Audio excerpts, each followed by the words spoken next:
Tennyson *****. E-text prepared by Al Haynes. Selections from Wordsworth and Tennyson. Edited, with introduction and notes. By Pelham Edgar, Ph.D. Professor of English, Victoria Call, University of Toronto. Toronto: The Macmillan Company of Canada, Limited. 1917. Preface. The poems contained in this volume are those required for junior matriculation, Ontario 1918. Wordsworth, Michael, a pastoral poem. If from the public way you turn your steps up the tumultuous brook of Greenhead Gill, you will suppose that with an upright path your feet must struggle. In such bold ascent the pastoral mountains front you, face to face. But courage! For around that boisterous brook the mountains have all opened out themselves, and made a hidden valley of their own. No habitation can be seen, but they who journey thither find themselves a lone ten with a few sheep, with rocks and stones, and kites that overhead are sailing in the sky. It is in truth an utter solitude, nor should I have made mention of this dell but for one object which you might pass by, 15 might see and notice not. Beside the brook appears a straggling heap of unhewn stones, and to that simple object appertains a story, unenriched with strange events, yet not unfit, I deem, for the fireside, 20 or for the summer's shade. It was the first of those domestic tales that spake to me of shepherds, dwellers in the valleys, men whom I already loved, not verily for their own sakes, but for the fields and hills 25 where was their occupation and abode. And hence this tale, while I was yet a boy careless of books, yet having felt the power of nature, by the gentle agency of natural objects, led me on to feel 30 for passions that were not my own, and think, at random and imperfectly indeed, on man, the heart of man, and human life. Therefore, although it be a history homely and rude, I will relate the same 35 for the delight of a few natural hearts, and with yet fonder feeling, for the sake of youthful poets, who among these hills will be my second self when I am gone. Upon the forest side in Grasmere Vale 40 there dwelt a shepherd, Michael was his name, an old man, stout of heart, and strong of limb. His bodily frame had been from youth to age of an unusual strength, his mind was keen, intense, and frugal, apt for all affairs, 45, and in his shepherd's calling he was prompt and watchful more than ordinary men. Hence had he learned the meaning of all winds, of blasts of every tone, and oftentimes, when others heeded not, he heard the South 50 make subterraneous music, like the noise of bagpipers on distant Highland hills. The shepherd, at such warning, of his flock bethought him, and he to himself would say, "The winds are now devising work for me." 55 And truly, at all times, the storm, that drives the traveler to a shelter, summoned him up to the mountains. He had been alone amid the heart of many thousand mists, that came to him, and left him, on the heights. 60 So lived he till his 80th year was past. And grossly that man errs, who should suppose that the green valleys, and the streams and rocks, were things indifferent to the shepherd's thoughts. Fields, where with cheerful spirits he had breathed 65 the common air, hills, which with vigorous step he had so often climbed, which had impressed so many incidents upon his mind of hardship, skill or courage, joy or fear, which, like a book, preserved the memory 70 of the dumb animals whom he had saved, had fed or sheltered, linking to such acts the certainty of honorable gain. Those fields, those hills, what could they less? Had laid strong hold on his affections, were to him 75 a pleasurable feeling of blind love, the pleasure which there is in life itself. His days had not been passed in singleness. His helpmate was a comely matron, old, though younger than himself full 20 years. 80 She was a woman of a stirring life, whose heart was in her house. 2 wheels she had of antique form, this large for spinning wool, that small for flax, and if one wheel had rest, it was because the other was at work. 85 The pair had but one inmate in their house, an only child, who had been born to them when Michael, telling o'er his years, began to deem that he was old, in shepherd's phrase, with one foot in the grave. This only son, 90 with 2 brave sheep-dogs tried in many a storm, the one of an inestimable worth, made all their household. I may truly say that they were as a proverb in the vale, for endless industry. When day was gone, 95, and from their occupations out of doors the son and father were come home, even then their labor did not cease, unless when all turned to the cleanly supper board, and there, each with a mess of pottage and skimmed milk, 100 sat round the basket piled with oaten cakes, and their plain home-made cheese. Yet when the meal was ended, Luke, for so the son was named, and his old father both betook themselves to such convenient work as might employ 105 their hands by the fireside, perhaps to card wool for the housewife's spindle, or repair some injury done to sickle, flail, or scythe, or other implement of house or field. Down from the ceiling, by the chimney's edge, 110 that in our ancient uncouth country style with huge and black projection overbrowed large space beneath. As duly as the light of day grew dim the housewife hung a lamp, an aged utensil, which had performed 115 service beyond all others of its kind. Early at evening did it burn, and late, surviving comrade of uncounted hours, which, going by from year to year, had found, and left the couple neither gay perhaps 120 nor cheerful, yet with objects and with hopes, living a life of eager industry. And now, when Luke had reached his 18th year, there by the light of this old lamp they sate, father and son, while far into the night 125 the housewife plied her own peculiar work, making the cottage through the silent hours murmur as with the sound of summer flies. This light was famous in its neighborhood, and was a public symbol of the life 130 that thrifty pair had lived. For, as it chanced, their cottage on a plot of rising ground stood single, with large prospect, north and south, high into Easdale, up to Dunmailraise, and westward to the village near the lake, 135 and from this constant light, so regular, and so far seen, the house itself, by all who dwelt within the limits of the vale, both old and young, was named the Evening Star. Thus living on through such a length of years, 140 the shepherd, if he loved himself, must needs have loved his helpmate. But to Michael's heart this son of his old age was yet more dear, less from instinctive tenderness, the same fond spirit that blindly works in the blood of all 145 than that a child, more than all other gifts that earth can offer to declining man, brings hope with it. And forward-looking thoughts, and stirrings of inquietude, when they by tendency of nature needs must fail. 150 exceeding was the love he bare to him, his heart, and his heart's joy. For oftentimes old Michael, while he was a babe in arms, had done him female service, not alone for pastime and delight, as is the use 155 of fathers, but with patient mind enforced to acts of tenderness, and he had rocked his cradle, as with a woman's gentle hand.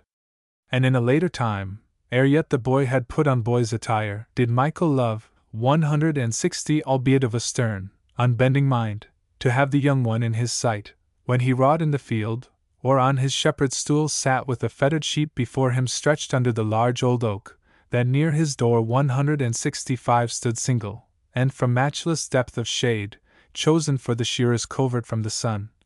Thence in our rustic dialect was called the clipping tree, a name which yet it bears. There, while they two were sitting in the shade, 170 with others round them, earnest all and blithe, would Michael exercise his heart with looks of fond correction and reproof bestowed upon the child, if he disturbed the sheep by catching at their legs, or with his shouts 175 scared them while they lay still beneath the shears. And when by heaven's good grace the boy grew up a healthy lad, and carried in his cheek 2 steady roses that were 5 years old, then Michael from a winter coppice cut 180 with his own hand a sapling, which he hooped with iron, making it throughout in all due requisites a perfect shepherd's staff, and gave it to the boy, wherewith equipped he as a watchman oftentimes was placed 185 at gate or gap, to stem or turn the flock, and to his office prematurely called, there stood the urchin, as you will divine, something between a hindrance and a help, and for this cause not always, I believe, 190 receiving from his father hire of praise, though naught was left undone which staff, or voice, or looks, or threatening gestures could perform. But soon as Luke, full 10 years old, could stand against the mountain blasts, and to the heights, 195 not fearing toil, nor length of weary ways, he with his father daily went, and they were as companions. Why should I relate that objects which the shepherd loved before were dearer now? That from the boy there came 200 feelings and emanations, things which were light to the sun and music to the wind, and that the old man's heart seemed born again. Thus in his father's sight the boy grew up, and now, when he had reached his 18th year, 205, he was his comfort and his daily hope. While in this sort the simple household lived from day to day, to Michael's ear there came distressful tidings. Long before the time of which I speak, the shepherd had been bound 210 in surety for his brother's son, a man of an industrious life, and ample means. But unforeseen misfortunes suddenly had pressed upon him, and old Michael now was summoned to discharge the forfeiture, 215, a grievous penalty, but little less than half his substance. This unlooked-for claim, at the first hearing, for a moment took more hope out of his life than he supposed that any old man ever could have lost. 220, as soon as he had armed himself with strength to look his trouble in the face, it seemed the shepherd's sole resource to sell at once a portion of his patrimonial fields. Such was his first resolve. He thought again, 225, and his heart failed him. "Isabel," said he, 2 evenings after he had heard the news, "I have been toiling more than 70 years, and in the open sunshine of God's love have we all lived. Yet if these fields of ours 230 should pass into a stranger's hand, I think that I could not lie quiet in my grave. Our lot is a hard lot. The son himself has scarcely been more diligent than I, and I have lived to be a fool at last 235 to my own family. An evil man that was, and made an evil choice, if he were false to us, and if he were not false, there are 10,000 to whom loss like this had been no sorrow. I forgive him, but 240 'twere better to be dumb than to talk thus.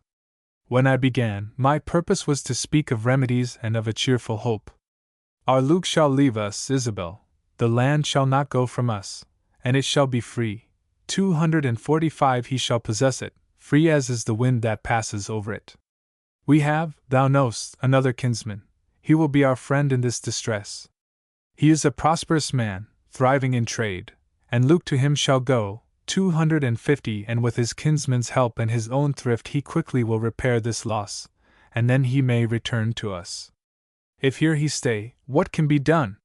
Where every one is poor, what can be gained?" At this the old man paused, 255, and Isabel sat silent, for her mind was busy, looking back into past times. "There's Richard Bateman," thought she to herself, "he was a parish boy. At the church door they made a gathering for him, shillings, pence, 260 and halfpennies, wherewith the neighbors bought a basket, which they filled with peddlers' wares, and with his basket on his arm, the lad went up to London, found a master there, who, out of many, chose the trusty boy 265 to go and overlook his merchandise beyond the seas, where he grew wondrous rich, and left estates and moneys to the poor, and at his birthplace built a chapel, floored with marble, which he sent from foreign lands.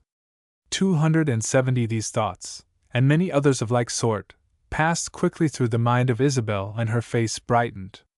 The old man was glad, and thus resumed. "Well, Isabel, this scheme, these 2 days, has been meat and drink to me. 275, far more than we have lost, is left us yet. We have enough. I wish indeed that I were younger, but this hope is a good hope.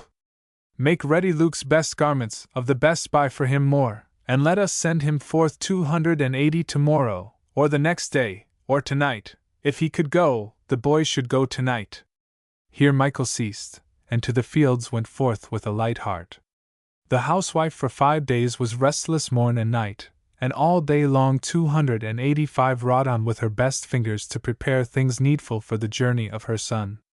But Isabel was glad when Sunday came to stop her in her work, for, when she lay by Michael's side, she through the last 2 nights 290 heard him, how he was troubled in his sleep, and when they rose at morning she could see that all his hopes were gone. That day at noon she said to Luke, while they two by themselves were sitting at the door, "Thou must not go, 295 we have no other child but thee to lose, none to remember. Do not go away, for if thou leave thy father he will die." The youth made answer with a jocund voice, and Isabel, when she had told her fears, 300 recovered heart. That evening her best fare did she bring forth, and all together sat like happy people round a Christmas fire. With daylight Isabel resumed her work, and all the ensuing week the house appeared 305 as cheerful as a grove in spring. At length the expected letter from their kinsman came, with kind assurances that he would do his utmost for the welfare of the boy, to which requests were added, that forthwith 310 he might be sent to him. 10 times or more the letter was read over. Isabel went forth to show it to the neighbors round, nor was there at that time on English land a prouder heart than Luke's.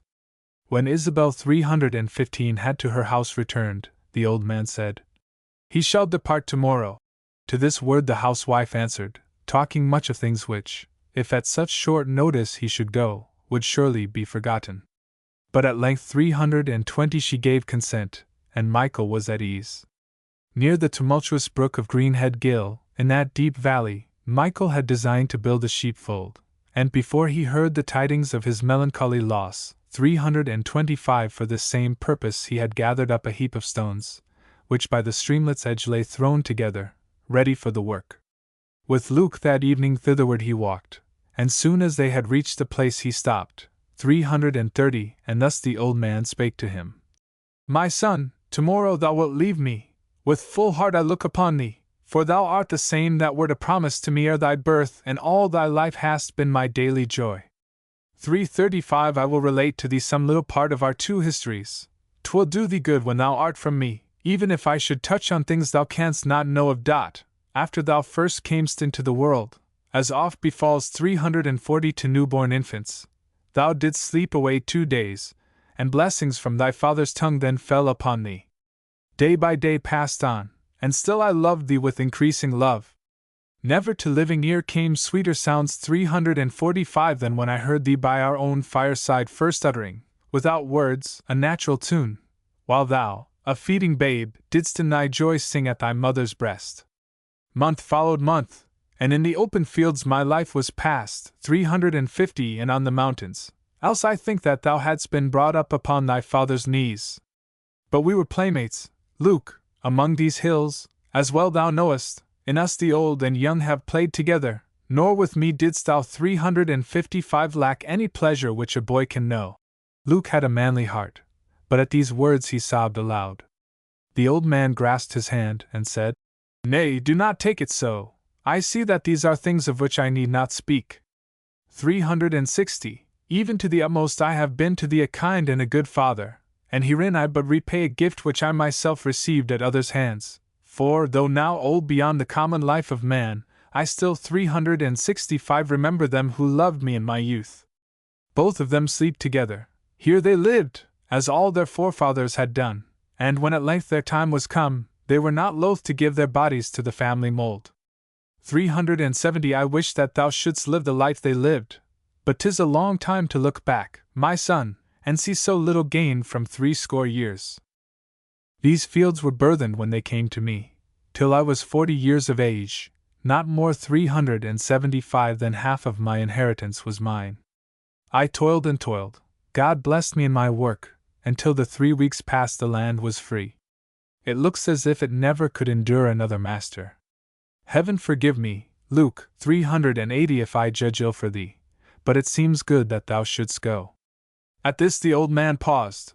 Then, pointing to the stones near which they stood, thus, after a short silence, he resumed, "This was a work for us, and now, my son, 385 it is a work for me. But lay one stone, here, lay it for me, Luke, with thine own hands.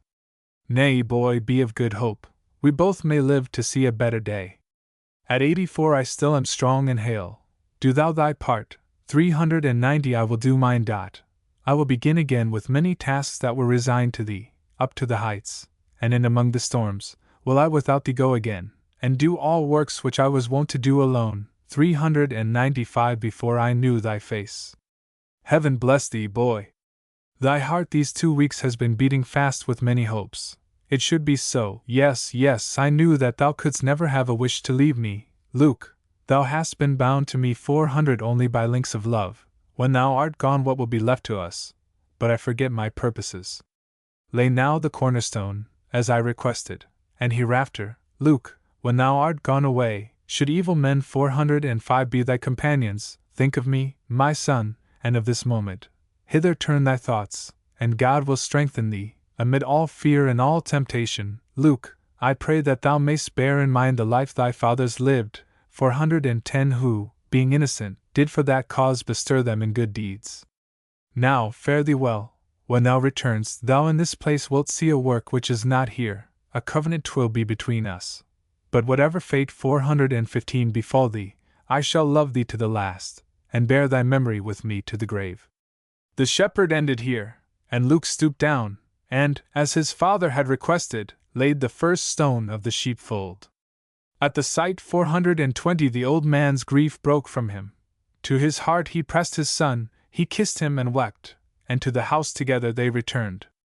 Hushed was that house in peace, or seeming peace, ere the night fell. With morrow's dawn the boy 425 began his journey, and when he had reached the public way, he put on a bold face, and all the neighbors, as he passed their doors, came forth with wishes and with farewell prayers, that followed him till he was out of sight. 430. A good report did from their kinsmen come, of Luke and his well-doing, and the boy wrote loving letters, full of wondrous news, which, as the housewife phrased it, were throughout the prettiest letters that were ever seen. 435 Both parents read them with rejoicing hearts. So many months passed on, and once again the shepherd went about his daily work with confident and cheerful thoughts. And now sometimes when he could find a leisure hour 440 he to that valley took his way, and there wrought at the sheepfold. Meantime Luke began to slacken in his duty, and at length he in the dissolute city gave himself to evil courses. Ignominy and shame 445 fell on him, so that he was driven at last to seek a hiding place beyond the seas. There is a comfort in the strength of love, 'twill make a thing endurable, which else would overset the brain, or break the heart. 450 I have conversed with more than one who well remember the old man, and what he was years after he had heard this heavy news. His bodily frame had been from youth to age of an unusual strength.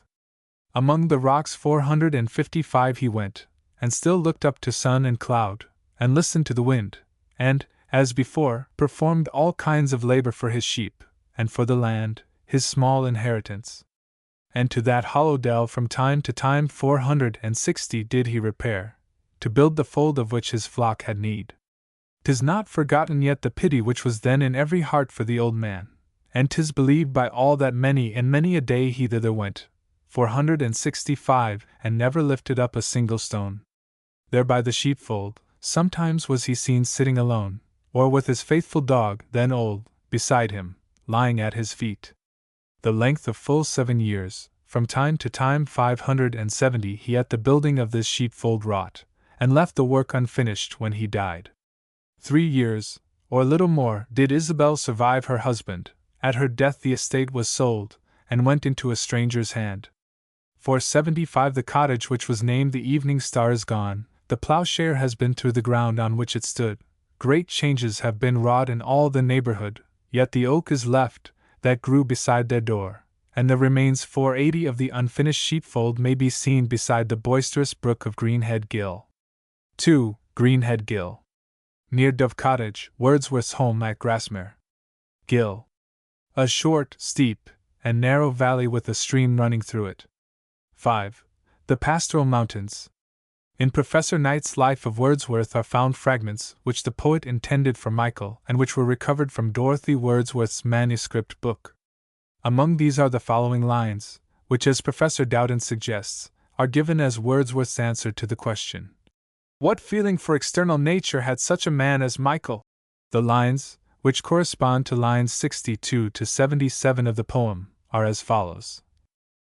No doubt if you in terms direct had asked whether beloved the mountains, true it is that with blunt repetition of your words he might have stared at you, and said that they were frightful to behold, but had you then discoursed with him of his own business and the goings-on of earth and sky, then truly had you seen that in his thoughts there were obscurities, wonder and admiration, things that wrought not less than a religion of his heart.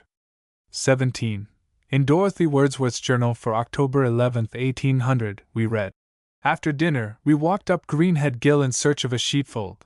The sheepfold is falling away. It is built in the form of a heart unequally divided. 48. The meaning of all winds. This is not a figurative statement. Michael knows by experience whether the sound and direction of the wind forebodes storm or fair weather, precisely the practical kind of knowledge which a herdsman should possess. 51. Subterraneous. The meaning of this word has given rise to discussion. Subterraneous cannot here be literally employed, unless it refer to the sound of the wind in hollow places, and beneath overhanging crags. 51 to 52.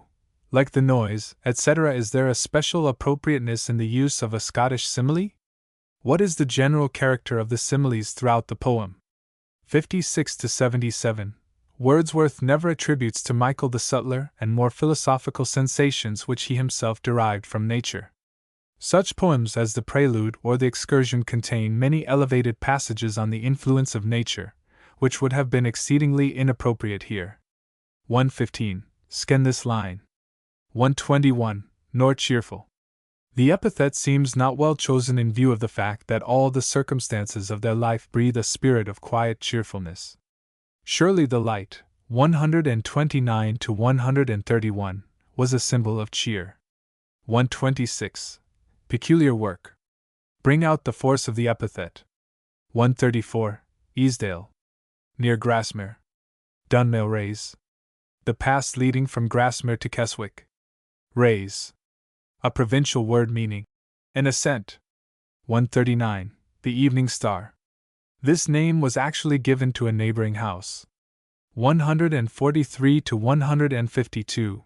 The love of Michael for Luke is inwrought with his love for his home and for the land which surrounds it.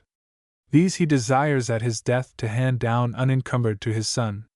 I have attempted, Wordsworth wrote to Poole, to give a picture of a man of strong mind and lively sensibility, agitated by two of the most powerful affections of the human heart, the parental affection and the love of property, landed property, including the feelings of inheritance, home and personal and family independence. 145. Scan this line. 169. The clipping tree. Clipping is the word used in the north of England for shearing. Wordsworth's note, 1800. 182. Notice the entire absence of pause at the end of the line. Point out other instances of run-on lines in Jammet. 259. Parish boy. Depending on charity. 268 to 270. Wordsworth added the following note on these lines. The story alluded to here is well known in the country. The chapel is Calding's Chapel, and is on the right-hand side of the road leading from Kendal to Ambleside. 283. And to the fields went forth. Observe the inconsistency. The conversation took place in the evening. Cl. 327. 284f. With a light heart. Michael's growing misgivings are subtly represented in the following lines, and the renewal of his hopes. 367 to 368. These lines forcibly show how tenaciously Michael's feelings were rooted in the soil of his home. Hence the extreme pathos of the situation. 388. Observe the dramatic force of this line. 393 to 396. What unconscious poetry there is in the old man's words. 420. Scan this line. 445. Scan this line. 466. Matthew Arnold, commenting on this line, says, the right sort of verse to choose from Wordsworth, if we are to seize his true and most characteristic form of expression, is a line like this from Michael, and never lifted up a single stone. There is nothing subtle in it, no heightening, no study of poetic style strictly so called, at all, yet it is an expression of the highest and most truly expressive kind. 467f. Note the noble simplicity and pathos of these closing lines. There is a reserved force of pent-up pathos here, which without effort reaches the height of dramatic effectiveness. To the daisy, bright flower, whose home is everywhere, bold in maternal nature's care, and all the long year through the air of joy and sorrow, methinks that there abides in thee some concord with humanity, given to no other flower I see the forest thorough. Is it that man is soon depressed? A thoughtless thing, who, once unblessed, does little on his memory rest, or on his reason, and thou wouldst teach him how to find a shelter under every wind, a hope for times that are unkind. 15 in every season? Thou wanderest the wide world about, unchecked by pride or scrupulous doubt, with friends to greet thee, or without, yet pleased and wilting, 20 meek, yielding to the occasion's call, and all things suffering from all, thy function apostolical and peace fulfilling. 8. Thorough. This is by derivation the correct form of the modern word. Through. Aesthur, emithuru. The use of thorough is now purely adjectival, except in archaic or poetic speech. 24. Apostolical.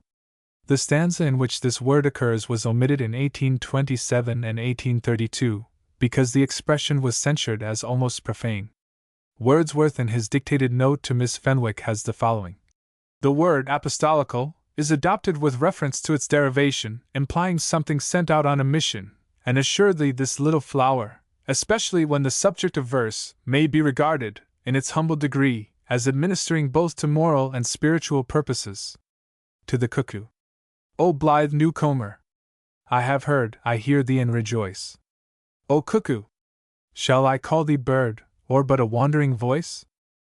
While I am lying on the grass, 5 thy twofold shout I hear. From hill to hill it seems to pass, at once far off, and near.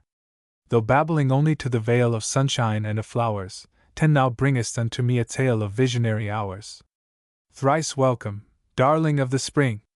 Even yet thou art to me no bird, but an invisible thing. 15 A voice, a mystery. The same whom in my schoolboy days I listened to, that cry which made me look 1,000 ways in bush, and tree, and sky. 20. To seek thee did I often rove through woods and on the green, and thou wert still a hope, a love, still longed for, never seen. And I can listen to thee yet.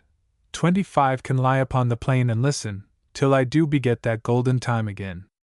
O blessed bird! The earth we pace again appears to be 30 an unsubstantial, fairy place, that is fit home for thee. 1. O blithe newcomer! The cuckoo is migratory, and appears in England in the early spring. Compare solitary reaper L. 16. I have heard, i.e. in my youth. 3. Shall I call thee bird? Compare Shelley. Hail to thee, blithe spirit! Bird thou never wert. To a skylark. 4. A wandering voice? Lacking substantial existence. 6. Twofold shout. Twofold, because consisting of a double note. Compare Wordsworth's sonnet, To the Cuckoo L. 4. With its twin notes inseparably paired. Wordsworth employs the word shout in several of his cuckoo descriptions. See the excursion 2. L. 346 to 348 and 7. L. 408, also the following from Yes. It was the mountain echo. Yes. It was the mountain echo, solitary, clear, profound, answering to the shouting cuckoo, giving to her sound for sound. Nutting. It seems a day, I speak of one from many singled out, one of those heavenly days that cannot die, when, in the eagerness of boyish hope, I left our cottage threshold, sallying forth 5 with a huge wallet o'er my shoulders slung, a nutting crook in hand, and turned my steps towards some far distant wood, a figure quaint, tricked out in proud disguise of cast-off weeds, which for that service had been husband. 10 By exhortation of my frugal dame, motley accoutrement, of power to smile at. Thorns, and brakes, and brambles, and, in truth, more ragged than need was. O'er pathless rocks, through beds of matted fern and tangled thickets, 15 Forcing my way, I came to one dear nook unvisited, where not a broken bough drooped with its withered leaves, ungracious sign of devastation, but the hazels rose tall and erect, with tempting clusters hung, 20 A virgin scene. A little while I stood, breathing with such suppression of the heart as joy delights in, and with wise restraint voluptuous, fearless of a rival, eyed the banquet, or beneath the trees I sate 25 among the flowers, and with the flowers I played, a temper known to those, who, after long and weary expectation, have been blessed with sudden happiness beyond all hope. Perhaps it was a bower beneath whose leaves 30 the violets of 5 seasons reappear and fade, unseen by any human eye, where fairy waterbreaks do murmur on forever, and I saw the sparkling foam, and with my cheek on one of those green stones 35 that, fleeced with moss, under the shady trees, lay round me, scattered like a flock of sheep, I heard the murmur and the murmuring sound. In that sweet mood when pleasure loves to pay tribute to ease, and of its joy secure, 40 the heart luxuriates with indifferent things, wasting its kindliness on stocks and stones, and on the vacant air. Then up I rose, and dragged to earth both branch and bough, with crash and merciless ravage, and the shady nook 45 of hazels, and the green and mossy bower, deformed and sullied, patiently gave up their quiet being, and unless I now confound my present feelings with the past, ere from the mutilated bower I turned 50 exulting, rich beyond the wealth of kings, I felt a sense of pain when I beheld the silent trees, and saw the intruding sky. Then, dearest maiden, move along these shades in gentleness of heart, with gentle hand 55 touch, for there is a spirit in the woods. 5. Our cottage threshold. The house at which I was boarded during the time I was at school. Wordsworth's Note, 1800. The school was the Hawkshead School. 9. Tricked out equals dressed. The verb to trick equals to dress is derived probably from the noun trick, in the sense of a dexterous artifice, a touch. See Century Dictionary. Cast off weeds equals cast off clothes. Wordsworth originally wrote of beggars' weeds. What prompted him to change the expression? 10. For that service, i.e., for nutting. 12 to 13. Of power to smile at thorns equals able to defy, etc., not because of their strength, but because so ragged that additional rents were of small account. 21.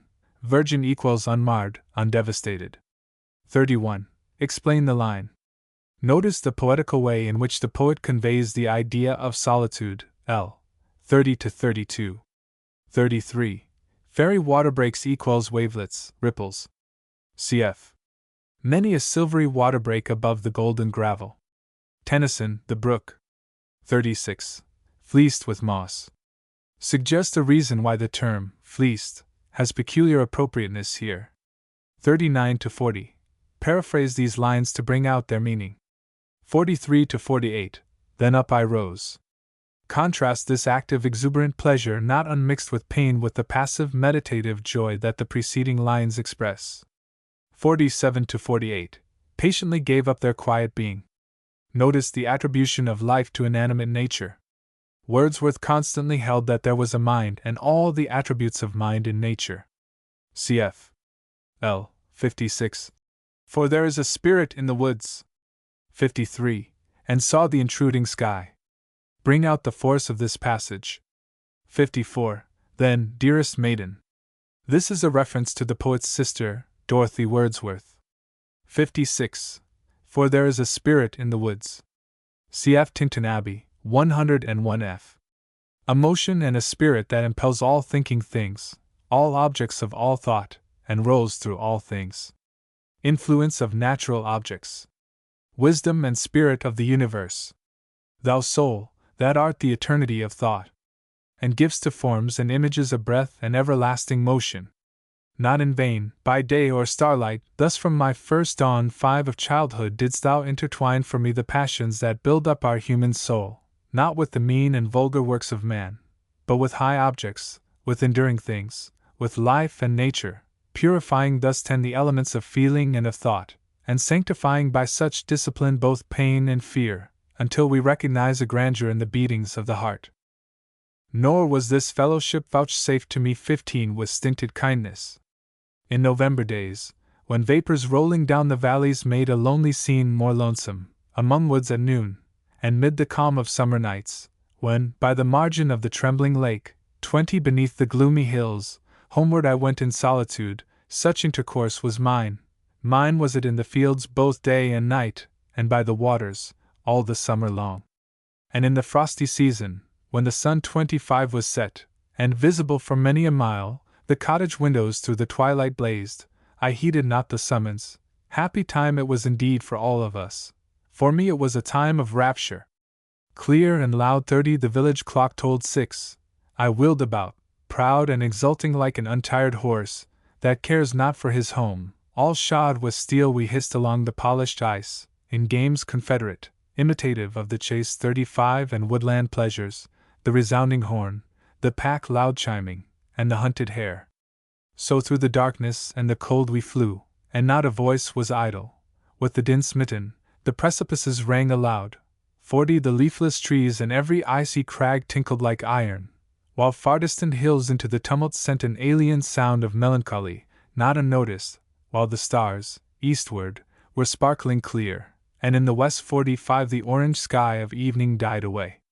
Not seldom from the uproar I retired into a silent bay, or sportively glanced sideway, leaving the tumultuous throng, to cut across the reflex of a star, 50 image, that, flying still before me, gleamed upon the glassy plain, and oftentimes, when we had given our bodies to the wind, and all the shadowy banks on either side came sweeping through the darkness, spinning still 55 the rapid line of motion, then at once have I, reclining back upon my heels, stopped short, yet still the solitary cliffs wheeled by me, even as if the earth had rolled with visible motion her diurnal round. 60 behind me did they stretch in solemn train, feebler and feebler, and I stood and watched till all was tranquil as a summer sea. 1 to 14. In what other poems does Wordsworth describe the education of nature? 8. Nature's teaching is never sordid nor mercenary, but always purifying and ennobling. 10. Purifying, also sanctifying. L. 12. Refer to soul. L. 2. 12 to 14. Human cares are lightened in proportion to our power of sympathizing with nature. The very beatings of our heart acquire a certain grandeur from the fact that they are a process of nature, and link thus to the general life of things. It is possible that beatings of the heart may figuratively represent the mere play of the emotions, and thus have a bearing upon the words pain and fear, in line 13. 15. Fellowship. Communion with nature in her varying aspects, as described in the following lines. 31. Village clock. The village was Hawkshead. 35. Confederate. Qualifies. We, or games, point out the different shades of meaning for each agreement. 42. Tinkled like iron. When very many are skating together, the sounds and the noises give an impulse to the icy trees, and the woods all round the lake tinkle. St. Coleridge in The Friend 2, 325, 1818. 42 to 44. The keenness of Wordsworth's sense perceptions was very remarkable. His susceptibility to impressions of sound is well illustrated in this passage, which closes, L. 43 to 46, with a color picture of striking beauty and appropriateness. 50. Reflex equals reflection. Cf. Like the reflex of the moon seen in a wave under green leaves. Shelley, Prometheus Unbound 3-4. In later editions, Wordsworth altered these lines as follows: to cut across the image. 1809. To cross the bright reflection. 1820. 54 to 60. The effect of rapid motion is admirably described. The spinning effect which Wordsworth evidently has in mind we have all noticed in the fields which seem to revolve when viewed from a swiftly moving train. However, a skater from the low level of a stream would see only the fringe of trees sweep past him. The darkness and the height of the banks would not permit him to see the relatively motionless objects in the distance in either hand. 57 to 58. This method of stopping short upon one's heels might prove disastrous. 58 to 60. The effect of motion persists after the motion has ceased. 62-63. The apparent motion of the cliffs grows feebler by degrees until all was tranquil as a summer sea.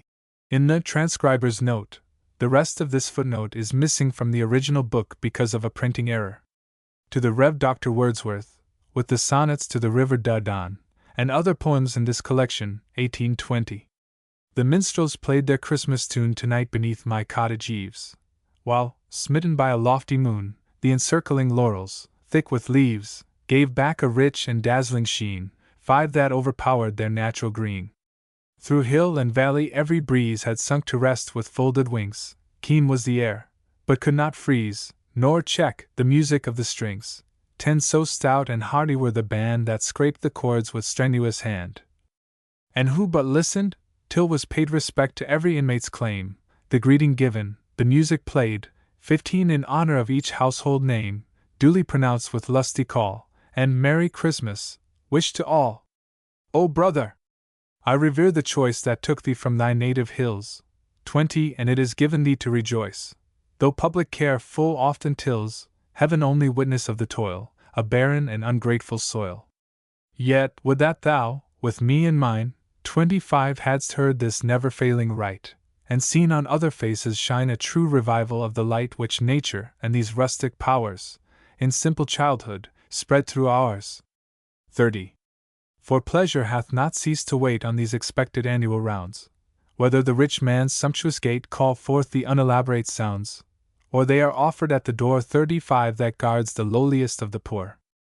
How touching, when, at midnight, sweep snow-muffled winds, and all is dark to hear, and sink again to sleep, or, at an earlier call, to mark, 40 by blazing fire, the still suspense of self-complacent innocence. The mutual nod, the grave disguise of hearts with gladness brimming o'er, and some unbidden tears that rise 45 for names once heard, and heard no more, tears brightened by the serenade for infant in the cradle laid. Ah! Not for emerald fields alone, with ambient streams more pure and bright 50 than fabled Cytherea's zone glittering before the thunderer's sight, is to my heart of hearts endeared the ground where we were born and reared. Hail, ancient manors! Sure defense, 55 where they survive, of wholesome laws, remnants of love whose modest sense thus into narrow room withdraws. Hail, usages of pristine mold, and ye that guard them, mountains old. 60. Bear with me, brother!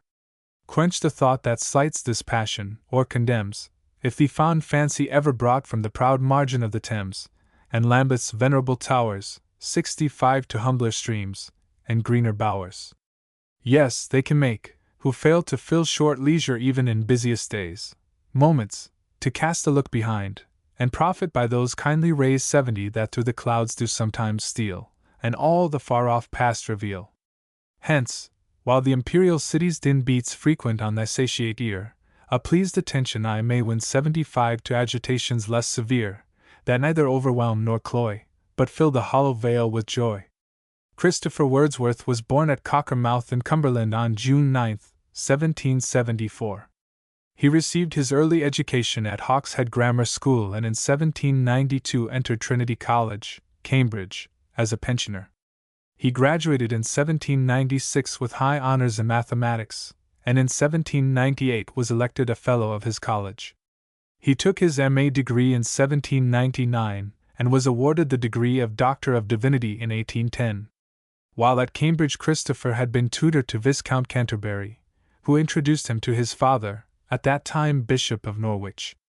Through the good offices of the bishop he was appointed to the rectory of Ashby, Norfolk, and thus, with prospects settled, he was enabled to marry. On the appointment of the Bishop of Norwich to the Archbishopric of Canterbury he was appointed domestic chaplain to the Archbishop. Subsequently in 1816 he was appointed rector of St. Mary's, Lambeth, the living he held at the time the poem and the text was written. In 1820 Christopher was made Master of Trinity College, Cambridge, a position he held until his resignation in 1841. He died at Buxted on February 2, 1846. He was an earnest and deeply religious man, in some respects a high churchman of the old school, but with sympathy for whatever was good and noble in others. In politics he was a staunch conservative. 15. The greeting given, the music played. Till the greeting had been given and the music played. 17. Attributive to name L. 16. 18. Explain the construction of wished. 50. Ambient equals winding. 51. Cytherea's zone. The goddess Venus was named Cytherea because she was supposed to have been born of the foam of the sea near Cythera, an island off the coast of the Peloponnesus. Venus was the goddess of love, and her power over the heart was strengthened by the marvelous zone or girdle she wore. 52. The Thunderer.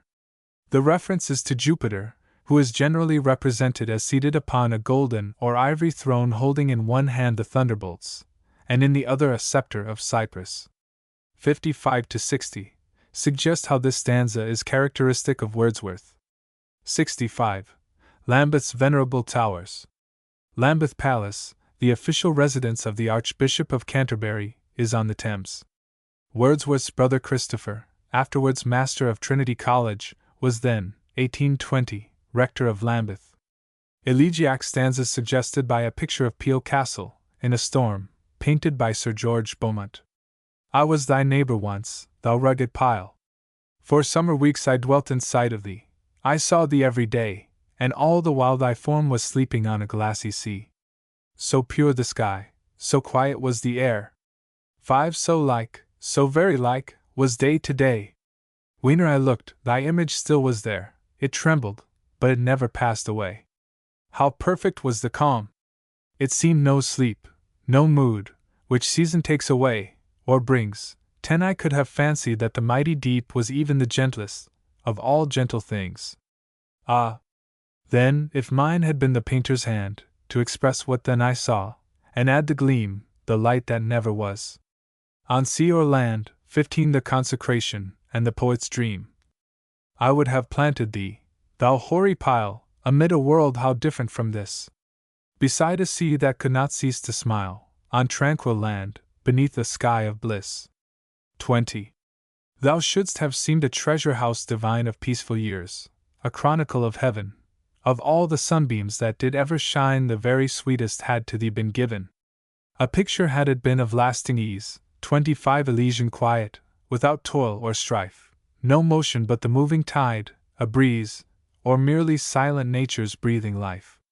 Such, in the fond illusion of my heart, such picture would I at that time have made, 30 and seen the soul of truth in every part, a steadfast peace that might not be betrayed.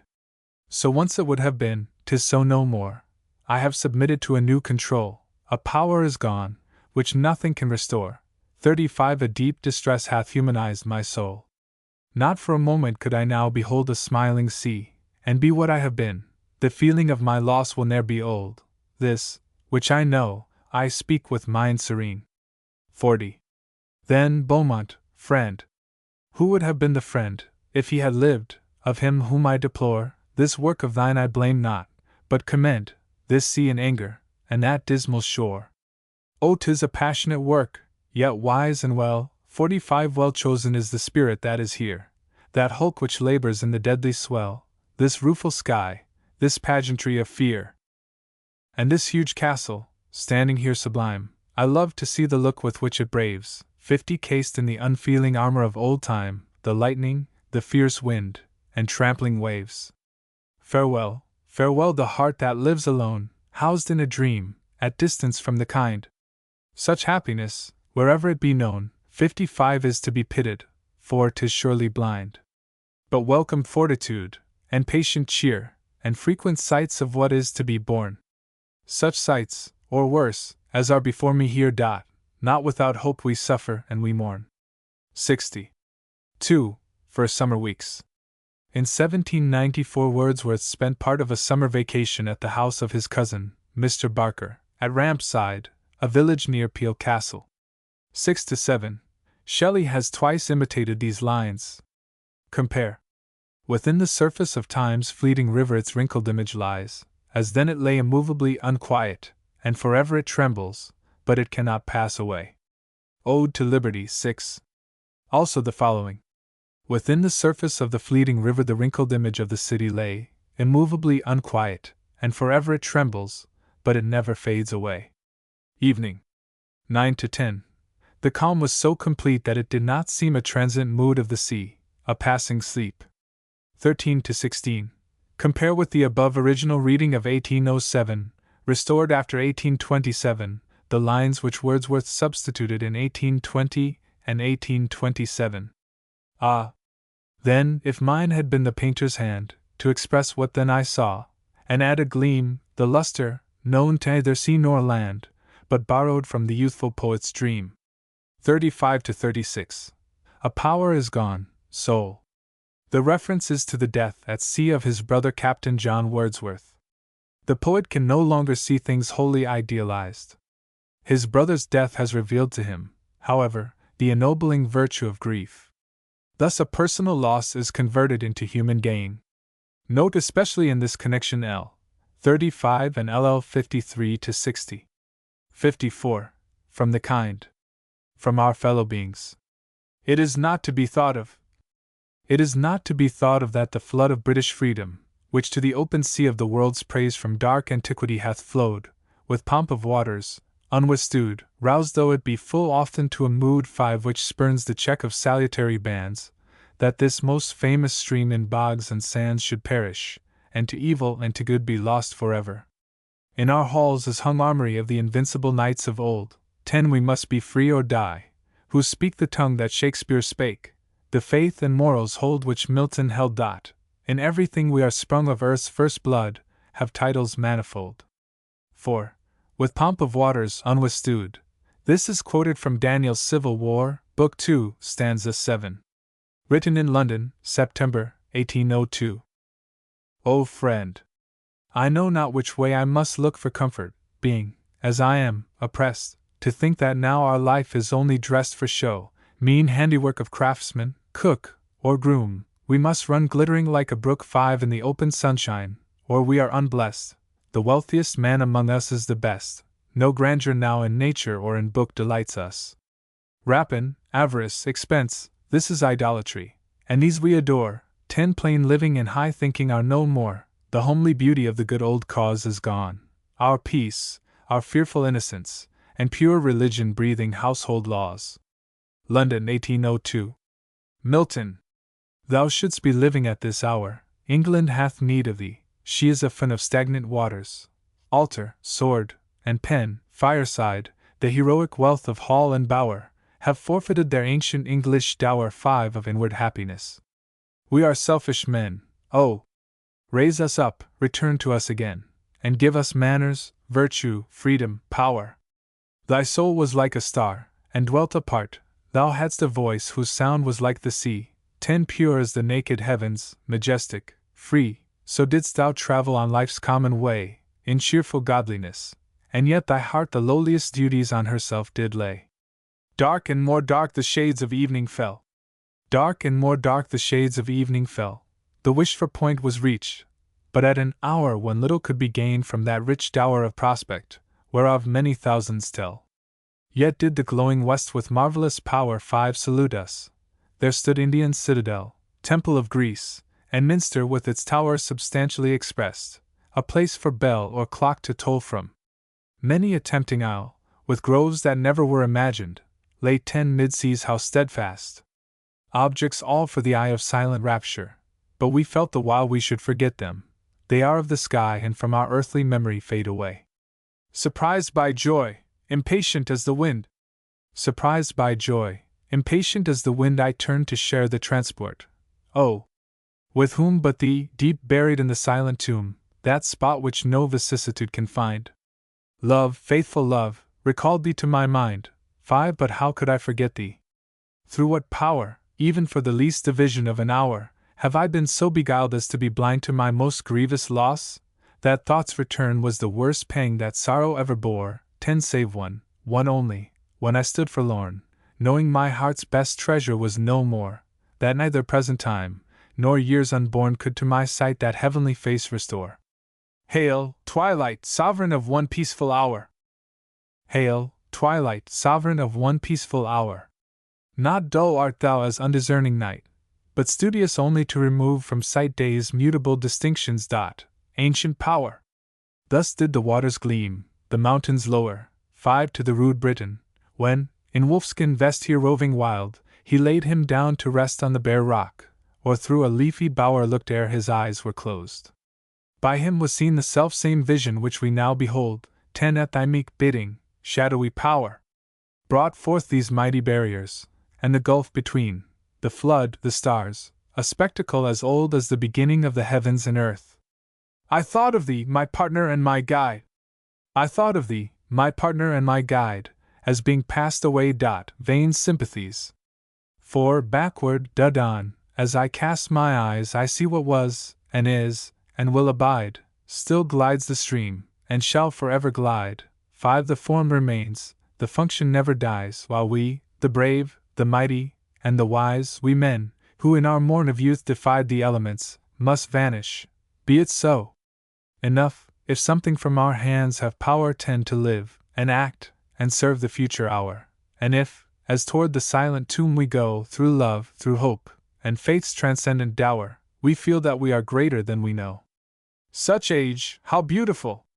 Such age, how beautiful!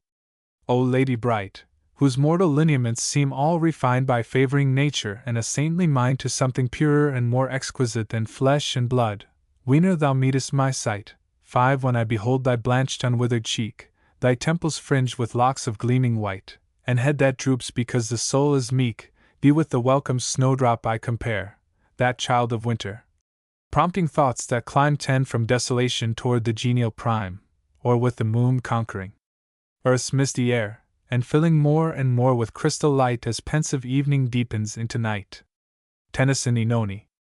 There lies a vale in Ida, lovelier than all the valleys of Ionian hills. The swimming vapor slopes athwart the glen, puts forth an arm, and creeps from pine to pine and loiters, slowly drawn. On either hand 5 the lawns and meadow ledges midway down hang rich in flowers, and far below them roars the long brook falling through the cloven ravine in cataract after cataract to the sea. Behind the valley topmost Gargarus stands up and takes the morning, but in front the gorges, opening wide apart, revealed Troas and Ilion's columned citadel, the crown of Troas. Hither came at noon mournful Enoni, wandering forlorn 15 of Paris, once her playmate on the hills. Her cheek had lost the rose, and round her neck floated her hair or seemed to float in rest. She, leaning on a fragment twined with vine, sang to the stillness, till the mountain shade 20 sloped downward to her seat from the upper cliff. O Mother Ida, many-fountained Ida, dear Mother Ida, hearken ere I die! For now the noonday quiet holds the hill, the grasshopper is silent in the grass, 25 the lizard, with his shadow on the stone, rests like a shadow, and the winds are dead, the purple flower droops, the golden bee is lily-cradled, I alone awake. My eyes are full of tears, my heart of love, 30 my heart is breaking, and my eyes are dim, and I am all aweary of my life. O Mother Ida, many-fountained Ida, dear Mother Ida, hearken ere I die. Hear me, O earth, hear me, O hills, O caves 35 that house the cold-crowned snake. O mountain brooks, I am the daughter of a river god, hear me, for I will speak, and build up all my sorrow with my song, as yonder walls rose slowly to a music slowly breathed, 40 a cloud that gathered shape, for it may be that, while I speak of it, a little while my heart may wander from its deeper woe. O Mother Ida, many-fountained Ida, dear Mother Ida, hearken ere I die. 45 I waited underneath the dawning hills, aloft the mountain lawn was dewy dark, and dewy dark aloft the mountain pine, beautiful Paris, evil-hearted Paris, leading a jet-black goat white-horned, white-hooved, 50 came up from reedy Simals all alone. O Mother Ida, hearken ere I die. Far off the torrent called me from the cleft, far up the solitary morning smote the streaks of virgin snow. With down-dropped eyes 55 I sat alone, white-breasted like a star fronting the dawn he moved, a leopard skin drooped from his shoulder, but his sunny hair clustered about his temples like a god's, and his cheek brightened as the foam bough brightens 60 when the wind blows the foam, and all my heart went forth to embrace him coming ere he came. Dear Mother Ida, hearken ere I die. He smiled, and opening out his milk-white palm disclosed a fruit of pure Hesperian gold, 65 that smelt ambrosially, and while I looked and listened, the full-flowing river of speech came down upon my heart. My own Enoni, beautiful browed Enoni, my own soul, behold this fruit, whose gleaming rind engraven 70. For the most fair, would seem to award it thine as lovelier than whatever Oread haunt the knolls of Ida, loveliest in all grace of movement, and the charm of married brows. Dear Mother Ida, hearken ere I die. 75 he pressed the blossom of his lips to mine, and added this was cast upon the board, when all the full-faced presence of the gods ranged in the halls of Peleus, whereupon rose feud, with question unto whom 'twere due, 80 but Lightfoot Iris brought it yestereve, delivering that to me, by common voice elected umpire, here comes today, Pallas and Aphrodite, claiming each this meed of fairest. Thou, within the cave 85 behind yon whispering tuft of oldest pine, mayst well behold them unbeheld, unheard hear all, and see thy Paris judge of gods. Dear Mother Ida, hearken ere I die. It was the deep mid-noon, one silvery cloud 90 had lost his way between the piny sides of this long glen. Then to the bower they came, naked they came to that smooth sward bower, and at their feet the crocus brake like fire, violet, amaracus, and asphodel, 95 lotus and lilies, and a wind arose, and overhead the wandering ivy and vine, this way and that, in many a wild festoon ran riot, garlanding the gnarled boughs with bunch and berry and flower through and through. 100. O Mother Ida, hearken ere I die. On the treetops a crested peacock lit, and o'er him flowed a golden cloud, and leaned upon him, slowly dropping fragrant dew. Then first I heard the voice other, to whom 105 coming through heaven, like a light that grows larger and clearer, with one mind the gods rise up for reverence. She to Paris made proffer of royal power, ample rule unquestioned, overflowing revenue 110 wherewith to embellish state, from many a vale and river sundered champagne clothed with corn, or labored mines undrainable of ore. Honor, she said, and homage, tax and toll, from many an inland town and haven large, 115 massed throng beneath her shadowing citadel and glassy bays among her tallest towers. O Mother Ida, hearken ere I die! Still she spake on, and still she spake of power, which in all action is the end of all, 120 power fitted to the season, wisdom bred and throned of wisdom, from all neighbor crowns alliance and allegiance, till thy hand fail from the sceptre staff.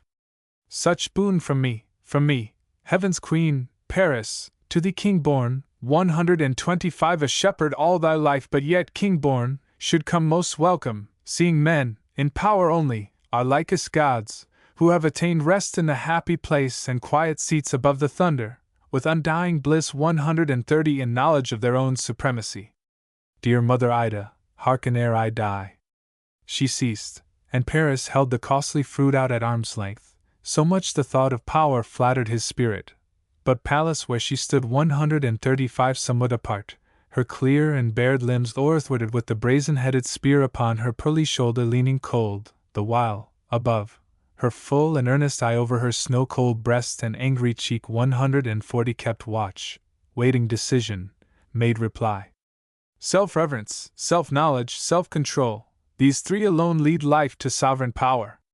Yet not for power, power of herself would come uncalled for, but to live by law, 145 acting the law we live by without fear, and because right is right, to follow right were wisdom in the scorn of consequence. Dear Mother Ida, hearken ere I die. Again she said, I woo thee not with gifts. 150 sequel of guerdon could not alter me to fairer. Judge thou me by what I am, so shalt thou find me fairest. Yet, indeed, if gazing on divinity disrobed thine mortal eyes are frail to judge of fair, 155 unbiased by self-profit, oh! Rest thee sure that I shall love thee well and cleave to thee, so that my vigor, wedded to thy blood, shall strike within thy pulses, like a god's, to push thee forward through a life of shocks, 160 dangers, and deeds, until endurance grows sinewed with action, and the full-grown will, circled through all experiences, pure law, calm measure perfect freedom. Here she gazed, and Paris pondered, and I cried, O Paris, 165 give it to Pallas. But he heard me not, or hearing would not hear me, woe is me! O Mother Ida, many-fountained Ida, dear Mother Ida, hearken ere I die. Idalia and Aphrodite beautiful, 170 fresh as the foam, new-bathed in Paphian wells, with rosy slender fingers backward drew from her warm brows and bosom her deep hair ambrosial, golden round her lucid throat and shoulder. From the violets her light foot 175 shone rosy white, and o'er her rounded form between the shadows of the vine bunches floated the glowing sunlights, as she moved. Dear Mother Ida, hearken ere I die. She with a subtle smile in her mild eyes, 180 the herald of her triumph, drawing nigh half whispered in his ear, I promise thee the fairest and most loving wife in Greece. She spoke and laughed, I shut my sight for fear. But when I looked, Paris had raised his arm, 185 and I beheld great Hera's angry eyes, as she withdrew into the golden cloud, and I was left alone within the bower. And from that time to this I am alone, and I shall be alone until I die. 190. Yet, Mother Ida, hearken ere I die. Fairest, why fairest wife? Am I not fair? My love hath told me so 1,000 times. Methinks I must be fair, for yesterday, when I passed by, a wild and wanton pard, 195-eyed like the evening star, with playful tail crouched fawning in the weed. Most loving is she? Ah me, my mountain shepherd, that my arms will wound about thee, and my hot lips pressed close, close to thine in that quick-falling dew 200 of fruitful kisses, thick as autumn rains flash in the pools of whirling Simois. O mother, hear me yet before I die. They came, they cut away my tallest pines, my dark tall pines, that plumed the craggy ledge 205 high over the blue gorge, and all between the snowy peak and snow-white cataract fostered the callow eaglet, from beneath whose thick mysterious boughs in the dark morn the panther's roar came muffled, while I sat 210 low in the valley. Never, never more shall Loni Noni see the morning mist sweep through them, never see them overlaid with narrow moonlit slips of silver cloud, between the loud stream and the trembling stars. 215. O mother, hear me yet before I die. I wish that somewhere in the ruined folds, among the fragments tumbled from the glens, or the dry thickets, I could meet with her, the abominable, that uninvited came 220 into the fair Peleian banquet hall, and cast the golden fruit upon the board, and bred this change, that I might speak my mind, and tell her to her face how much I hate her presence, hated both of gods and men. 225. O mother, hear me yet before I die. Hath he not sworn his love 1,000 times, in this green valley, under this green hill, even on this hand, and sitting on this stone? Sealed it with kisses? Watered it with tears? 230. O happy tears, and how unlike to these! O happy heaven, how canst thou see my face? O happy earth, how canst thou bear my weight? O death, death, death, thou ever-floating cloud, there are enough unhappy on this earth. 235. Pass by the happy souls, that love to live, I pray thee, pass before my light of life, and shadow all my soul, that I may die. Thou weighest heavy on the heart within, weigh heavy on my eyelids, let me die. 240. O mother, hear me yet before I die. I will not die alone, for fiery thoughts do shape themselves within me, more and more, whereof I catch the issue, as I hear dead sounds at night come from the inmost hills, 245 like footsteps upon wool. I dimly see my far-off doubtful purpose, as a mother conjectures of the features of her child ere it is born.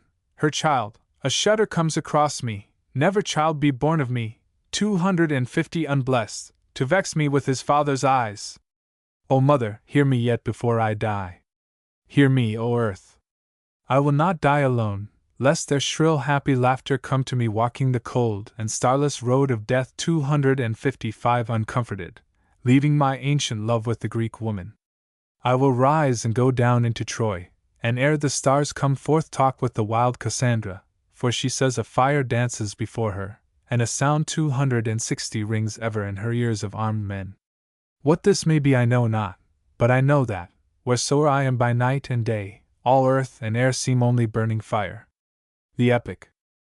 At Francis Allen's on the Christmas Eve, the game of forfeits done, the girls all kissed beneath the sacred bush and passed away, the parson Holmes, the poet Everard Hall, the host, and I sat round the wassail bowl. 5 then halfway ebbed, and there we held a talk, how all the old honour had from Christmas gone, or dwindled down to some odd games and some odd nooks like this, till I, tired out with cutting eights that day upon the pond, 10 where 3 times slipping from the outer edge I bumped the ice into 3 several stars, fell in a doze, and half awake I heard the parson taking wide and wider sweeps, new harping on the church commissioners, 15 now hawking at geology and schism, until I woke, and found him settled down upon the general decay of faith right through the world.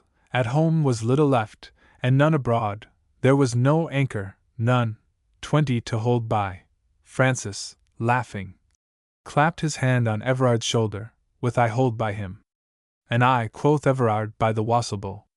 Why yes, I said, we knew your gift that way at college, but another which you had, 25 I mean of verse, for so we held it then, what came of that? You know, said Frank, he burned his epic, his King Arthur, some 12 books, and then to me demanding why? Oh, sir, he thought that nothing new was said, or else 30-something so said 'twas nothing, that a truth looks freshest in the fashion of the day. God knows, he has a mint of reasons, ask. It pleased me well enough. Nay, nay, said Hall, why take the style of those heroic times? 35 for nature brings not back the mastodon, nor we those times, and why should any man remodel models? These 12 books of mine were faint Homeric echoes, nothing worth, mere chaff and draff, much better burnt.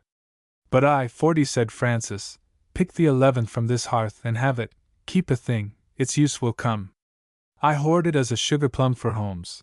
He laughed, and I, though sleepy, like a horse that hears the corn bin open, pricked my ears. 45 for I remembered Everard's college fame when we were freshmen, then at my request he brought it, and the poet little urged, but with some prelude of disparagement, read, mouthing out his hollow es and aes, 50 deep-chested music, and to this result.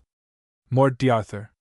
So all day long the noise of battle rolled among the mountains by the winter sea, until King Arthur's table, man by man, had fallen in Lyonesse about their lord King Arthur. Then, because his wound was deep, 5 the bold Sir Bedivere uplifted him, Sir Bedivere, the last of all his knights, and bore him to a chapel nigh the field, a broken chancel with a broken cross, that stood on a dark strait of barren land.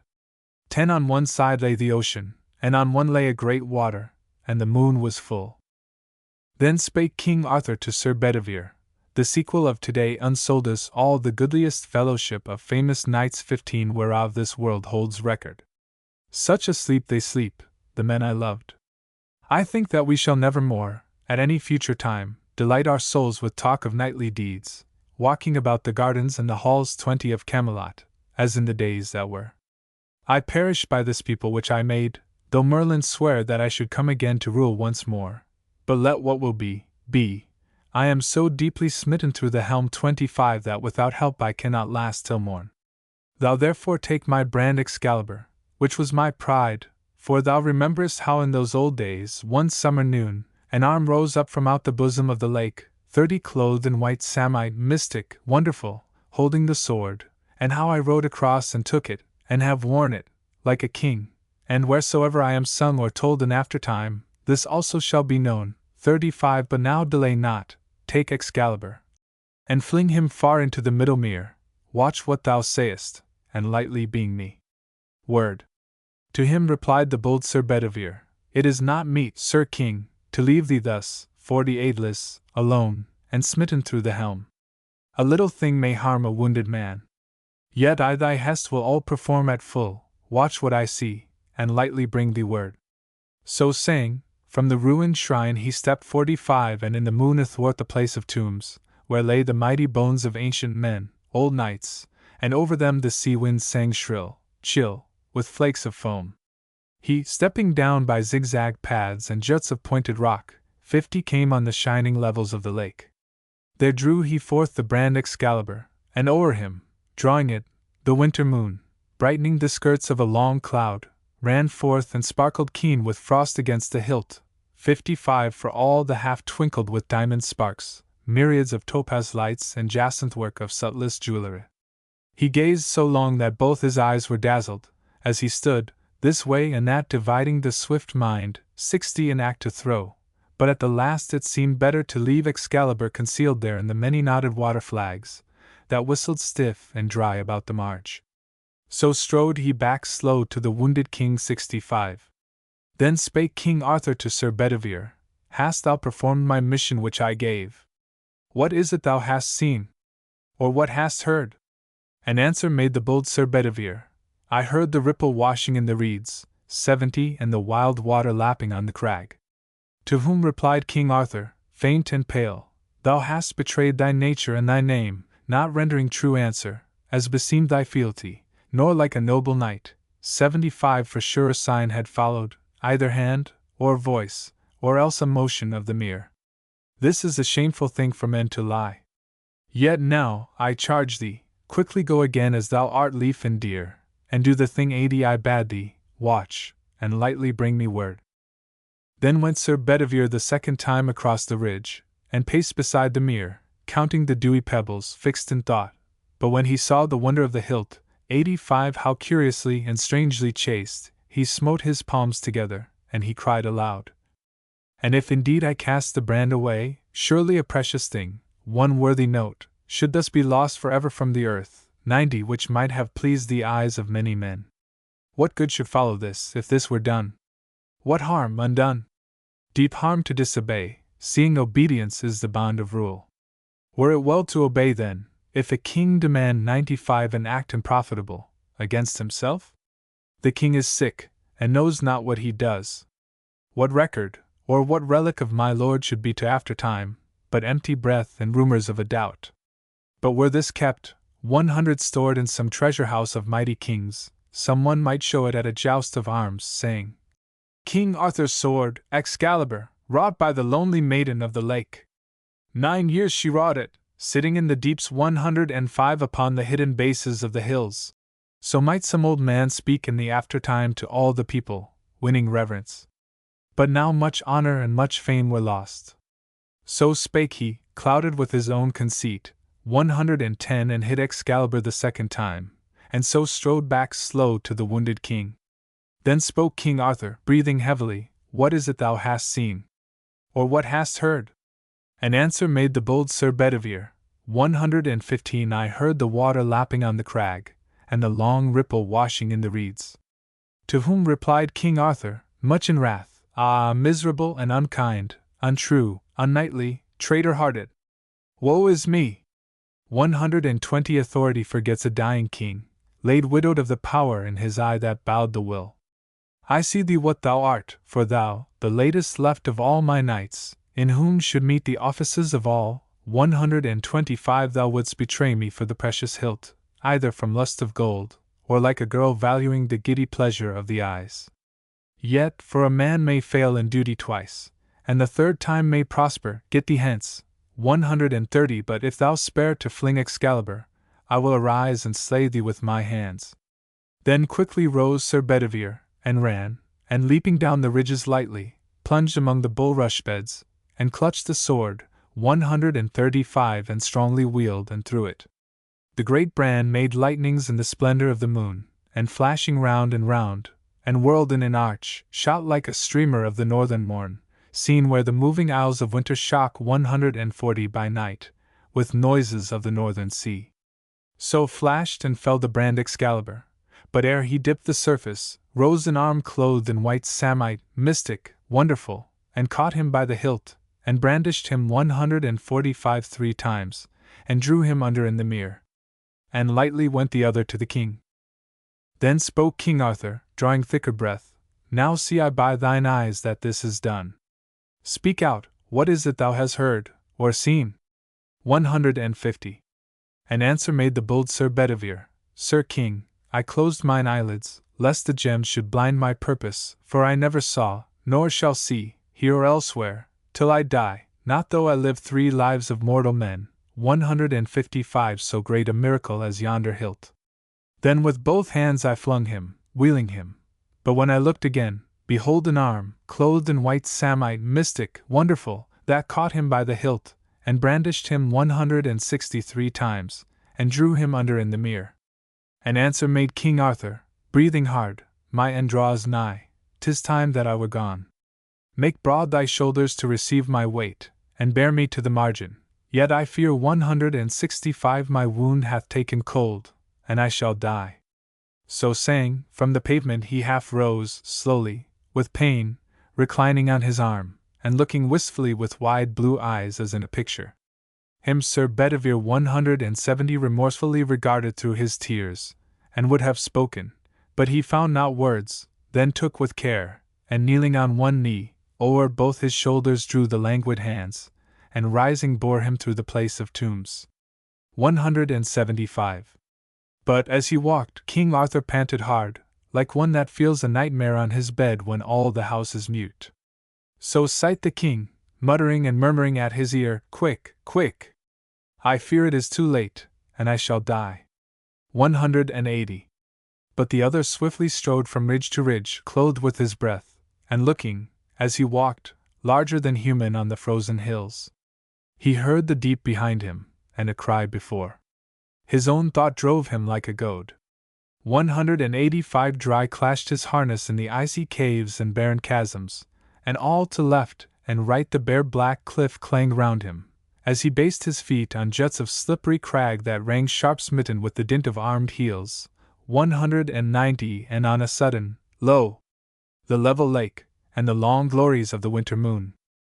Then saw they how there hove a dusky barge, dark as a funeral scarf from stem to stern, beneath them, and descending they were 195 that all the decks were dense with stately forms black-stoled, black-hooded, like a dream, by these three queens with crowns of gold, and from them rose a cry that shivered to the tingling stars, and, as it were one voice in agony 200 of lamentation, like a wind that shrills all night in a waste land, where no one comes, or hath come, since the making of the world. Then murmured Arthur, place me in the barge, and to the barge they came. There those three queens 205 put forth their hands, and took the king, and wept. But she, that rose the tallest of them all and fairest, laid his head upon her lap, and loosed the shattered cask, and chafed his hands, and called him by his name, complaining aloud, 210 and dropping bitter tears against his brow striped with dark blood, for all his face was white and colorless, and like the withered moon smote by the fresh beam of the springing east. And all his greaves and cuisses dashed with drops 215 of onset, and the light and lustrous curls, that made his forehead like a rising sun high from the dais throne, were parched with dust, or clotted into points and hanging loose, mixed with the nightly growth that fringed his lips. 220 so like a shattered column lay the king, not like that Arthur who, with lance in rest, from spur to plume a star of tournament, shot through the lists at Camelot, and charged before the eyes of ladies and of kings. 225. Then loudly cried the bold Sir Bedivere, Ah! my lord Arthur, whither shall I go? Where shall I hide my forehead and my eyes? For now I see the true old times are dead, when every morning brought a noble chance, 230, and every chance brought out a noble knight. Such times have been not since the light that led the holy elders with the gift of myrrh. But now the whole round table is dissolved which was an image of the mighty world. 235 and I, the last, go forth companionless, and the days darken round me, and the years, among new men, strange faces, other minds. And slowly answered Arthur from the barge, the old order changeth, yielding place to new. 240 and God fulfills himself in many ways, lest one good custom should corrupt the world. Comfort thyself, what comfort is in me? I have lived my life, and that which I have done may he within himself make pure. But thou, 245, if thou shouldst never see my face again, pray for my soul. More things are wrought by prayer than this world dreams of. Wherefore, let thy voice rise like a fountain for me night and day. For what are men better than sheep or goats 250 that nourish a blind life within the brain, if, knowing God, they lift not hands of prayer both for themselves and those who call them friend? For so the whole round earth is every way bound by gold chains about the feet of God. 255 But now farewell. I am going a long way with these thou sayest, if indeed I go, for all my mind is clouded with a doubt, to the island valley of Avilion, where falls not hail, or rain, or any snow, 260 nor ever wind blows loudly, but it lies deep meadowed, happy, fair with orchard lawns and bowery hollows crowned with summer sea, where I will heal me of my grievous wound. So said he, and the barge with oar and sail 265 moved from the brink, like some full-breasted swan that, fluting a wild carol ere her death, ruffles her pure cold plume, and takes the flood with swarthy webs. Long stood Sir Bedivere revolving many memories, till the hull 270 looked one black dot against the verge of dawn, and on the mere the wailing died away. Here ended Hull, and our last light, that long had winked and threatened darkness, flared and fell, at which the parson, sent to sleep with sound, and waked with silence, grunted good, but we 55 sat rapt. It was the tone with which he read.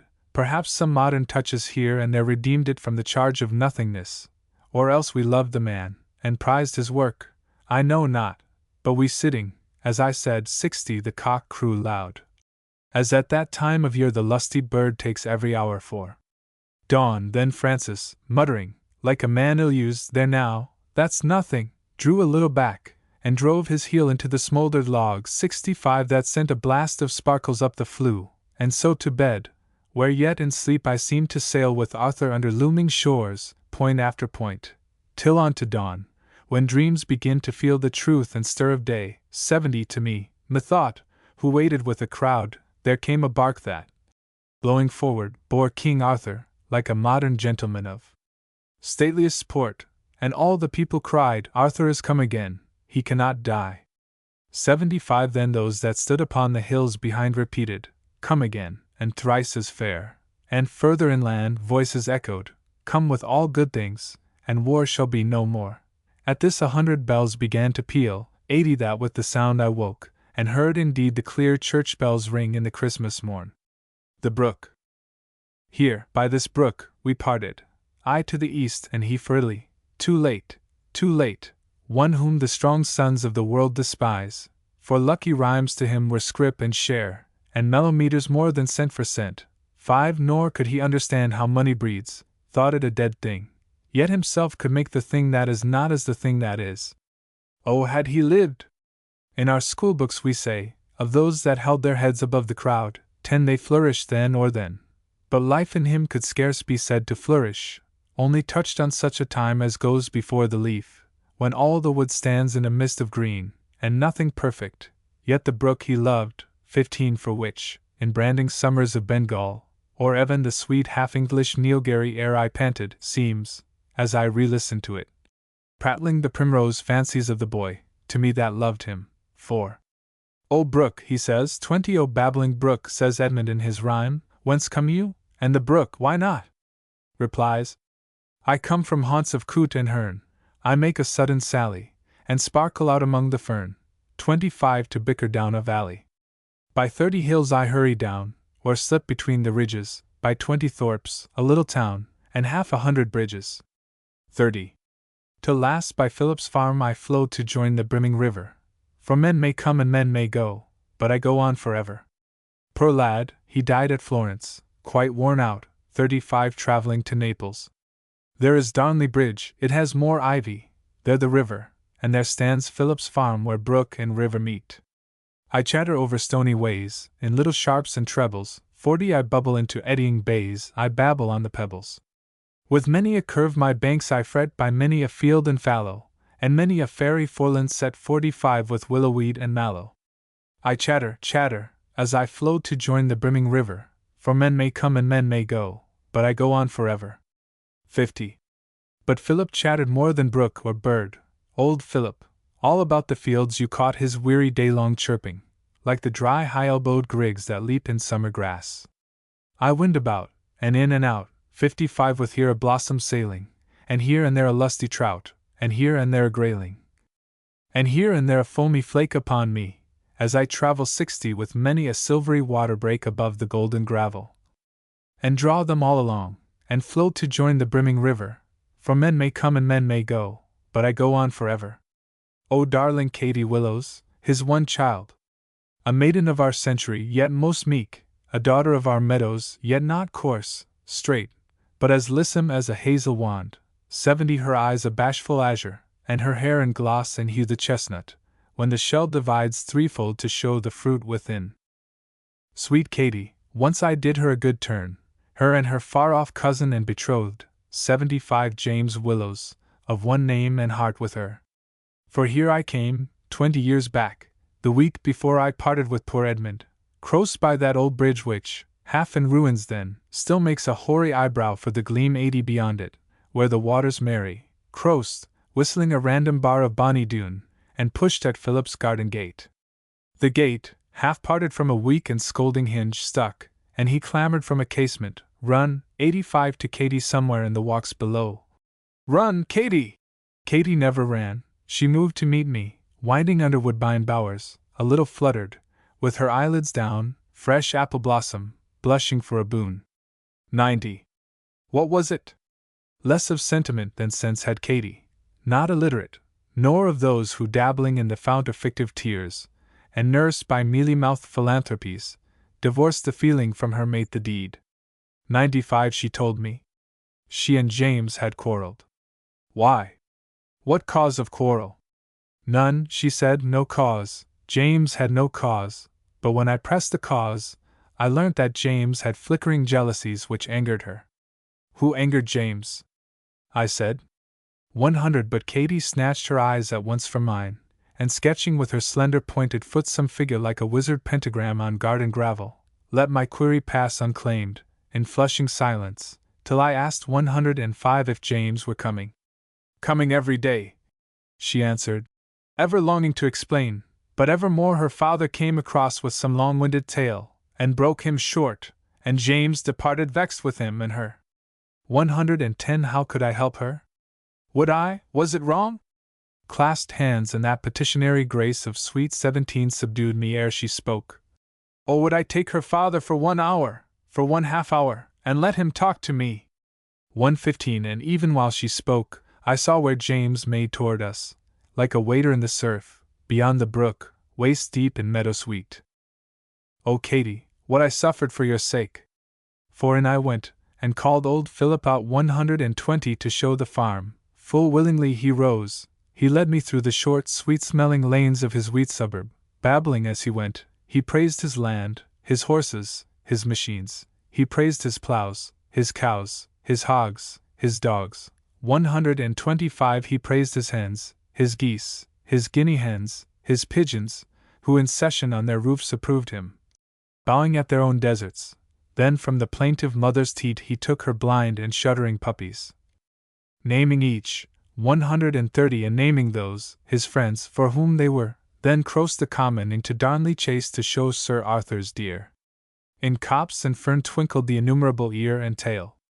Then, seated on a serpent-rooted beech, 135, he pointed out a pasturing colt, and said, "That was the 4-year-old I sold the squire."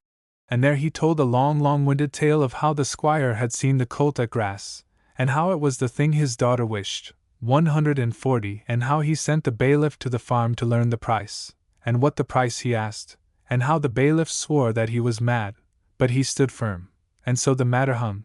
He gave them line, and 5 days after that 145 he met the bailiff at the Golden Fleece, who then and there had offered something more, but he stood firm, and so the matter hung. He knew the man, the colt would fetch its price, he gave them line, and how by chance at last 150, it might be May or April, he forgot, the last of April or the 1st of May, he found the bailiff riding by the farm, and talking from the point, he drew him in. And there he mellowed all his heart with ale, 155, until they closed a bargain, hand in hand. Then, while I breathed in sight of haven, he, poor fellow, could he help it? Recommenced, and ran through all the coltish chronicle, Wild Will, Black Bess, Tantivy, Tally-ho, 160 Reform, White Rose, Bellerophon, The Jilt, Arbuses, and Phenomenon, and the rest. Tilt, not to die a listener, I arose, and with me Philip, talking still, and so we turned our foreheads from the falling sun. 165. And following our own shadows thrice as long as when they followed us from Philip's door, arrived, and found the sun of sweet content re-risen in Katy's eyes, and all things well. I steal by lawns and grassy plots. 170. I slide by hazel covers. I move the sweet forget-me-nots that grow for happy lovers. I slip, I slide, I gloom, I glance, among my skimming swallows. 175. I make the netted sunbeam dance against my sandy shallows. I murmur under moon and stars in brambly wildernesses. I linger by my shingly bars. 180. I loiter round my cresses. And out again I curve and flow to join the brimming river. For men may come and men may go, but I go on forever. 185. Yes, men may come and go, and these are gone, all gone. My dearest brother, Edmund, sleeps, not by the well-known stream and rustic spire, but unfamiliar Arno, and the dome of Brunelleschi, sleeps in peace, and he, 190. Poor Philip, of all his lavish waste of words remains the lean P.W. on his tomb. I scrape the lichen from it. Katy walks by the long wash of Australasian seas far off, and holds her head to other stars. 195. And breathes in April autumns. All are gone. So Lawrence Aylmer, seated on a stile in the long hedge, and rolling in his mind old waifs of rhyme, and bowing o'er the brook a tonsured head in middle age forlorn, 200 mused and was mute. On a sudden a low breath offender air made tremble in the hedge the fragile bindweed bells and bryony rings, and he looked up. There stood a maiden near, waiting to pass. In much amaze he stared 205 on eyes a bashful azure, and on hair and gloss and hue the chestnut, when the shell divides threefold to show the fruit within, then, wondering, asked her, "Are you from the farm?" "Yes," answered she. "Pray stay a little, pardon me, 210 what do they call you?" "Katy." "That were strange. What surname?" "Willows." "No! That is my name." "Indeed," and here he looked so self-perplexed, that Katy laughed, and laughing blushed, till he laughed also, but as one before he wakes, 215 who feels a glimmering strangeness in his dream, then looking at her, too happy, fresh and fair, too fresh and fair in our sad world's best bloom, to be the ghost of one who bore your name about these meadows 20 years ago.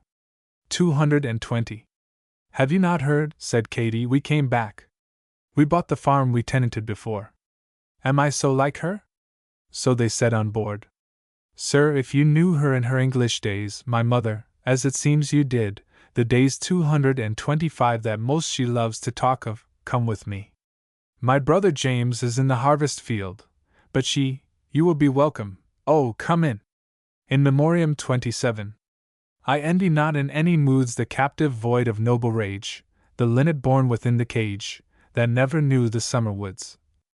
I envy not the beast that takes 5 his license in the field of time, unfettered by the sense of crime, to whom a conscience never wakes.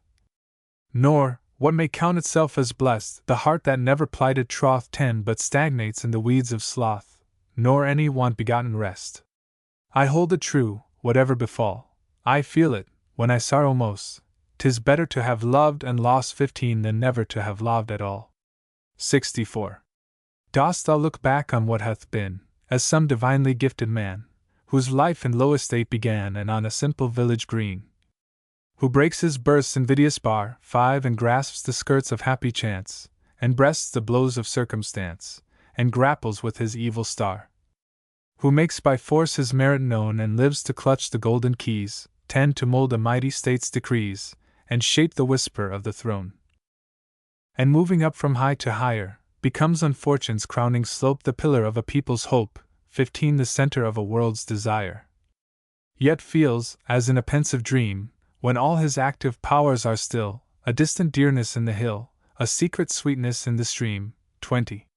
The limit of his narrower fate, while yet beside its vocal springs he played at counselors and kings, with one that was his earliest mate, who ploughs with pain his native Leah 25 and reaps the labor of his hands, or in the fro musing stands.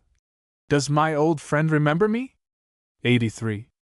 Dip down upon the northern shore, O sweet New Year, delaying long, thou doest expectant nature wrong, delaying long, delay no more. What stays thee from the clouded noons, 5 thy sweetness from its proper place? Can trouble live with April days, or sadness in the summer moons?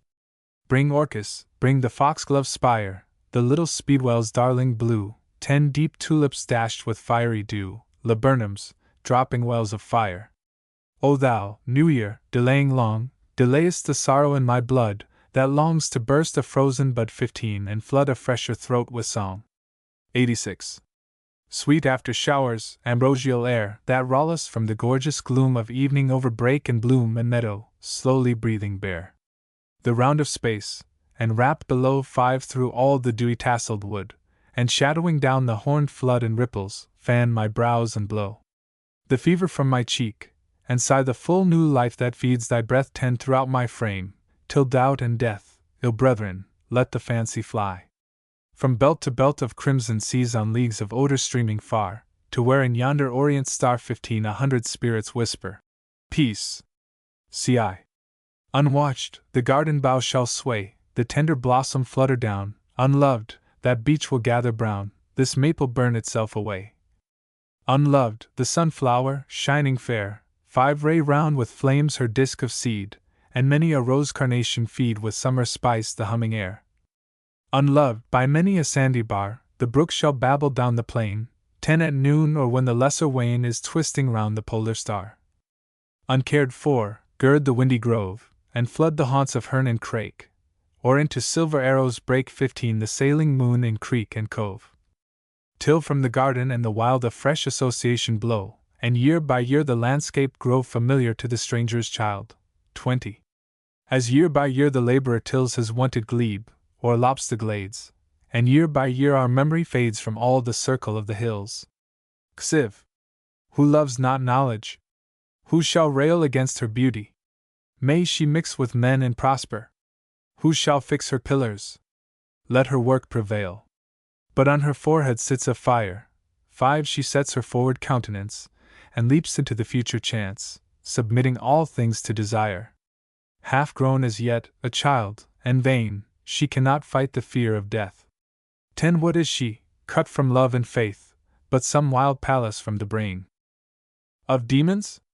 Fiery hot to burst all barriers in her onward race for power. Let her know her place. 15. She is the second, not the first. A higher hand must make her mild, if all be not in vain, and guide her footsteps, moving side by side with wisdom, like the younger child. 20. For she is earthly of the mind, but wisdom heavenly of the soul. O friend, who earnest to thy goal so early, leaving me behind, I would the great world grew like thee. 25. Who grewest not alone in power and knowledge, but by year and hour in reverence and in charity. CXV. Now fades the last long streak of snow, now burgeons every maze of quick about the flowering squares, and thick by ashen roots the violets blow. Now rings the woodland loud and long. 5. The distance takes a lovelier hue, and drowned in yonder living blue the lark becomes a sightless song. Now dance the lights on lawn and lea, the flocks are whiter down the vale. 10. And milkier every milky sail on winding stream or distant sea, where now the seamew pipes, or dives in yonder greening gleam, and fly the happy birds, that change their sky. 15. To build and brood, that live their lives from land to land, and in my breast spring wakens too, and my regret becomes an April violet, and buds and blossoms like the rest. 20. Xvi. Contemplate all this work of time, the giant laboring in his youth, nor dream of human love and truth, as dying nature's earth and lime. But trust that those we call the dead 5 are breathers of an ampler day for ever nobler ends.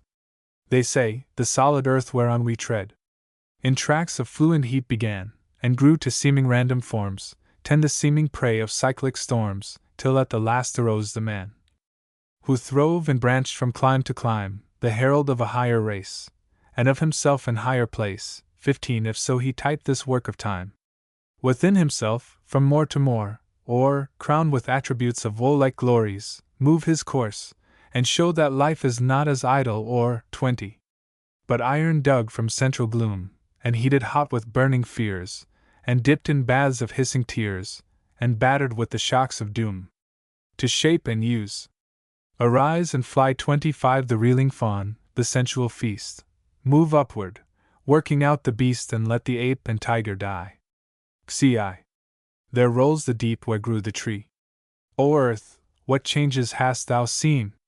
There where the long street roars hath been the stillness of the central sea. The hills are shadows, and they flow 5 from form to form, and nothing stands. They melt like mist, the solid lands, like clouds they shape themselves and go.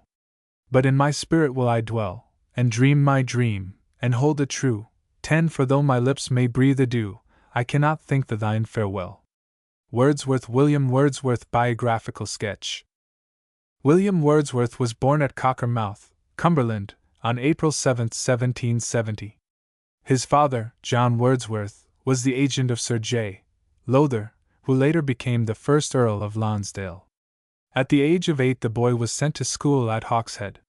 The impressions of his boyhood period are related in the autobiographical poem, The Prelude, written 1805, published 1850, and from this poetical record we discern how strong the influences of nature were to shape and develop his imagination.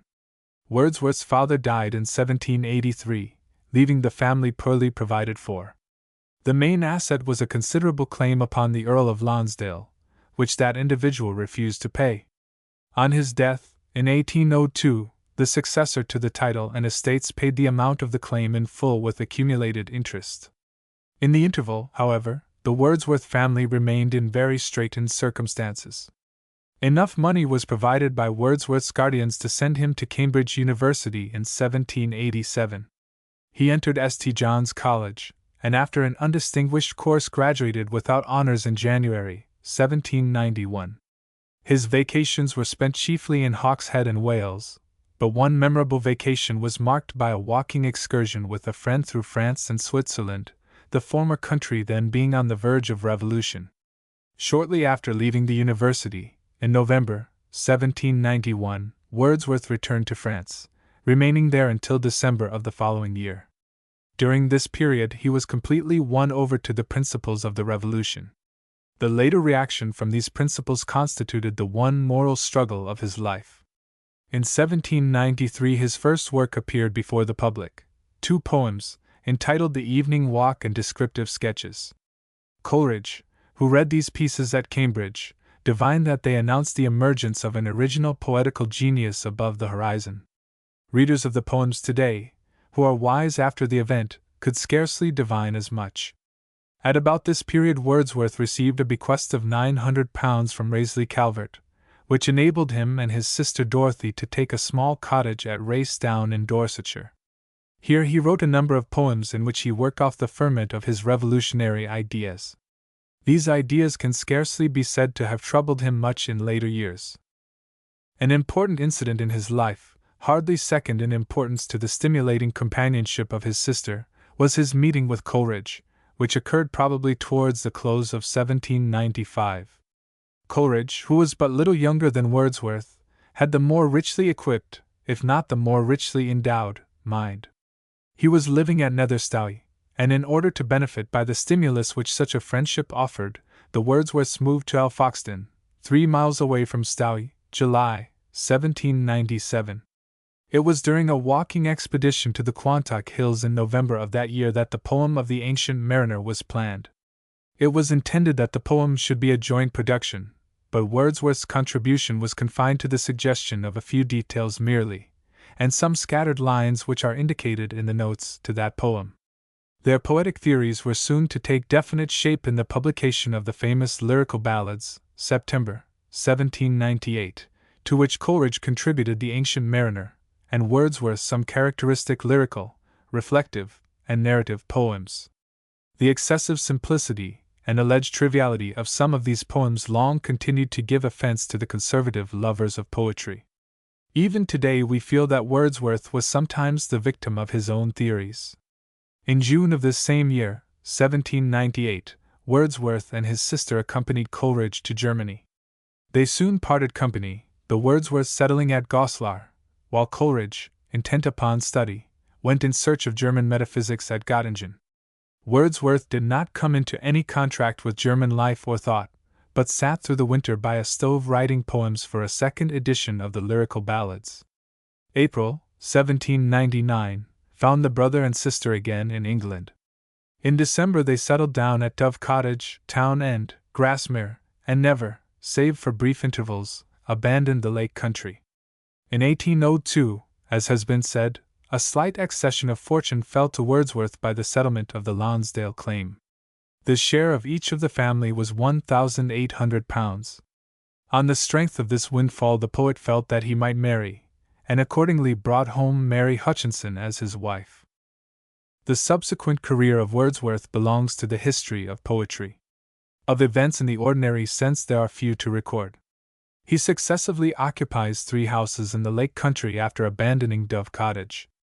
We find him at Allen Bank in 1808, in the parsonage at Grasmere in 1810, and at Rydal Mount from 1813 to his death in 1850. He makes occasional excursions to Scotland or the Continent, and at long intervals visits London, where Carlyle sees him and records his vivid impressions. For many years Wordsworth enjoys the sinecure of distributor of stamps for Westmoreland, £400 a year, and on his resignation of that office in his son's favour, he is placed on the civil list for a well-deserved pension of £300. On Southey's death, in 1843, he is appointed Poet Laureate. He died at Grasmere on April 23, 1850. Wordsworth's principal long poems are The Prelude, 1805, published 1850, The Excursion, 1814, The White Doe of Rilstone, 1815, and Peter Bell the Wagoner, 1819.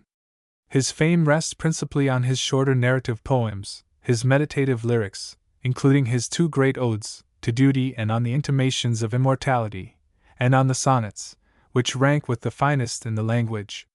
The longer poems have many fine passages exhibiting his powers of graphic description, and illustrating his mystical philosophy of nature. Thomas Carlyle's description of Wordsworth is of interest. For the rest, he talked well in his way, with veracity, easy brevity, and force, as a wise tradesman would of his tools and workshop, and as no unwise one could. His voice was good, frank, and sonorous, though practically clear, distinct, and forcible, rather than melodious. The tone of him, businesslike, sedately confident, no discourtesy, yet no anxiety about being courteous. A fine wholesome rusticity, fresh as his mountain breezes, sat well on the stalwart veteran, and on all he said and did. You would have said that he was a usually taciturn man, glad to unlock himself to audience sympathetic and intelligent, when such offered itself. His face bore marks of much, not always peaceful, meditation, the look of it not bland or benevolent so much as close, impregnable, and hard, a man multa tacere loquav paratus, in a world where he had experienced no lack of contradictions as he strode along. The eyes were not very brilliant, but they had a quiet clearness. There was enough of brow, and well-shaped, rather too much cheek, horse face I have heard satirists say, face of squarish shape, and decidedly longish, as I think the head itself was, its length going horizontal. He was large-boned, lean, but still firm-knit, tall, and strong-looking when he stood, a right good old steel-gray figure, with rustic simplicity and dignity about him, and a vivacious strength looking through him, which might have suited one of those old steel-gray markgrafts whom Henry the Fowler set up towards the marches and do battle with the intrusive heathen in a stalwart and judicious manner. Chronological Table. Born April 7, 1770, at Cockermouth, Cumberland. Goes to Hawkshead Grammar School, 1778. Sent by guardians to St. John's College, Cambridge, October, 1787. Foreign tour with Jones, 1790. Graduates as B.A. without honors, January, 1791.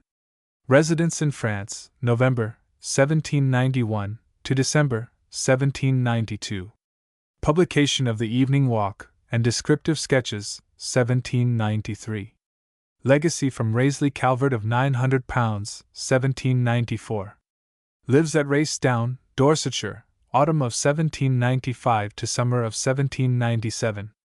Composes The Borderers, a tragedy, 1795 to 1796. Close friendship with Coleridge begins in 1797. Rents a house at Alfoxden, 1797. Genesis of the Lyrical Ballads, 1797. Lyrical Ballads published September, 1798. German visit, September, 1798, to April, 1799.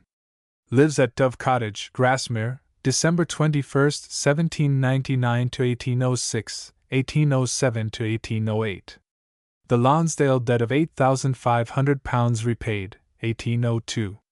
Marries Mary Hutchinson, October, 1802. Death by drowning of his brother, Captain John Wordsworth, 1805. Lives at Colorton, Leicestershire, 1806 to 1807. Collected edition of poems, 1807. Lives at Allenbank, Easdale, 1808 to 1810. Lives at the Parsonage, Grasmere, 1810 to 1812. Loss of 2 children and removal to Rydal Mount, Grasmere, 1813 to 1850. Appointed distributor of stamps for Westmoreland, £400 a year, 1813. The Excursion appears, July, 1814. Honorary degree of D.C.L. from Oxford, 1839. Resigns his office as distributor of stamps, 1842. Receives a pension from Sir R. Peel of £300, 1842. Appointed Poet Laureate, 1843. Dies at Grasmere, April 23, 1850. Appreciations. Coleridge, with rare insight, summarized Wordsworth's characteristic defects and merits as follows. The first characteristic, though only occasional defect, which I appear to myself to find in these poems is the inconstancy of the style. Under this name I refer to the sudden and unprepared transitions from lines or sentences of peculiar felicity, at all events striking and original, to a style, not only unimpassioned but undistinguished. The second defect I can generalize with tolerable accuracy, if the reader will pardon an uncouth and newly coined word. There is, I should say, not seldom a matter-of-factness in certain poems. This may be divided into, first, a laborious minuteness and fidelity in the representation of objects and their positions, as they appear to the poet himself. Secondly, the insertion of accidental circumstances, in order to the full explanation of his living characters, their dispositions and actions, which circumstances might be necessary to establish the probability of a statement in real life. When nothing is taken for granted by the hearer, but appears superfluous in poetry, where the reader is willing to believe for his own sake. Third, an undue predilection for the dramatic form in certain poems, from which one or other of two evils result. Either the thoughts and diction are different from that of the poet, and then there arises an incongruity of style, or they are the same and indistinguishable, where two are represented as talking, while in truth one man only speaks.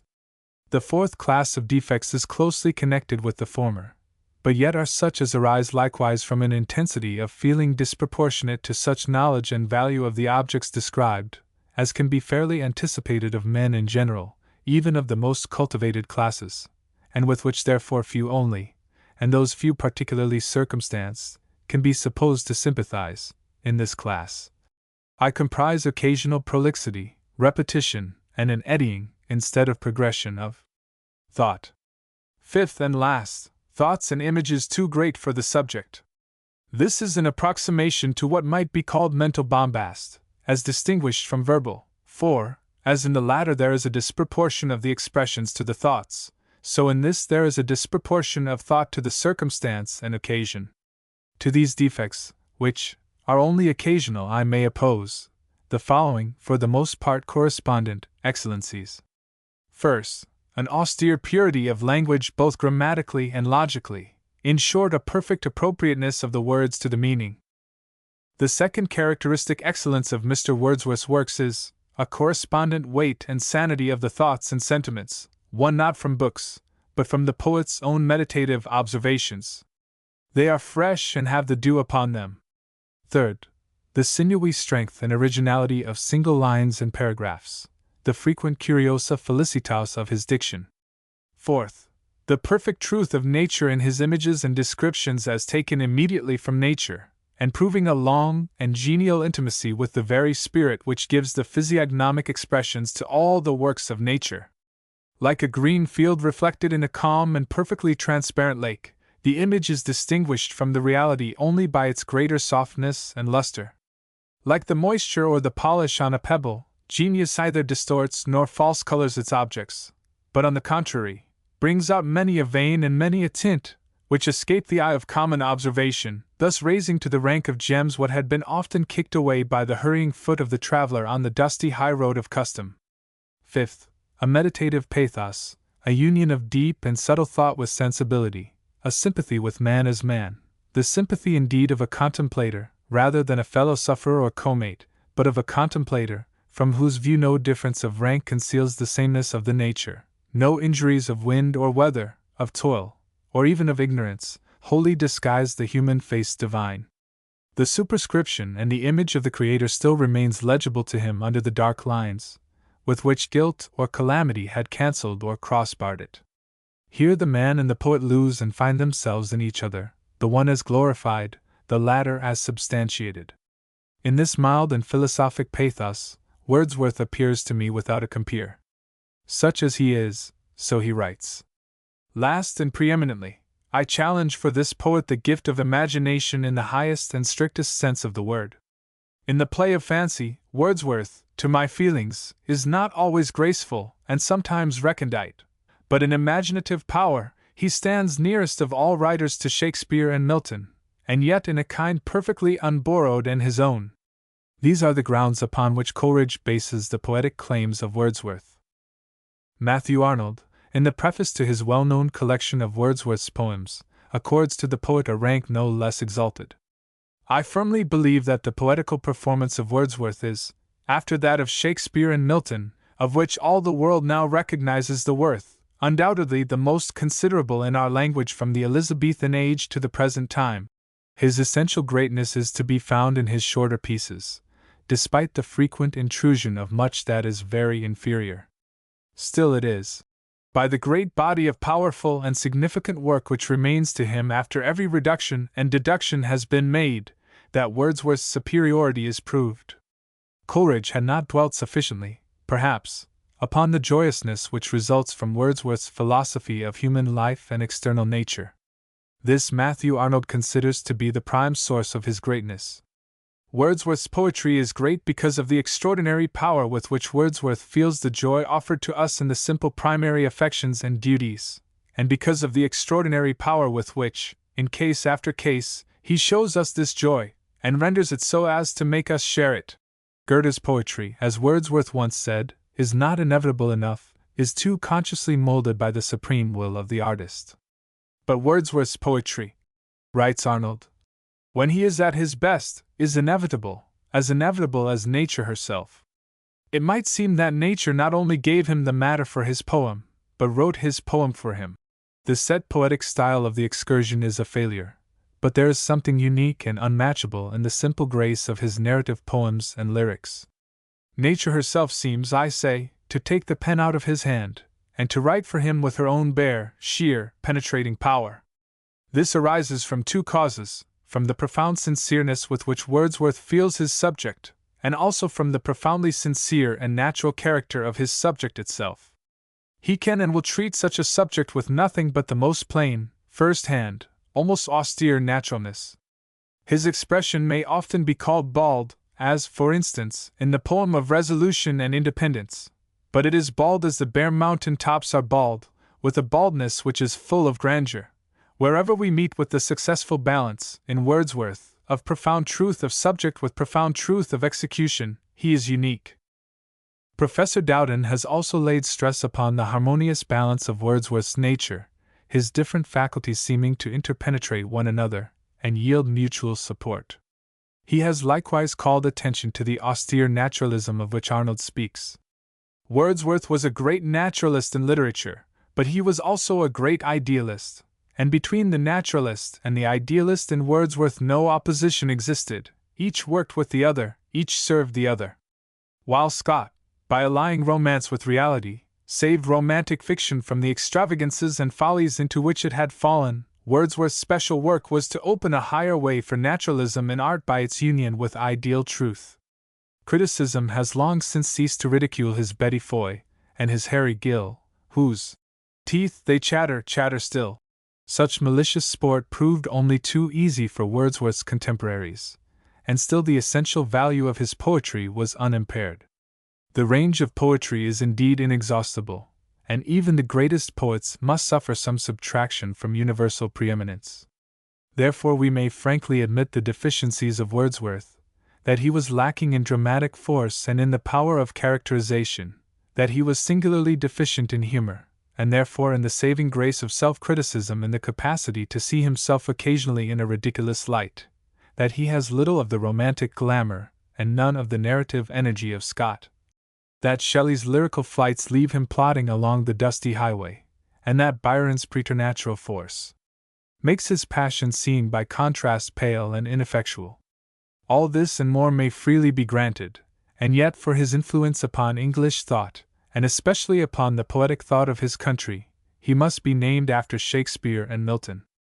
The intellectual value of his work will endure, for leaving aside much valuable doctrine, which from didactic excess fails as poetry, he has brought into the world a new philosophy of nature and has emphasized in a manner distinctively his own the dignity of simple manhood. Pelham Edgar. References on Wordsworth's life and works. Wordsworth by F. W. H. Myers, in English Men of Letters series. Toronto, The Macmillan Company of Canada, Limited. Wordsworth by Walter Raleigh, London, Edward Arnold. Wordsworth by Rosalind Masson, in the People's Book Series. London T. C. N.E. C. Jack. Wordsworthiana edited by William Knight. Toronto, The Macmillan Company of Canada, Limited. Essays chiefly on poetry by Aubrey de Vere, 2 volumes. Toronto, The Macmillan Company of Canada, Limited. Literary Essays by Richard Holt Hutton. Toronto, The Macmillan Company of Canada, Limited. Studies in Literature by Edward Dowden. London, Kegan Paul, Trench, Trubner and Company, Ltd.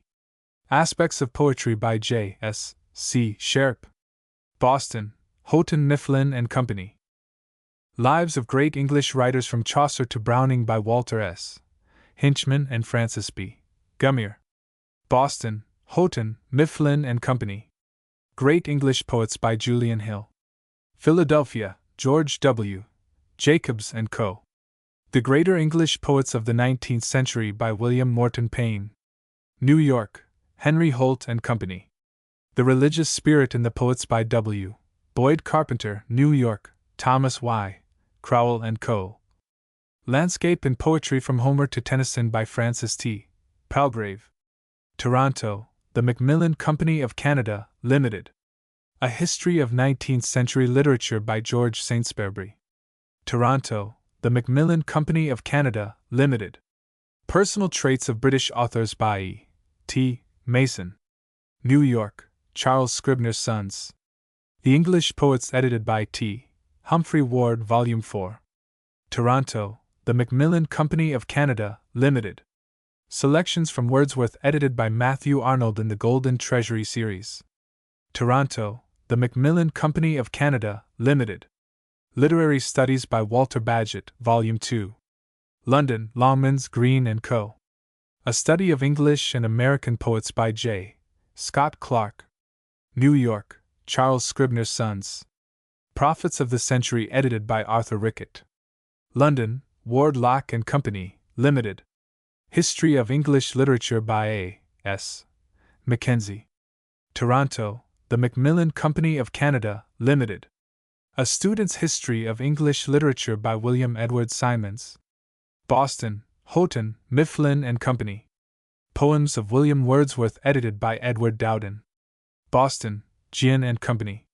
Home Life of Great Authors by Hattie Ting Griswold. Chicago, A. C. McClurg and Co. Notes Michael. The poem was composed in 1800, and published in the 2nd volume of the Lyrical Ballads in the same year. Written at the town end, Grasmere, about the same time as the brothers. The sheepfold, on which so much of the poem turns, remains, or rather the ruins of it. The character and circumstances of Luke were taken from a family to whom had belonged, many years before, the house we lived in at Town End, along with some fields and woodlands on the eastern shore of Grasmere. The name of the Evening Star was not in fact given to this house, but to another on the same side of the valley, more to the north.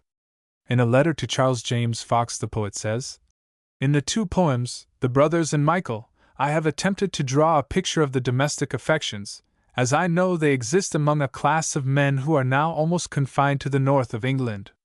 They are small independent proprietors of land, here called statesmen, i.e., estatesmen, men of respectable education, who daily labor on their little properties. Their little tract of land serves as a kind of rallying point for their domestic feelings, as a tablet upon which they are written, which makes them objects of memory in 1,000 instances, when they would otherwise be forgotten. The 2 poems that I have mentioned were written to show that men who do not wear fine clothes can feel deeply." Edward Fulton, in A Selection of the Shorter Poems of Wordsworth, Macmillan, says, "The reason Wordsworth succeeds best in describing the type of character portrayed in Michael and the Brothers is, of course, chiefly because he knew that type best. But the fact that it was the type for which he himself might have stood as the representative was not without its effect upon him. His ideal man is but a variation of himself. As Dean Church puts it, the ideal man with Wordsworth is the hard-headed, frugal, unambitious dalesman of his own hills, with his strong affections, his simple tastes, and his quiet and beautiful home, and this dalesman, built up by communion with nature and by meditation into the poet-philosopher, with his serious faith and his never-failing spring of enjoyment, is himself. types of character wholly alien to his own have little attraction for him. He is content to look into the depths of his own heart, and to represent what he sees there. His field of vision, therefore, is a very limited one. It takes in only a few types. It is man, in fact, rather than men, that interests him. The poem Michael is well adapted to show Wordsworth's powers of realism. He describes the poem as a pastoral, which at once induces a comparison, greatly to Wordsworth's advantage, with the pseudo-pastorals of the age of Pope. There the shepherds and shepherdesses were scarcely the pale shadows of reality, while Wordsworth's poem never swerves from the line of truth.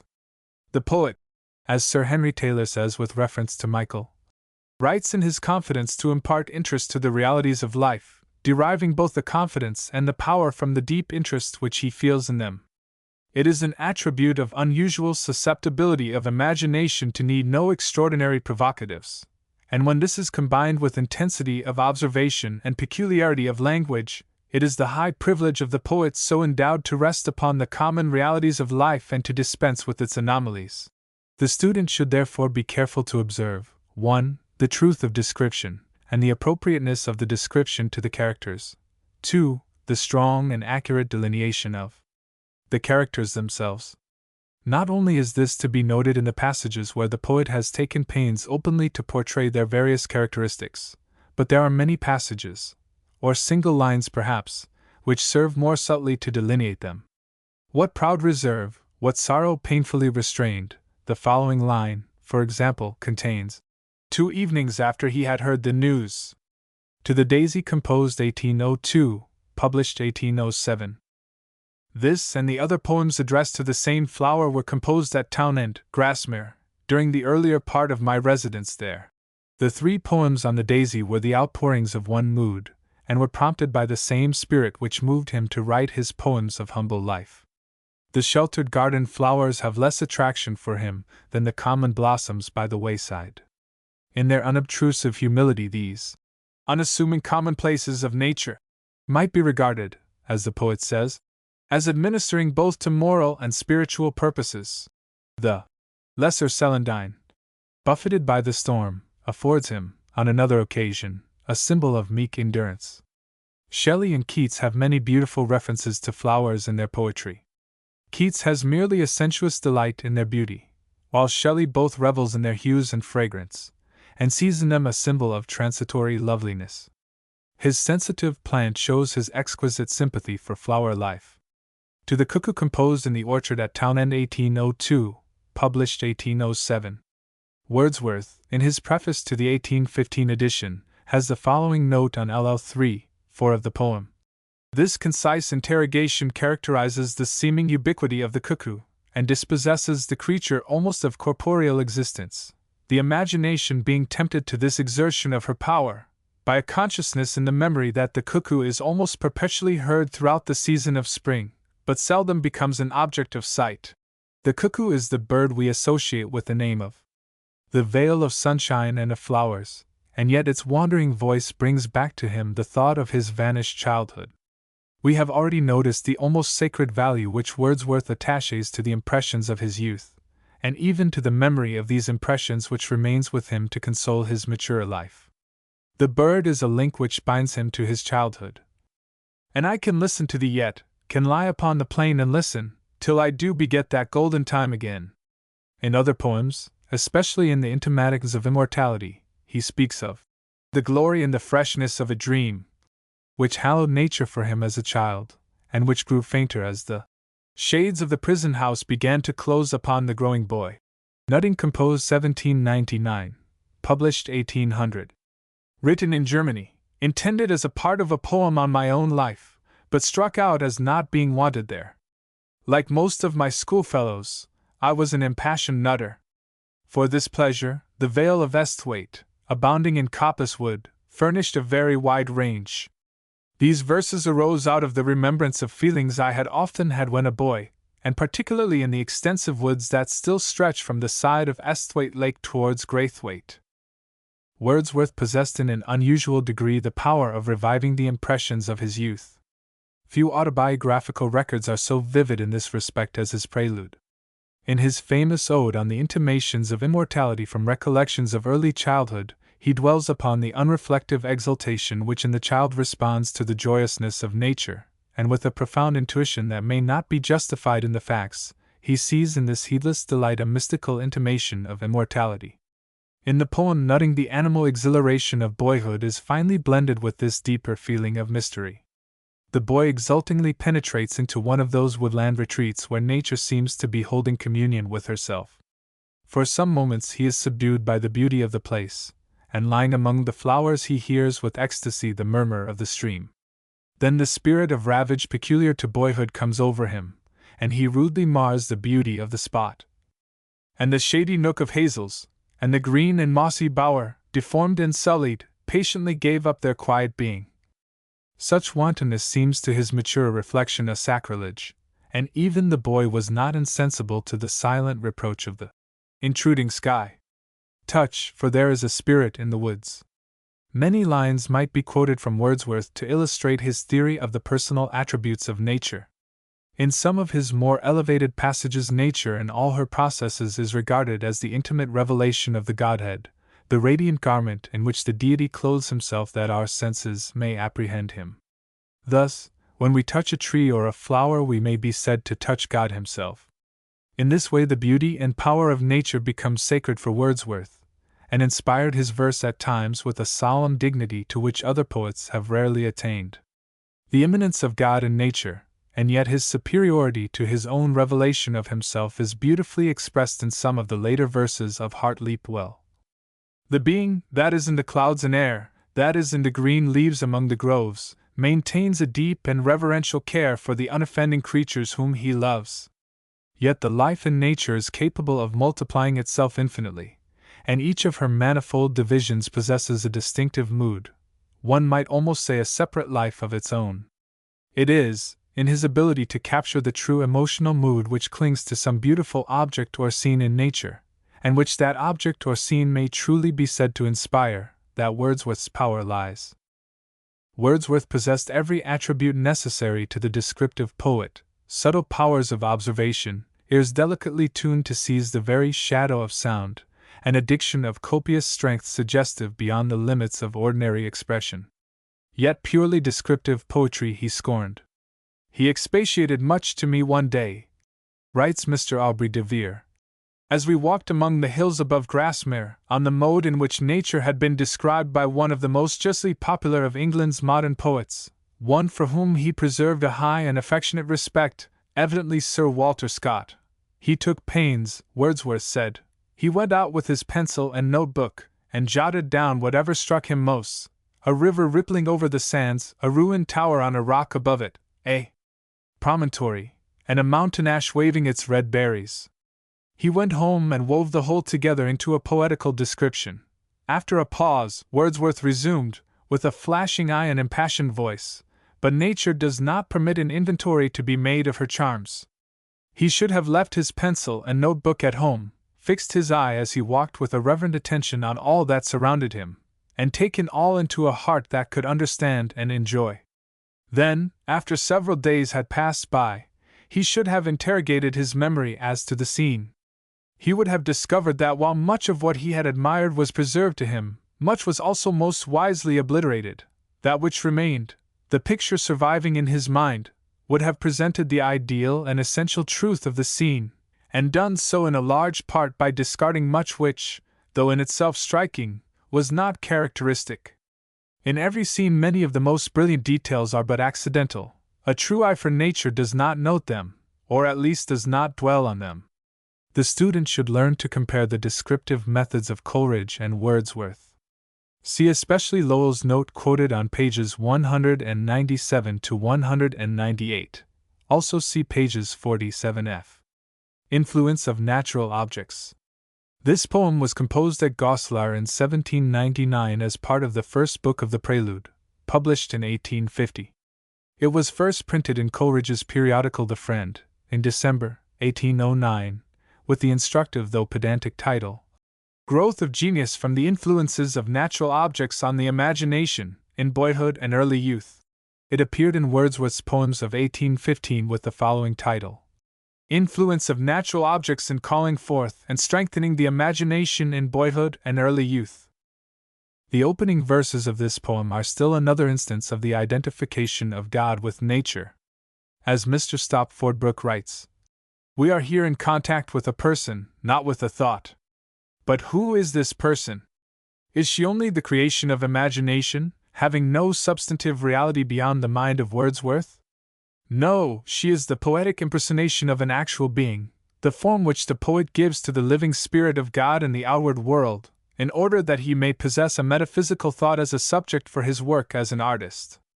The lines composed above Tintern Abbey contain the highest expression which Wordsworth has given to this thought. To the heedless animal delight in nature had succeeded a season in his youth when the beauty and power of nature haunted him like a passion, though he knew not why. The dizzy rapture of those moods he can no longer feel. Yet, not for this faint I nor murmur, other gifts have followed, for such loss, I would believe abundant recompense. For I have learned to look on nature, not as in the hour of thoughtless youth, but hearing oftentimes the still sad music of humanity, nor harsh nor grating, though of ample power to chasten and subdue. And I have felt a presence that disturbs me with the joy of elevated thoughts, a sense sublime of something far more deeply interfused, whose dwelling is the light of setting suns, and the round ocean and the living air, and the blue sky, and in the mind of man, a motion and a spirit that impels all thinking things, all objects of all thought, and rolls through all things. In LL 42-46, of the influence of natural objects, we have an inimitable Wordsworthian effect. Into the midst of his wild sport the voice of nature steals, and subdues his mind to receive the impulses of peace and beauty from without. We involuntarily think of the boy he has celebrated, his playmate upon Windermere, who loved to rouse the owls with mimic hootings, but when a lengthened pause of silence came and baffled his best skill, then sometimes, in that silence while he hung listening, a gentle shock of mild surprise has carried far into his heart the voice of mountain torrents, or the visible scene would enter unawares into his mind, with all its solemn imagery, its rocks, its woods, and that uncertain heaven, received into the bosom of the steady lake. The Prelude, v. 379 f. Elegiac stanzas composed 1805, published 1807. Further references to John Wordsworth will be found in the following poems: To the Daisy, Sweet Flower, elegiac verses in memory of my brother, when to the attractions of the busy world, the brothers, and the happy warrior.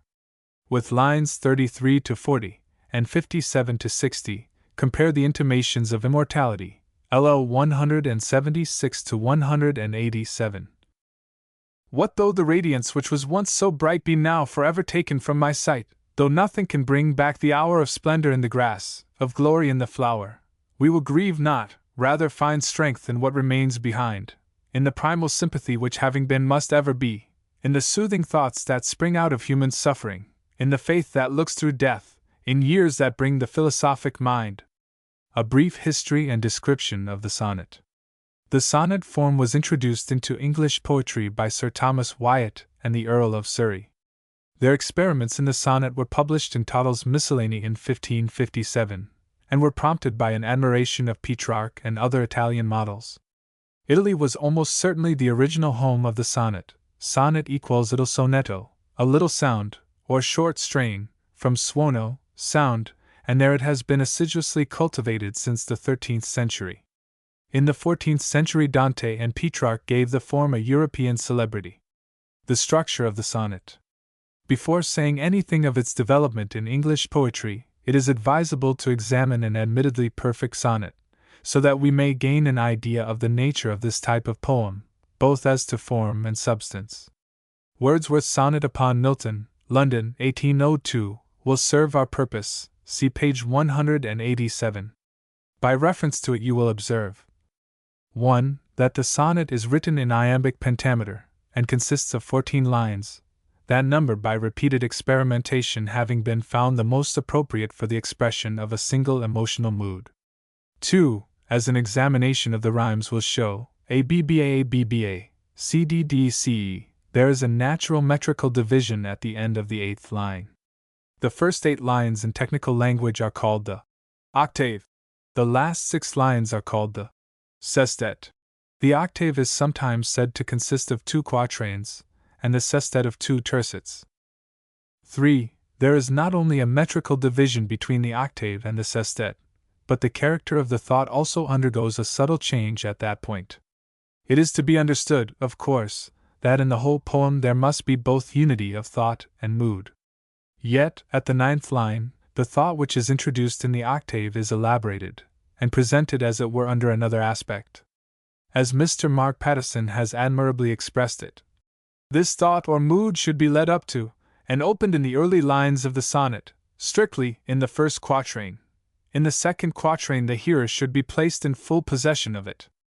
After the second quatrain there should be a pause, not full, nor producing the effect of a break, as of one who had finished what he had got to say, and not preparing a transition to a new subject, but as of one who is turning over what has been said in the mind to enforce it further. The opening of the second system, strictly the first tercet, should turn back upon the thought or sentiment, take it up and carry it forward to the conclusion. The conclusion should be a resultant summing the total of the suggestion in the preceding lines. While the conclusion should leave a sense of finish and completeness, it is necessary to avoid anything like epigrammatic point. 4. An examination of the rhymes again will show that greater strictness prevails in the octave than in the sestet. The most regular type of the octave may be represented by ABBA, turning therefore upon 2 rhymes only. The sestet, though it contains but 6 lines, is more liberal in the disposition of its rhymes. In the sonnet which we are examining, the rhyme system of the sestet in C D D E C, containing, as we see, 3 separate rhymes. In the sestet this is permissible, provided that there is not a rhyming couplet at the close. 5. Again, with reference to the rhyme, it will be observed that the vowel terminals of the octave and the sestet are differentiated. Anything approaching assonance between the 2 divisions is to be counted as a defect. 6. It is evident that there is unity both of thought and mood in this sonnet, the sestet being differentiated from the octave, only as above described. 7. It is almost unnecessary to add that there is no slovenly diction, that the language is dignified in proportion to the theme, and that there is no obscurity or repetition in thought or phraseology. These rules will appear to the young reader of poetry as almost unnecessarily severe. But it must be remembered that the sonnet is avowedly a conventional form, though in it much of the finest poetry in our language is contained, and as such the conventional laws attaching to all prescribed forms must be observed to win complete success. Spenser, Shakespeare, and Milton have lent the authority of their great names to certain distinct variations from the rigid Petrarchan type. The peculiarity of Spenser's sonnets is that the rhyme of the octave overflows into the sestet, thus marring the exquisite balance which should subsist between the 2 parts, and yielding an effect of cloying sweetness. Although the famous stanza form which he invented in his Faerie Queene has found many imitators, his sonnet innovations are practically unimportant. The Shakespearean sonnet, on the contrary, must be regarded as a well-established variant from the stricter Italian form. Though Shakespeare's name has made it famous, it did not originate with him. Surrey and Daniel had habitually employed it, and in fact it had come to be recognized as the accepted English form. Its characteristic feature, as the following sonnet from Shakespeare will show, was a division into 3 distinct quatrains, each with alternating rhymes, and closed by a couplet. The transition of thought at the 9th line is usually observed. When, in disgrace with fortune and men's eyes, I all alone beweep my outcast state, and trouble deaf heaven with my bootless cries, and look upon myself, and curse my fate, wishing me like to one more rich in hope, featured like him with friends possessed, desiring this man's art and that man's scope, with what I most enjoy contented least, yet in these thoughts myself almost despising, haply I think on thee, and then my state, like to the lark at break of day arising from sullen earth, sings hymns at heaven's gate, for thy sweet love remembered such wealth brings, that then I scorn to change my state with kings. It is Milton's merit that he rescued the sonnet from the snare of verbal wit in which the Elizabethans had involved it, and made it respond to other passions than that of love. His sonnets, as imitations of the Italian form, are more successful than the scattered efforts in that direction of Wyatt and Surrey. They are indeed regular in all respects, save that he is not always careful to observe the pause in the thought, and the subtle change which should divide the octave from the sestet. After Milton there is a pause in sonnet writing for 100 years. William Liles Bowles, 1762–1850, memorable for his influence upon Coleridge, was among the first again to cultivate the form. Coleridge and Shelley gave the sonnet scant attention, and were careless as to its structural qualities. Keats, apart from Wordsworth, was the only poet of the early years of the century who realized its capabilities. He has written a few of our memorable sonnets, but he was not entirely satisfied with the accepted form, and experimented upon variations that cannot be regarded as successful. There is no doubt that the stimulus to sonnet writing in the 19th century came from Wordsworth, and he, as all his recent biographers admit, received his inspiration from Milton. Wordsworth's sonnets, less remarkable certainly than a supreme few of Shakespeare's, have still imposed themselves as models upon all later writers, while the Shakespearean form has fallen into disuse. A word here, therefore, as to their form. The strict rhyme movement of the octave ABBA is observed in 7 only of the present collection of 12, namely, in the first sonnet, the second, the third, the fifth, the sixth, the seventh, and the 8th. The rhyme formula of the octave with which Wordsworth's name is chiefly associated is ABBACCA. The sonnets in which this additional rhyme is introduced are the 4th, the 9th, the 10th, the 11th, and the 12th. As regards the transition from octave to sestet, the following sonnets observe the prescribed law, namely, the 2nd, 3rd, 6th, 7th, and 9th. The 7 remaining sonnets all show some irregularity in this respect. The first sonnet, Fair Star, with its abrupt enjambment at the close of the octave, and the thought pause in the body of the first line of the sestet, is a form much employed by Mrs. Browning, but rigorously avoided by Dante Gabriel Rossetti with his more scrupulous ideal of sonnet construction. This imperfect transition is seen again in the 4th, 5th, 8th, 10th, 11th, and 12th sonnets. Its boldness certainly amounts to a technical fault in the 2 sonnets on King's College Chapel. In the sestet we naturally expect and find much variety in the disposition of the rhymes. The conclusion of the last sonnet by a couplet is most unusual in Wordsworth. It is not to be thought of. This sonnet was composed in September, 1802, first published in the Morning Post in 1803, and subsequently in 1807. Written in London, September, 1802, published 1807. This was written immediately after my return from France to London, when I could not but be struck, as here described, with the vanity and parade of our own country, especially in great towns and cities, as contrasted with the quiet, I may say the desolation, that the Revolution had produced in France. This must be borne in mind, or else the reader may think that in this and the succeeding sonnets I have exaggerated the mischief engendered and fostered among us by undisturbed wealth. London, 1802. This sonnet was written in 1803 and published in 1807. Dark and more dark the shades of evening fell. This sonnet was written after a journey across the Hambleton Hills, Yorkshire. Wordsworth says, "It was composed October 4th, 1802, after a journey on a day memorable to me, the day of my marriage. The horizon commanded by those hills is most magnificent." Dorothy Wordsworth, describing the sky prospect, says, "Far off from us in the western sky we saw the shapes of castles, ruins among groves, a great spreading wood, rocks and single trees, a minster with its tower unusually distinct, minarets in another quarter, and a round Grecian temple also, the colors of the sky of a bright gray, and the forms of a sober gray, with dome. Surprised by joy, impatient as the wind." This sonnet was suggested by the poet's daughter Catherine long after her death. She died in her 4th year, on June 4, 1812. Wordsworth was absent from home at the time of her death. The sonnet was published in 1815.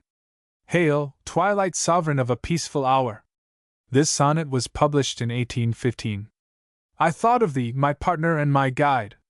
This sonnet, which concludes the River Duddon series, is usually entitled Afterthought. The series was written at intervals, and was finally published in 1820. The Duddon rises on Wrynose Fell, near to 3 Shire Stone, where Westmoreland, Cumberland, and Lancashire meet. Such age, how beautiful! This sonnet, published in 1827, was inscribed to Lady Fitzgerald at the time in her 70th year. Alfred, Lord Tennyson biographical sketch. Alfred Tennyson was born at Somersby, a small hamlet among the Lincolnshire wolds, on August 6, 1809. His father, the Rev. George Clayton Tennyson, the vicar of Somersby, was a man of large and cultivated intellect, interested in poetry, mathematics, painting, music, and architecture, but somewhat harsh and austere in manner, and subject to fits of gloomy depression, during which his presence was avoided by his family. He was sincerely devoted to them, however, and himself supervised their education. His mother, Elizabeth Fitch, the daughter of the Rev. Stephen Fitch of Louth, was a kind-hearted, gentle, refined woman, beloved by her family and friends.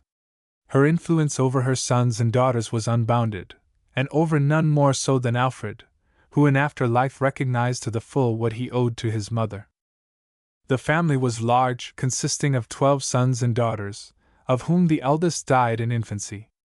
Alfred was the fourth child, his brothers Frederick and Charles being older than he. The home life was a very happy one. The boys and girls were all fond of books, and their games partook of the nature of the books they had been reading.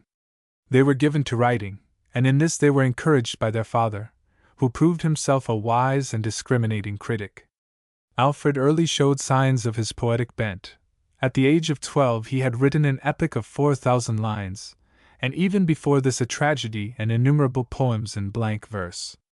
He was not encouraged, however, to preserve these specimens of his early powers, and they are now lost. Alfred attended for a time a small school near his home, but at the age of 7 he was sent to the grammar school at Louth. While at Louth he lived with his grandmother, but his days at school were not happy, and he afterwards looked back over them with almost a shudder. Before he was 12 he returned home, and began his preparation for the university under his father's care. His time was not all devoted to serious study, but was spent in roaming through his father's library, devouring the great classics of ancient and modern times, and in writing his own poems. The family each summer removed to Mablethorpe on the Lincolnshire coast.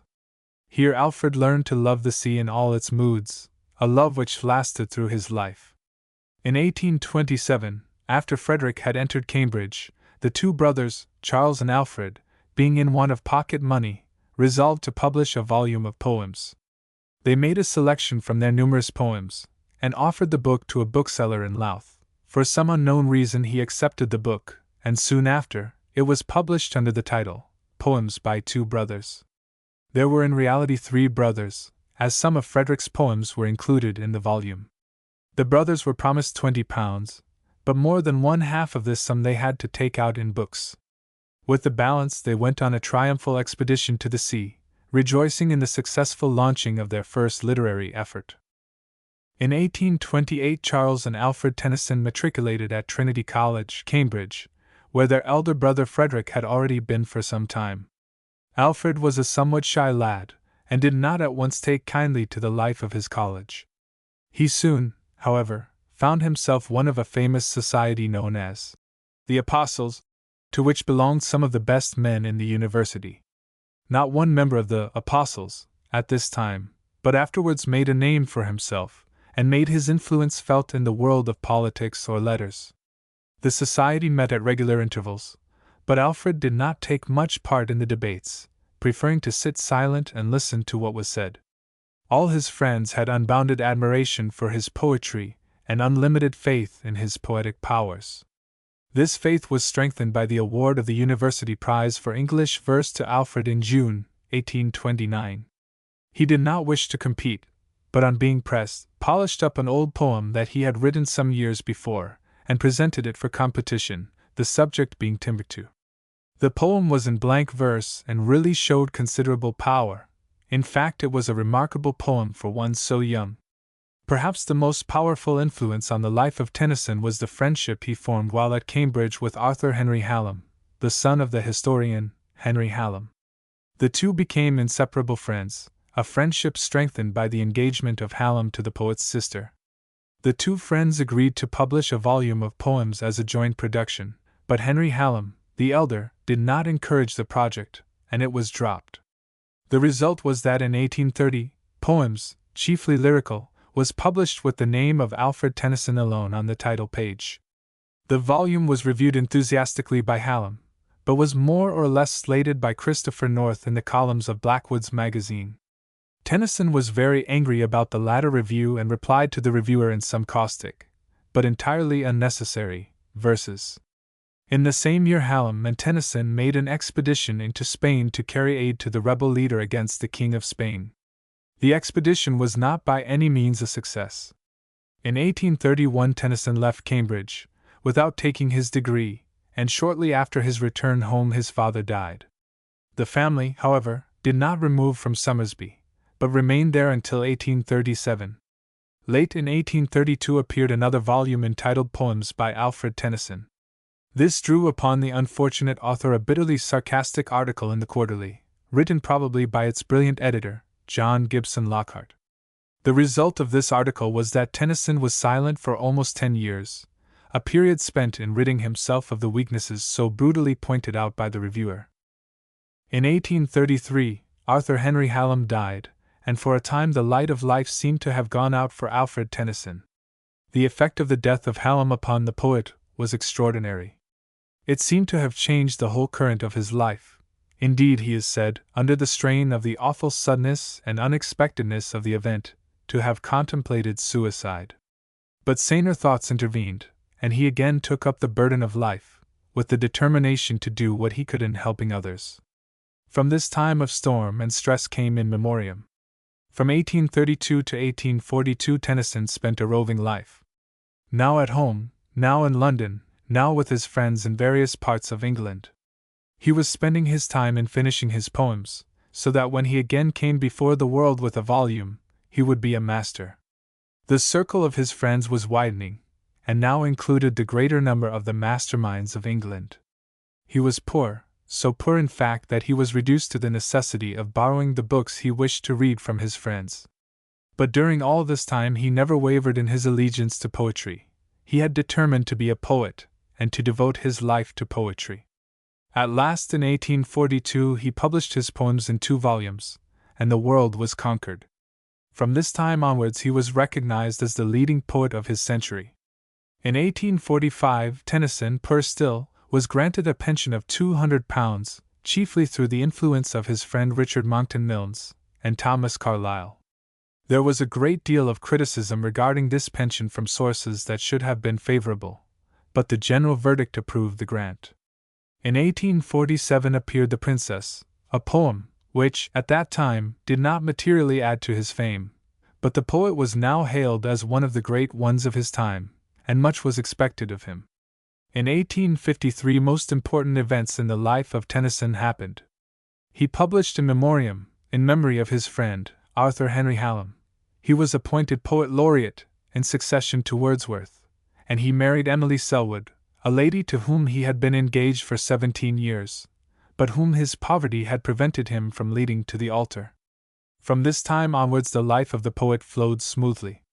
He was happily married, his fame was established, his books brought him sufficient income on which to live comfortable and well. From this point there is little to relate in his career, except the publication of his various volumes. After his marriage Tennyson lived for some time at Twickenham, where in 1852 Hallam Tennyson was born. In 1851 he and his wife visited Italy, a visit commemorated in the Daisy. In 1853 they removed to Farringford at Freshwater in the Isle of Wight, a residence subsequently purchased with the proceeds of Maud, published in 1855. The poem had a somewhat mixed reception, being received in some quarters with unstinted abuse and in others with the warmest praise. In the year that Maud was published Tennyson received the honorary degree of D.Cl. from Oxford. In 1859 was published the first 4 of the Idylls of the King, followed in 1864 by Enoch Arden and other poems. In 1865 his mother died. In 1869 he occupied Aldworth, an almost inaccessible residence in Surrey, near London, in order to escape the annoyance of summer visitors to the Isle of Wight, who insisted on invading his privacy, which, perhaps, more than any other he especially valued. From 1870 to 1880, Tennyson was engaged principally on his dramas, Queen Mary, Harold, and Becket, but with the exception of the last, these did not prove particularly successful on the stage. In 1880, Ballads and Poems was published, an astonishing volume from one so advanced in years. In 1882, The Promise of May was produced in public, but was soon withdrawn. In 1884, Tennyson was raised to the peerage as Baron Tennyson of Aldworth and Farringford, after having on 2 previous occasions refused a baronetcy. In 1885, Tiresias and Other Poems was published. In this volume was published Balin and Balin, thus completing the Idylls of the King, which now assumed their permanent order and form. Demeter and Other Poems followed in 1889, including Crossing the Bar. In 1892, on October 6, the poet died at Aldworth, with the moonlight upon his bed and an open Shakespeare by his side. A few days later he was buried in Westminster Abbey, by the side of Robert Browning, his friend and contemporary, who had preceded him by only a few years. Carlyle has left us a graphic description of Tennyson as he was in middle life. One of the finest looking men in the world. A great shock of rough, dusky dark hair, bright, laughing hazel eyes, massive aquiline face, most massive yet most delicate, of sallow brown complexion, almost Indian looking, clothes cynically loose, free and easy, smokes infinite tobacco. His voice is musically metallic, fit for loud laughter and piercing wail, and all that may lie between, speech and speculation free and plenteous. I do not meet in these late decades such company over a pipe. We shall see what he will grow to. To this may be added a paragraph from Caroline Fox. Tennyson is a grand specimen of a man, with a magnificent head set on his shoulders like the capital of a mighty pillar. His hair is long and wavy and covers a massive head. He wears a beard and mustache, which one begrudges as hiding so much of that firm, powerful, but finely chiseled mouth. His eyes are large and gray, and open wide when a subject interests him. They are well shaded by the noble brow, with its strong lines of thought and suffering. I can quite understand Samuel Lawrence calling it the best balance of head he had ever seen. Chronological table. Born August 6, 1809, at Somersby, Lincolnshire. Goes to Louth Grammar School, 1816. Publishes, along with his brother Charles, Poems by Two Brothers, 1827. Goes to Trinity College, Cambridge, 1828. Forms friendship with Arthur Henry Hallam, 1828. Wins Vice-Chancellor's Gold Medal for his poem Timbuktu, 1829. Publishes poems, chiefly lyrical, 1830. Makes an expedition to the Pyrenees with Arthur Henry Hallam, 1830. Leaves Cambridge, owing to the illness of his father, 1831. Visits the Rhine with Arthur Henry Hallam, 1832. Publishes poems by Alfred Tennyson, 1832. Arthur Henry Hallam dies, 1833. Removes from Somersby to High Beach in Epping Forest, 1837. Publishes poems in 2 volumes, 1842. Granted a pension of £200 from the Civil List, 1845. Publishes The Princess, 1847. Publishes In Memoriam, 1850. Appointed Poet Laureate, 1850. Marries Miss Emily Selwood, 1850. Tours Southern Europe with his wife, 1851. Hallam Tennyson born, 1852.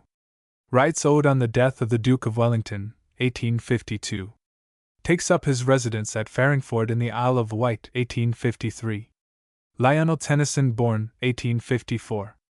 Writes The Charge of the Light Brigade, 1855.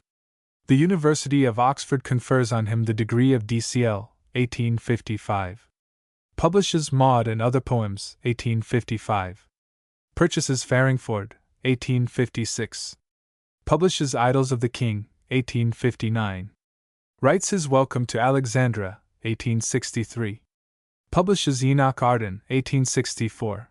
The Holy Grail, 1869. His mother dies, 1865. Purchases land at Haslemere, Surrey, 1868, and begins erection of Aldworth. Publishes Queen Mary, 1875, the drama successfully performed by Henry Irving, 1876. Publishes Harold, 1876. His drama The Falcon produced, 1869. Seeks better health by a tour on the continent with his son Hallam, 1880. Publishes Ballads and Other Poems, 1880. His drama The Cup successfully performed, 1881. His drama The Promise of May proves a failure, 1882. Raised to the peerage as Baron Tennyson of Alworth and Farringford, 1884. Publishes Becket, 1884. His son Lionel dies, 1885. Publishes Tiresias and Other Poems, 1885. This volume contains Balin and Balin, thus completing his Idylls of the King. Publishes Demeter and Other Poems, 1889. Dies at Aldworth, October 6, 1892, and is buried in Westminster Abbey. The Death of Oenone is published, 1892. Appreciations. Since the days when Dryden held office, no laureate has been appointed so distinctly preeminent above all his contemporaries, so truly the king of the poets, as he upon whose brows now rests the laureate crown. Dryden's grandeur was sullied, his muse was venal, and his life was vicious. Still in his keeping the office acquired a certain dignity. After his death it declined into the depths of depredation, and each succeeding dullard dimmed its failing luster.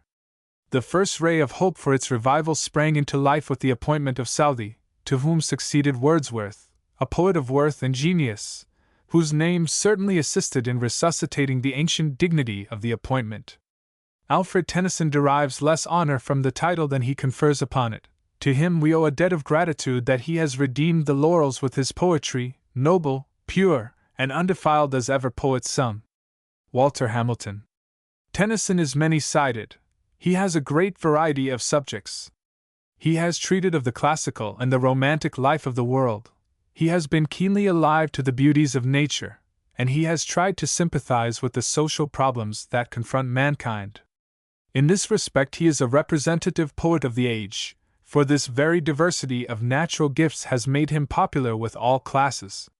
Perhaps he has not been perfectly cosmopolitan, and sometimes the theme in his poetry has received a slight treatment compared to what might have been given it by deeper thinking and more philosophical poets. But he has caught the spirit of the age and has expressed its thought, if not always forcibly, at least more beautifully than any other poet. Charles Rednutter.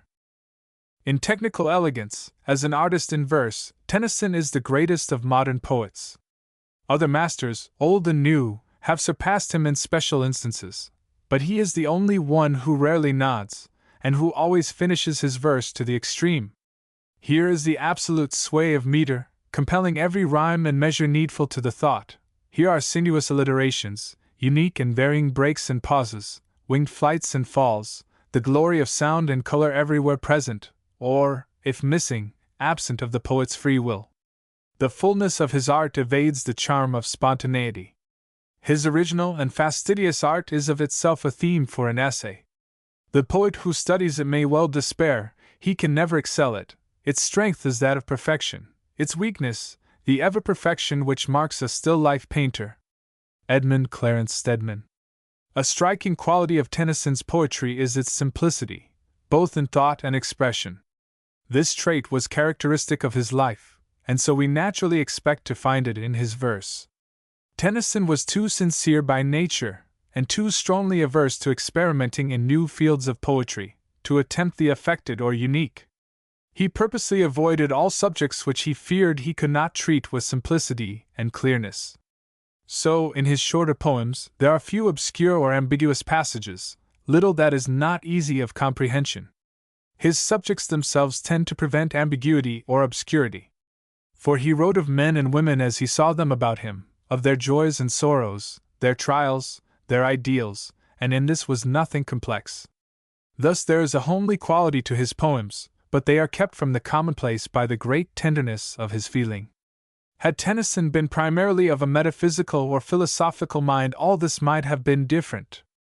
True, he was somewhat of a student of philosophy and religion, and some of his poems are of these subjects, but his thought even here is always simple and plain, and he never attempted the deep study that was not characteristic of his nature. No less successful is he in avoiding obscurity in expression. There are few passages that need much explanation. In this he offers a striking contrast to Browning, who often painfully hid his meaning under complex phraseology. His vocabulary is remarkably large, and when we study his use of words, we find that in many cases they are from the two-syllabled class. This matter of choice of clear, simple words and phrases is very important. For, just so much as our attention is drawn from what a poet says to the medium, the language in which he says it, so much is its clearness injured. Vividly to see pictures in our imagination or to be affected by our emotions, we must not, as we read, experience any jar. In Tennyson we never have to think of his expressions, except to admire their simple beauty. Simplicity and beauty, then, are two noticeable qualities of his poetry. Charles Red Nutter. An idyllic or picturesque mode of conveying his sentiments is the one natural to Tennyson, if not the only one permitted by his limitations. He is a born observer of physical nature, and whenever he applies an adjective to some object or passingly alludes to some phenomenon which others have but noted, is almost infallibly correct. He has the unerring first touch which in a single line proves the artist, and it justly has been remarked that there is more true English landscape in many an isolated stanza of In Memoriam than in the whole of the Seasons, that vaunted descriptive poem of a former century. Edmund Clarence Stedman. In describing scenery, his microscopic eye and marvelously delicate ear are exercised to the utmost in detecting the minutest relations and most evanescent melodies of the objects before him, in order that his representation shall include everything which is important to their full perfection. His pictures of rural English scenery give the inner spirit as well as the outward form of the objects, and represent them, also, in their relation to the mind which is gazing on them. The picture in his mind is spread out before his detecting and dissecting intellect, to be transformed to words only when it can be done with the most refined exactness, both as regards color and form and melody. E.P. Whipple. For the most part he wrote of the everyday loves and duties of men and women, of the primal pains and joys of humanity, of the aspirations and trials which are common to all ages and all classes and independent even of the diseases of civilization, but he made them new and surprising by the art which he added to them, by beauty of thought, tenderness of feeling, and exquisiteness of shaping. Stopford, Brooke. The tenderness of Tennyson is one of his remarkable qualities, not so much in itself, for other poets have been more tender, but in combination with his rough powers. We are not surprised that his rugged strength is capable of the mighty and tragic tenderness of Rispa, but we could not think at first that he could feel and realize the exquisite tenderness of Elaine. It is a wonderful thing to have so wide a tenderness, and only a great poet can possess it and use it well. Stopford, Brooke. Tennyson is a great master of pathos, knows the very tones that go to the heart, can arrest every one of these looks of upbraiding or appeal by which human woe brings the tear into the human eye. The pathos is deep, but it is the majesty, not the prostration of grief. Peter Bain. Indeed, the truth must be strongly borne in upon even the warmest admirers of Tennyson that his recluse manner of life closed to him many avenues of communication with the men and women of his day, and that, whether as a result or cause of his exclusiveness, he had but little of that restless, intellectual curiosity which constantly whets itself upon new experiences, finds significance where others see confusion, and beneath the apparently commonplace in human character reaches some harmonizing truth. Rispa and the grandmother show what a rich harvest he would have reaped had he cared more frequently to walk the thoroughfares of life. His finely wrought character studies are very few in number, and even the range of his types is disappointingly narrow. Pelham Edgar. No reader of Tennyson can miss the note of patriotism which he perpetually sounds. He has a deep and genuine love of country, a pride in the achievements of the past, a confidence in the greatness of the future. And this sense of patriotism almost reaches insularity of view. He looks out upon the larger world with a gentle commiseration, and surveys its un-English habits and constitution with sympathetic contempt. The patriotism of Tennyson is sober rather than glowing, it is meditative rather than enthusiastic. Occasionally, indeed, his words catch fire, and the verse leaps onward with a sound of triumph, as in such a poem as The Charge of the Light Brigade, or in such a glorious ballad as The Revenge. Neither of these poems is likely to perish until the glory of the nation perishes, and her deeds of a splendid chivalrous past sink into oblivion, which only shameful cowardice can bring upon her. But as a rule, Tennyson's patriotism is not a contagious and inspiring patriotism. It is meditative, philosophic, self-complacent. It rejoices in the infallibility of the English judgment, the eternal security of English institutions, the perfection of English forms of government. W. J. Dawson.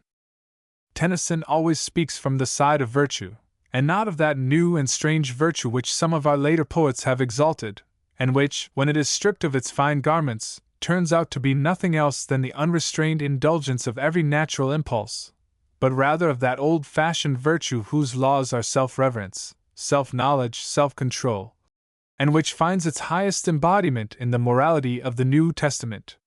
There is a spiritual courage in his work, a force of fate which conquers doubt and darkness, a light of inward hope which burns dauntless under the shadow of death. Tennyson is the poet of faith, faith as distinguished from cold dogmatism and the acceptance of traditional creeds, faith which does not ignore doubt and mystery, but triumphs over them and faces the unknown with fearless heart. The effect of Christianity upon the poetry of Tennyson may be felt in its general moral quality. By this it is not meant that he is always preaching, but at the same time the poet can hardly help revealing, more by tone and accent than by definite words, his moral sympathies. He is essentially and characteristically a poet with a message. His poetry does not exist merely for the sake of its own perfection of form. It is something more than the sound of one who has a lovely voice and can play skillfully upon an instrument. It is a poetry with a meaning and a purpose. It is a voice that has something to say to us about life. When we read his poems, we feel our hearts uplifted. We feel that, after all, it is worthwhile to struggle towards the light, it is worthwhile to try to be upright and generous and true and loyal and pure, for virtue is victory and goodness is the only fadeless and immortal crown.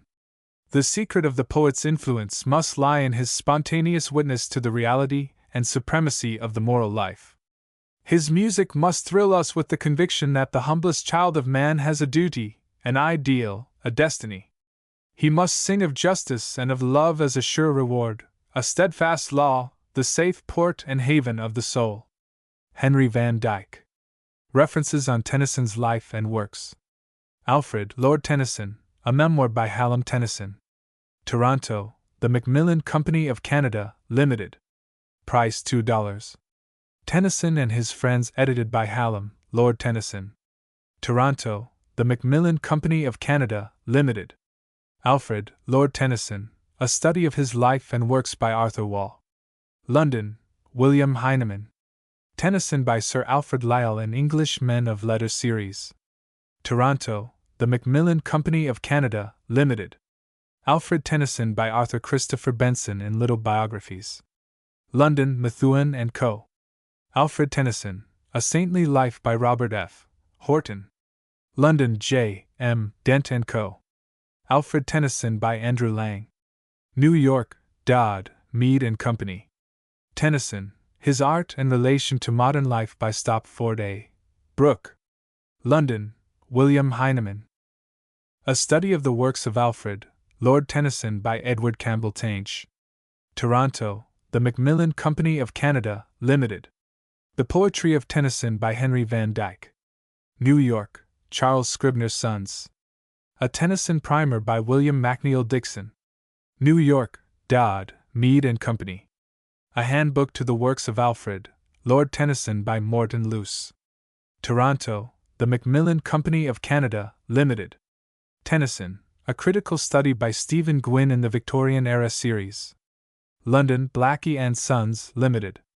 Tennyson, Ruskin, Mill, and Other Literary Estimates by Frederick Harrison. Toronto, The Macmillan Company of Canada, Limited. Lives of Great English Writers from Chaucer to Browning by Walter S. Hinchman and Francis B. Gummier.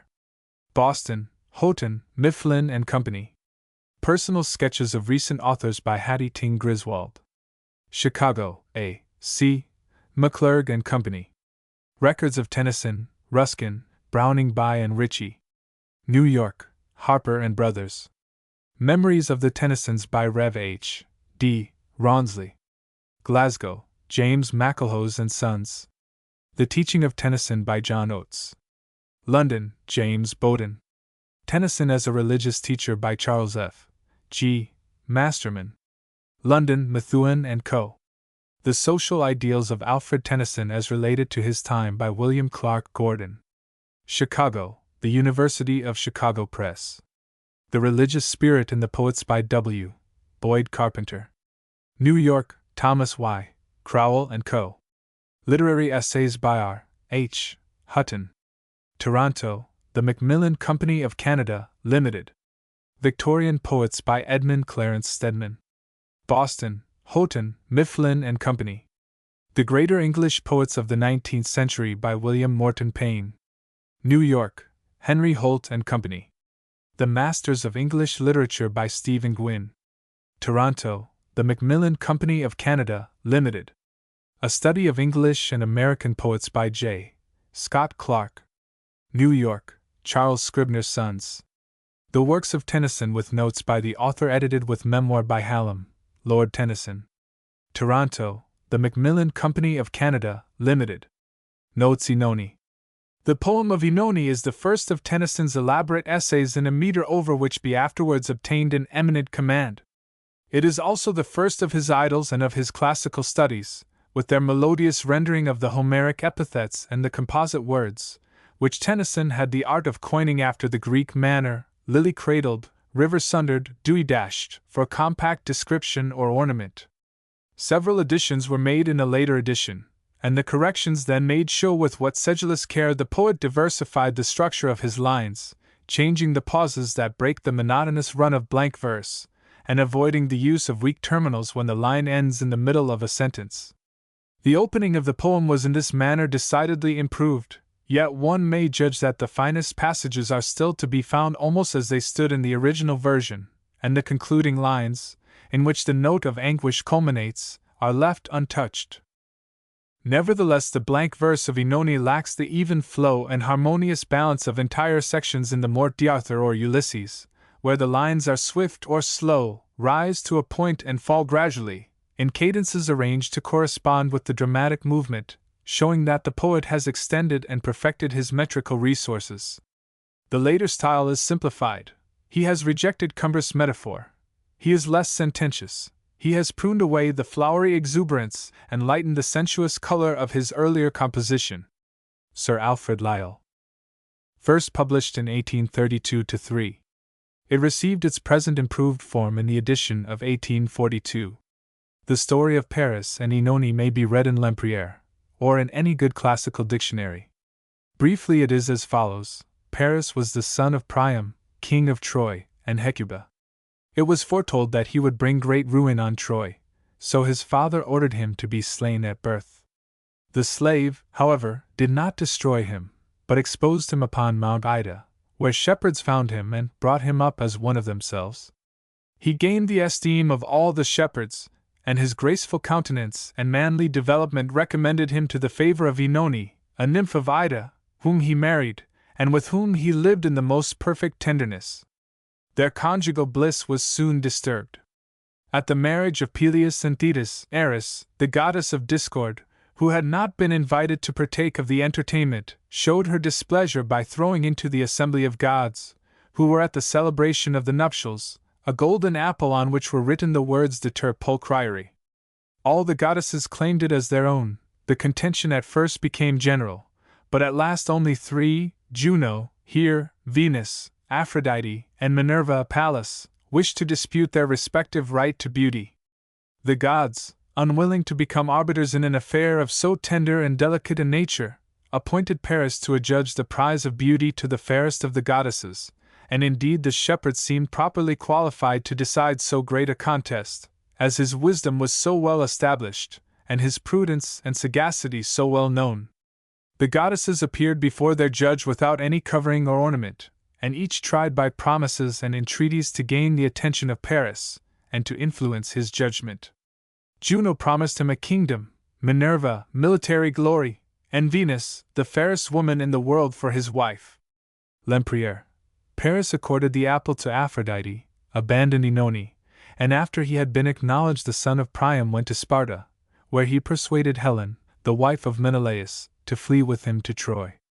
The 10 years' siege, and the destruction of Troy, resulted from this rash act. Oenoni's significant words at the close of the poem foreshadow this disaster. Tennyson, in his old age, concluded the narrative, and the poem called The Death of Oenone. According to the legend, Paris, mortally wounded by one of the arrows of Philoctetes, sought out the abandoned Oenone that she might heal him of his wound. But he died before he reached her. And the nymph, still mindful of their former loves, threw herself upon his body, and stabbed herself to the heart, after she had plentifully bathed it with her tears.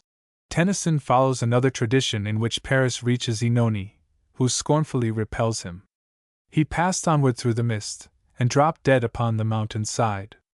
His old shepherd playmates built his funeral pyre. Oenone follows the yearning in her heart to where her husband lies, and dies in the flames that consume him. In Chapter 4 of Mr. Stopford Brooke's Tennyson, there is a valuable commentary upon Oenone. He deals first with the imaginative treatment of the landscape, which is characteristic of all Tennyson's classical poems, and instances the remarkable improvement effected in the descriptive passages in the volume of 1842. But fine landscape and fine figure redrawing are not enough to make a fine poem. Human interest, human passion, must be greater than nature, and dominate the subject. Indeed, all this lovely scenery is nothing in comparison with the sorrow and love of Oenone, recalling her lost love in the places where once she lived in joy. This is the main humanity of the poem. But there is more. Her common sorrow is lifted almost into the proportions of Greek tragedy by its cause and by its results. It is caused by a quarrel in Olympus, and the mountain nymph is sacrificed without a thought to the vanity of the careless gods. That is an ever-recurring tragedy in human history. Moreover, the personal tragedy deepens when we see the fateful dread in Oenone's heart that she will, far away, in time hold her lover's life in her hands, and refuse to give it back to him, a fatality that Tennyson treated before he died. And secondly, Oenone's sorrow is lifted into dignity by the vast results which flowed from its cause. Behind it were the mighty fates of Troy, the 10 years' battle, the anger of Achilles, the wanderings of Ulysses, the tragedy of Agamemnon, the founding of Rome, and the 3 great epics of the ancient world. Another point of general interest is to be noted in the poem. Despite the classical theme, the tone is consistently modern, as may be gathered from the philosophy of the speech of Pallas, and from the tender yielding nature of Oenone. There is no hint here of the vindictive resentment which the old classical writers would have associated with her grief. Similarly, Tennyson has systematically modernized the Arthurian legend in the Idylls of the King, giving us 19th-century thoughts in a conventional medieval setting. A passage from Bain puts this question clearly. Oenone wails melodiously for Paris without the remotest suggestion of fierceness or revengeful wrath. She does not upbraid him for having preferred to her the fairest and most loving wife in Greece, but wonders how any one could love him better than she does. A Greek poet would have used his whole power of expression to instill bitterness into her resentful words. The classic legend, instead of representing Oenone as forgiving Paris, makes her nurse her wrath throughout all the anguish and terror of the Trojan War. At its end, her Paris comes back to her. Deprived of Helen, a broken and baffled man, he returns from the ruins of his native Troy, and entreats Oenone to heal him of a wound, which, unless she lends her aid, must be mortal. Oenone gnashes her teeth at him, refuses him the remedy, and lets him die. In the end, no doubt, she falls into remorse, and kills herself. This is quite in the spirit of classic legend. Implacable vengeance, soul sickened with its own victory, dies in despair. That forgiveness of injuries could be anything but weakness, that it could be honorable, beautiful, brave, is an entirely Christian idea, and it is because this idea, although it has not yet practically conquered the world, although it has indeed but slightly modified the conduct of nations, has nevertheless secured recognition as ethically and socially right, that Tennyson could not hope to enlist the sympathy and admiration of his readers for his Oenone, if he had cast her image in the tearless bronze of pagan obduracy. 1 Ida. A mountain range in Mysia, near Troy.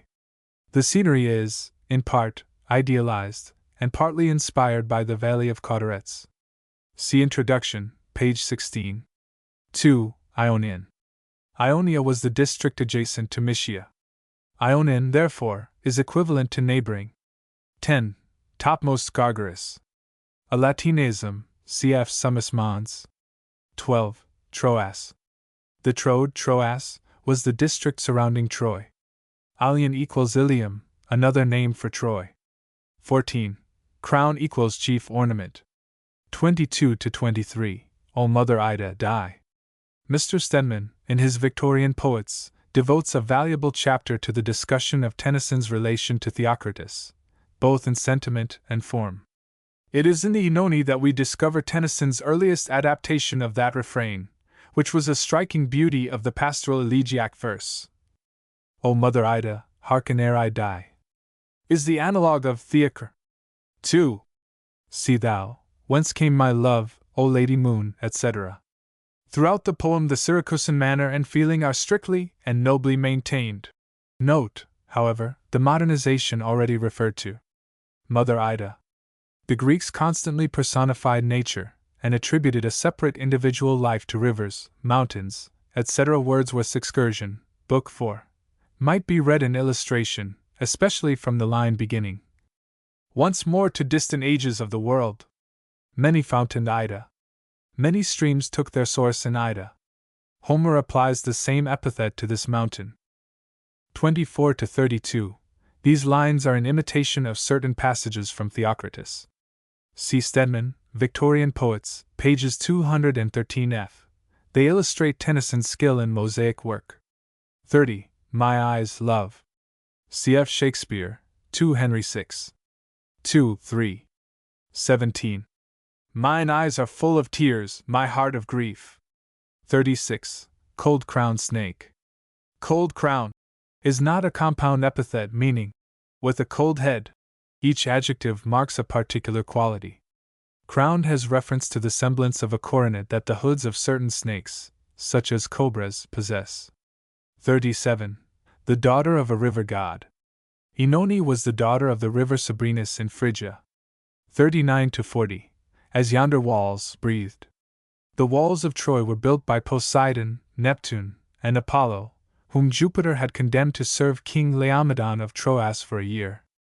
The stones were charmed into their places by the breathing of Apollo's flute, as the walls of Thebes are said to have risen to the strain of Amphion's lyre. Compare Tithonus, 62 to 63. Like that strange song I heard Apollo sing, when Ilion, like a mist, rose into towers.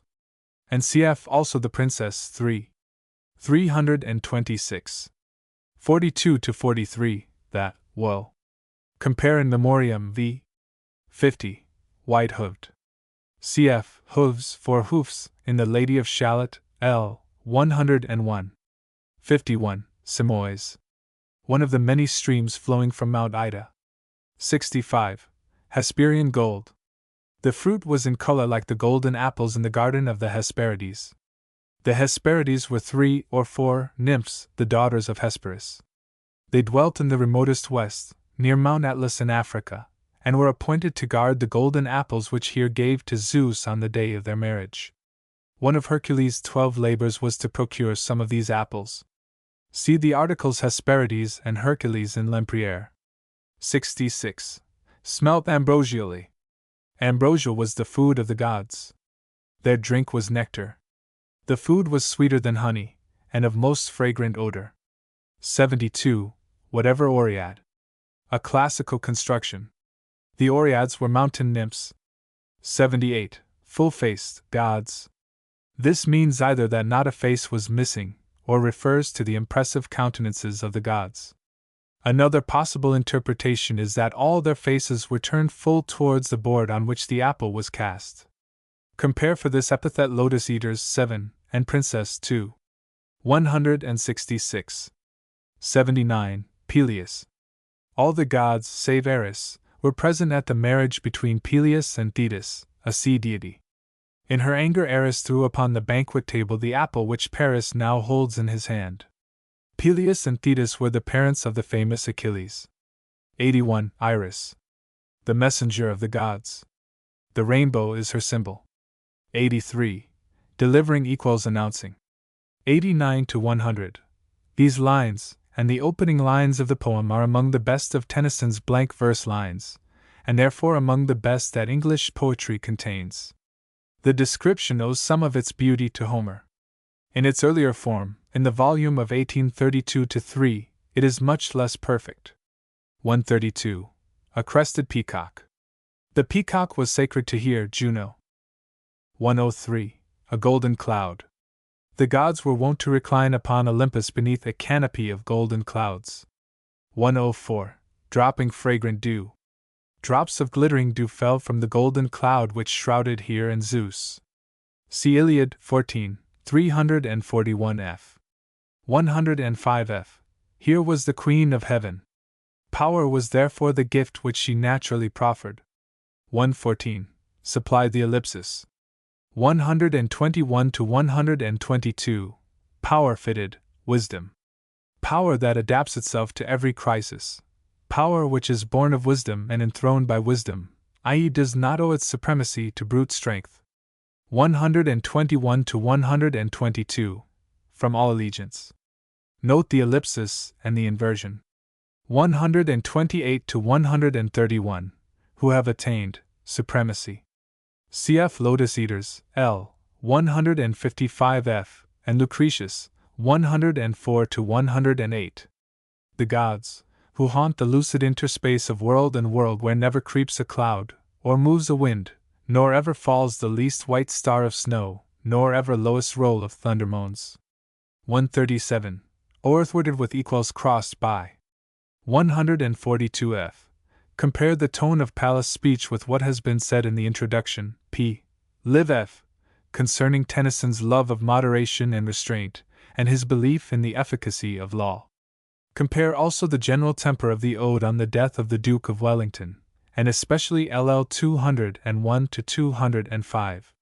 144, 148. Yet these qualities are not bestowed with power as the end in view. Power will come without seeking when these great principles of conduct are observed. The main thing is to live and act by the law of the higher life, and it is the part of wisdom to follow right for its own sake, whatever the consequences may be. 151. Sequel of Gurdon. To follow up my words with rewards, such as here proffers, would not make me fairer. 153-164. Pallas reads the weakness of Paris's character, but disdains to offer him a more worldly reward. An access of moral courage will be her sole gift to him, so that he shall front danger and disaster until his powers of endurance grow strong with action, and his full grown will, having passed through all experiences, and having become a pure law unto itself, shall be commensurate with perfect freedom, i.e., shall not know that it is circumscribed by law. This is the philosophy that we find in Wordsworth's Ode to Duty. Stern lawgiver. Yet thou dost wear the Godhead's most benignant grace, nor know we anything so fair as is the smile upon thy face. Flowers laugh before thee on their beds, and fragrance in thy footing treads. Thou dost preserve the stars from wrong, and the most ancient heavens, through thee, are fresh and strong. 165-167. Note how dramatic this interruption is. 170. Idalian Aphrodite. Idalium was a town in Cyprus, an island where the goddess was especially worshipped. She was frequently called Cypria or the Cyprian. 171. Fresh as the foam.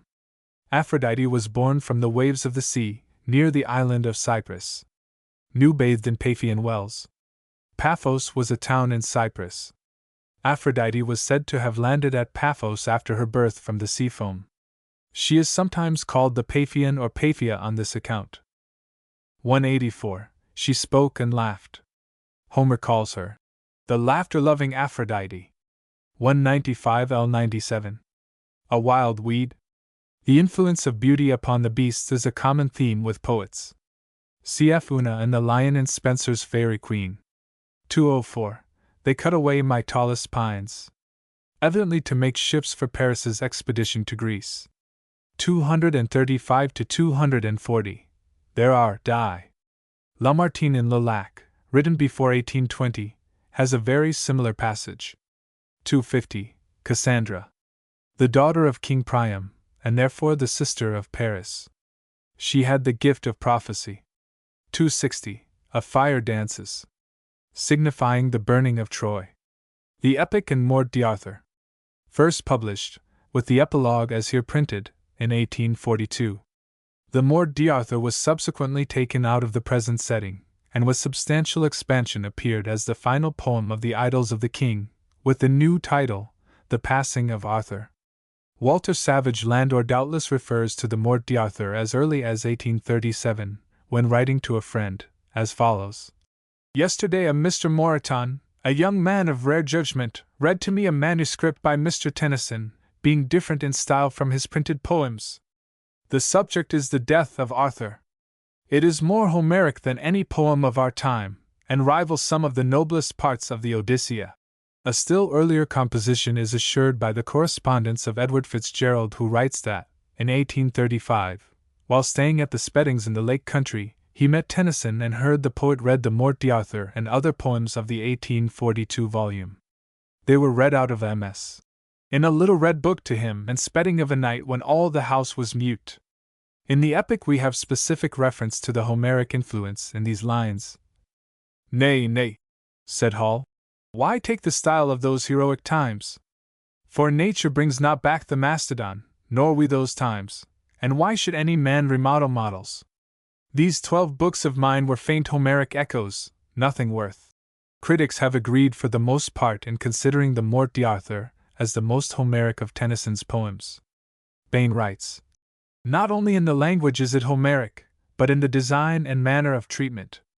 The concentration of interest on the hero, the absence of all modernism in the way of love, story or passion painting, the martial clearness, terseness, brevity of the narrative, with definite specification, at the same time, are exquisitely true to the Homeric pattern.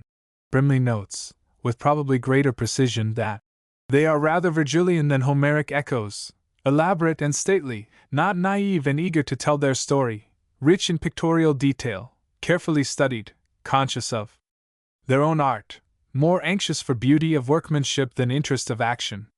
It has frequently been pointed out in this book how prone Tennyson is to regard all his subjects from the modern point of view.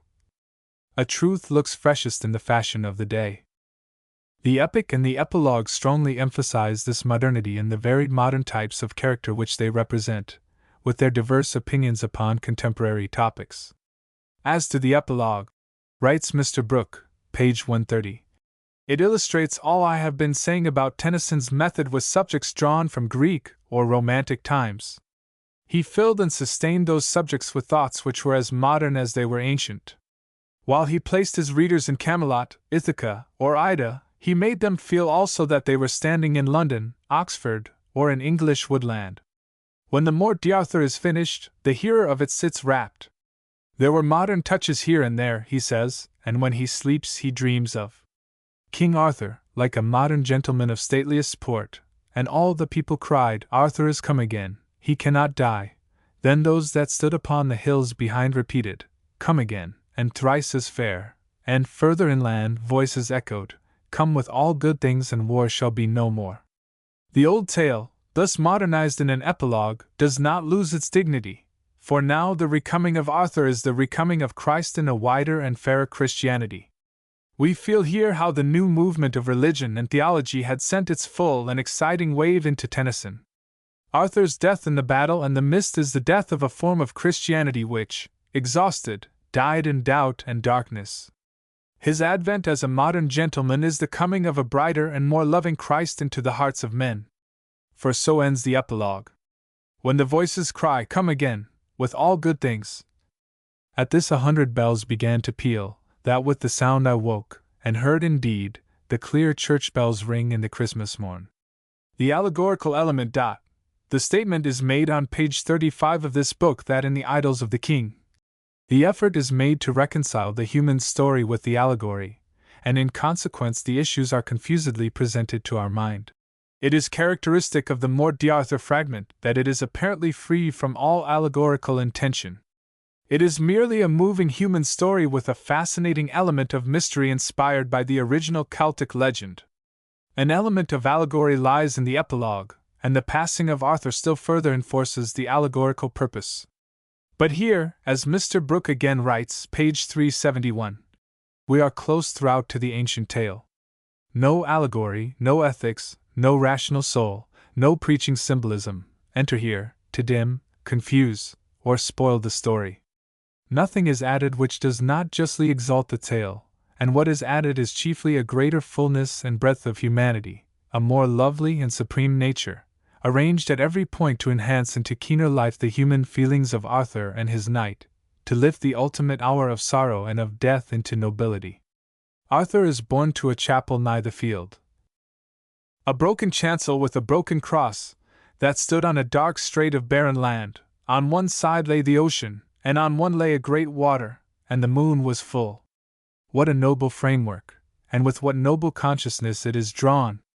All the landscape, than which nothing better has been invented by any English poet, lives from point to point as if nature herself had created it.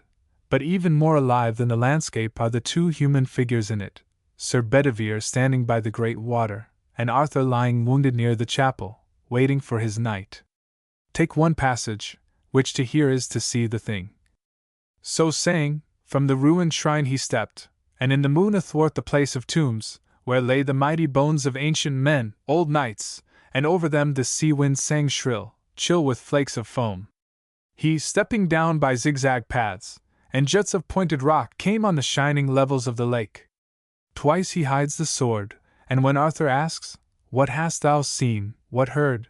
Bedivere answers, "I heard the ripple washing in the reeds, and the wild water lapping on the crag." Lines so steeped in the loneliness of mountain tarns that I never stand in solitude beside their waters, but I hear the verses in my heart. At the last he throws it. The great brand made lightnings in the splendor of the moon, and flashing round, and whirled in an arch, shot like a streamer of the northern morn, seen where the moving isles of winter shock by night, with noises of the northern sea.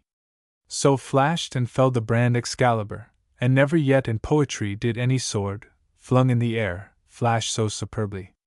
The rest of the natural description is equally alive, and the passage where the sound echoes the sense, and Bedivere, carrying Arthur, clangs as he moves among the icy rocks, is as clear a piece of ringing, smiting, clashing sound as any to be found in Tennyson.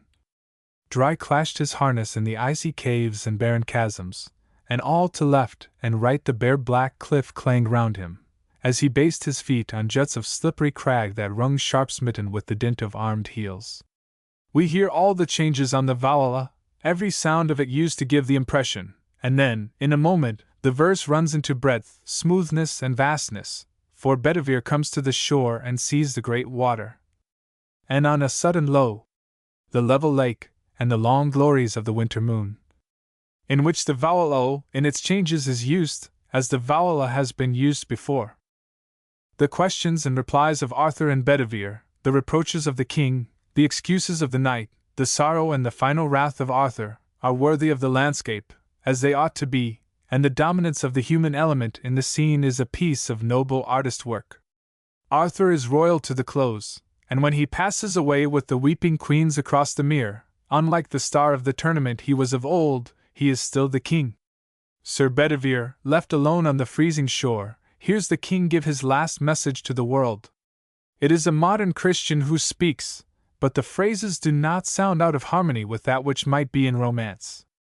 Moreover, the end of the saying is of Avilion or Avalon, of the old heathen Celtic place where the wounded are healed and the old made young. In the final analysis, therefore, the significance of the Morte d'Arthur is a significance of beauty rather than moralistic purpose. It has been said that the reading of Milton's Lycidas is the surest test of one's powers of poetical appreciation. I fear that the test is too severe for many readers who can still enjoy a simpler style of poetry.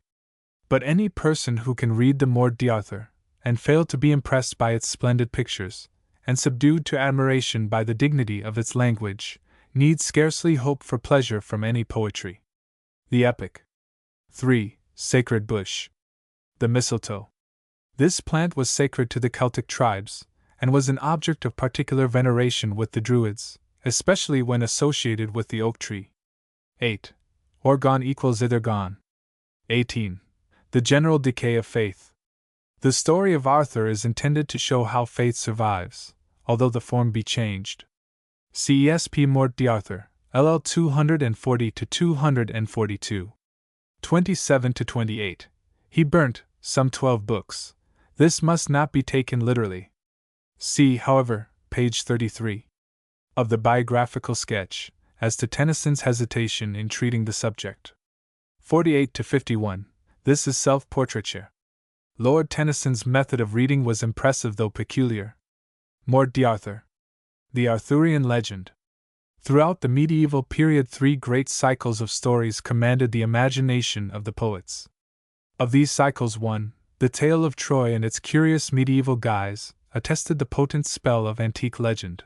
One, the two other great cycles were of later origin, and centered around the commanding historical figures of Charlemagne, and the phantom glory of the legendary Arthur.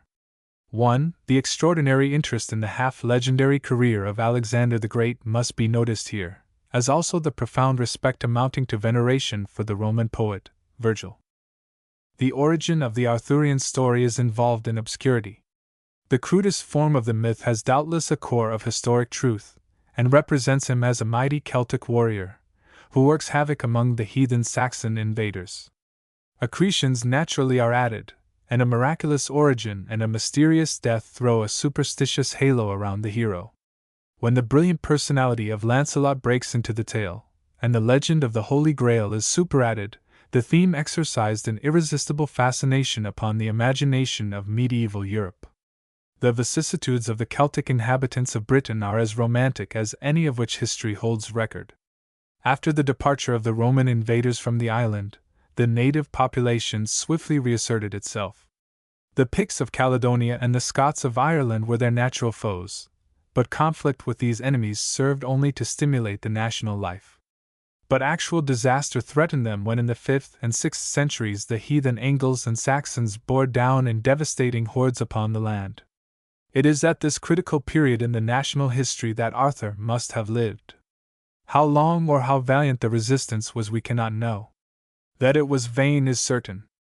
A large body of Britons fled from annihilation across the Channel, and founded in the region of Armorica in France, a new Brittany. Meanwhile, in the older Britain, the foe pressed hard upon their fellow countrymen, and drove them into the western limits of the island, into the fastnesses of Wales, and the rocky parts of Cornwall. Here, and in northern France, proud in their defeat and tenacious of the instincts of their race, they lived and still live, in the imaginative memories of the past. For them the future held little store of earthly gain, and yet they made the whole world their debtor. Even in the courts of the conqueror Saxon their strange and beautiful poetry won favor, and in a later century the Norman kings and barons welcomed eagerly the wandering minstrels from Brittany and Wales. But it was not from these scattered sources that Celtic traditions became a European possession, as a brief statement of literary history will clearly show. The first recorded mention of Arthur's name occurs in a brief and anonymous history of the Britons, written in Latin in the 10th century, and attributed to Nennius. This history is curiously amplified in the 12th century by Geoffrey of Monmouth, first in a story dealing with the prophecies of Merlin, and later in a history of the kings of Britain. This book, with its brilliant description of the court of Arthur, gave the legend a widespread popularity. It was 4 times within the same century translated into French verse, the most famous of these renderings being the version of Was, called Le Brut, which makes some addition to Geoffrey's original, gathered from Breton sources. In the same century, too, Chrétien de Troyes, the foremost of Arthurian poets, composed his famous cycle of poems. Of all these manifold sources Tennyson was confessedly ignorant. Where the details are not of his own invention, his Idylls of the King rest entirely upon Malory's Morte d'Arthur, which Caxton printed in 1485, supplemented in the case of Enid and Geraint, and the Marriage of Geraint by a translation of the Welsh Mabinogion by Lady Charlotte Guest. The story of the Idylls. It is well to remember the events that led up to Arthur's death. Guinevere's guilty love for Lancelot had been discovered and revealed by Arthur's nephew, the traitor Modred. The queen fled the court and sought refuge with the nuns of Almesbury. Lancelot fled to his castle in the north, where the king in vain besieged him. Meanwhile Modred had stirred up a revolt, and leaguing himself with the Saxon invaders, had usurped Arthur's throne. On his march southward to resist his nephew, Arthur halts at the nunnery of Almesbury, and in the Guinevere idyll the moving story of their last farewell is told. Then the king advanced to meet Modred. The description of that last weird battle in the west is given in the passing of Arthur, and leads up to the impressive line with which our present poem opens. Towards the close of that fateful day, there came a bitter wind, clear from the north, and blew the mist aside, and with that wind the tide rose, and the pale king glanced across the field of battle, but no man was moving there, nor any cry of Christian heard thereon, nor yet of heathen, only the wan wave broken among dead faces, to and fro swaying the helpless hands, and up and down tumbling the hollow helmets of the fallen, and shivered brands that once had fought with Rome, and rolling far along the gloomy shores the voice of days of old, and days to be. The king speaks despairingly to Bedivere, who answering, swears to him undying allegiance, and points to the traitor, Modred, who still stands unharmed.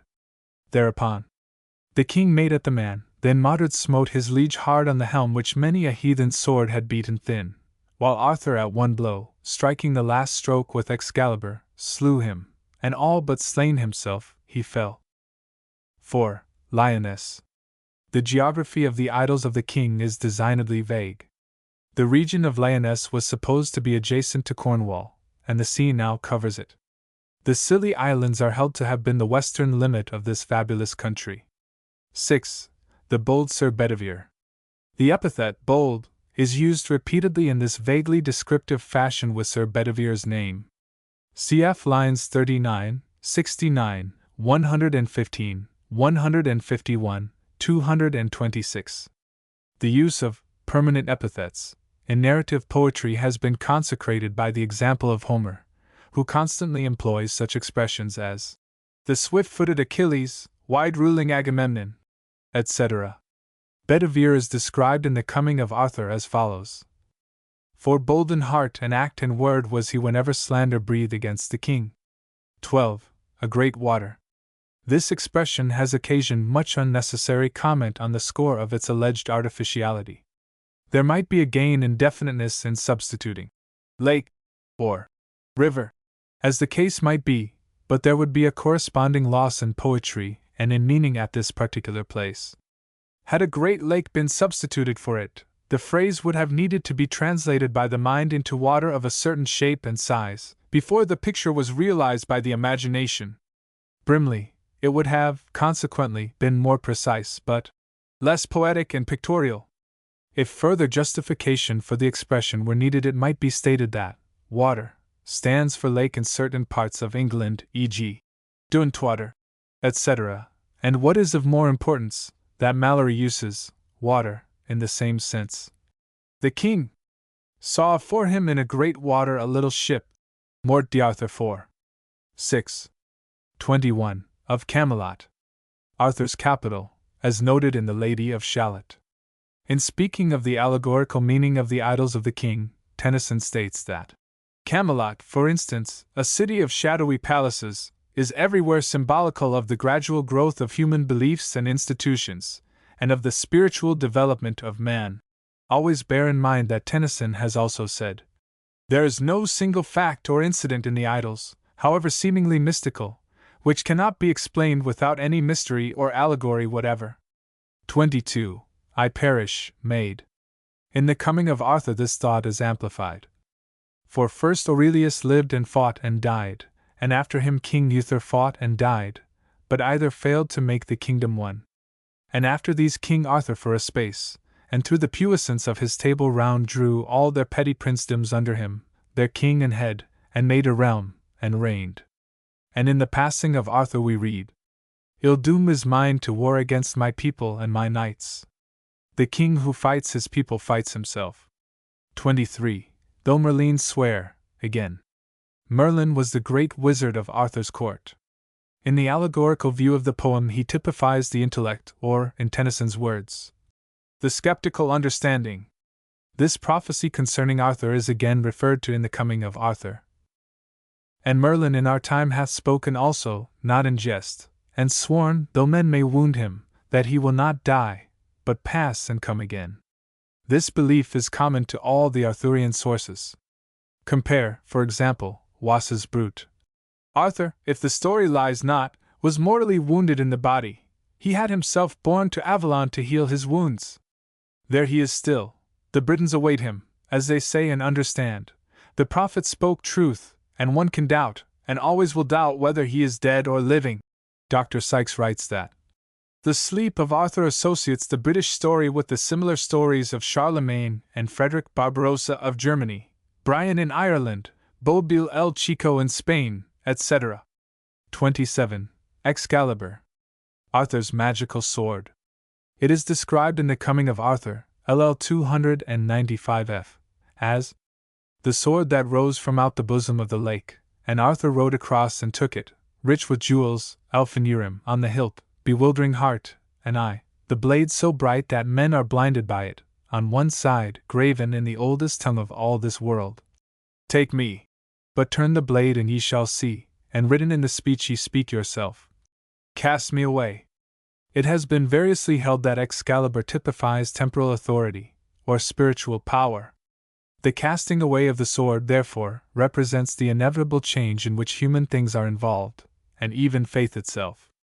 Compare Mort d'Arthur, LL 240-241. Magical weapons and enchanted armor are a portion of the equipment of almost all the great legendary heroes. Their swords and their horses usually bear distinctive names. Roland's sword was Durandal, and Charlemagne's was Joyeuse.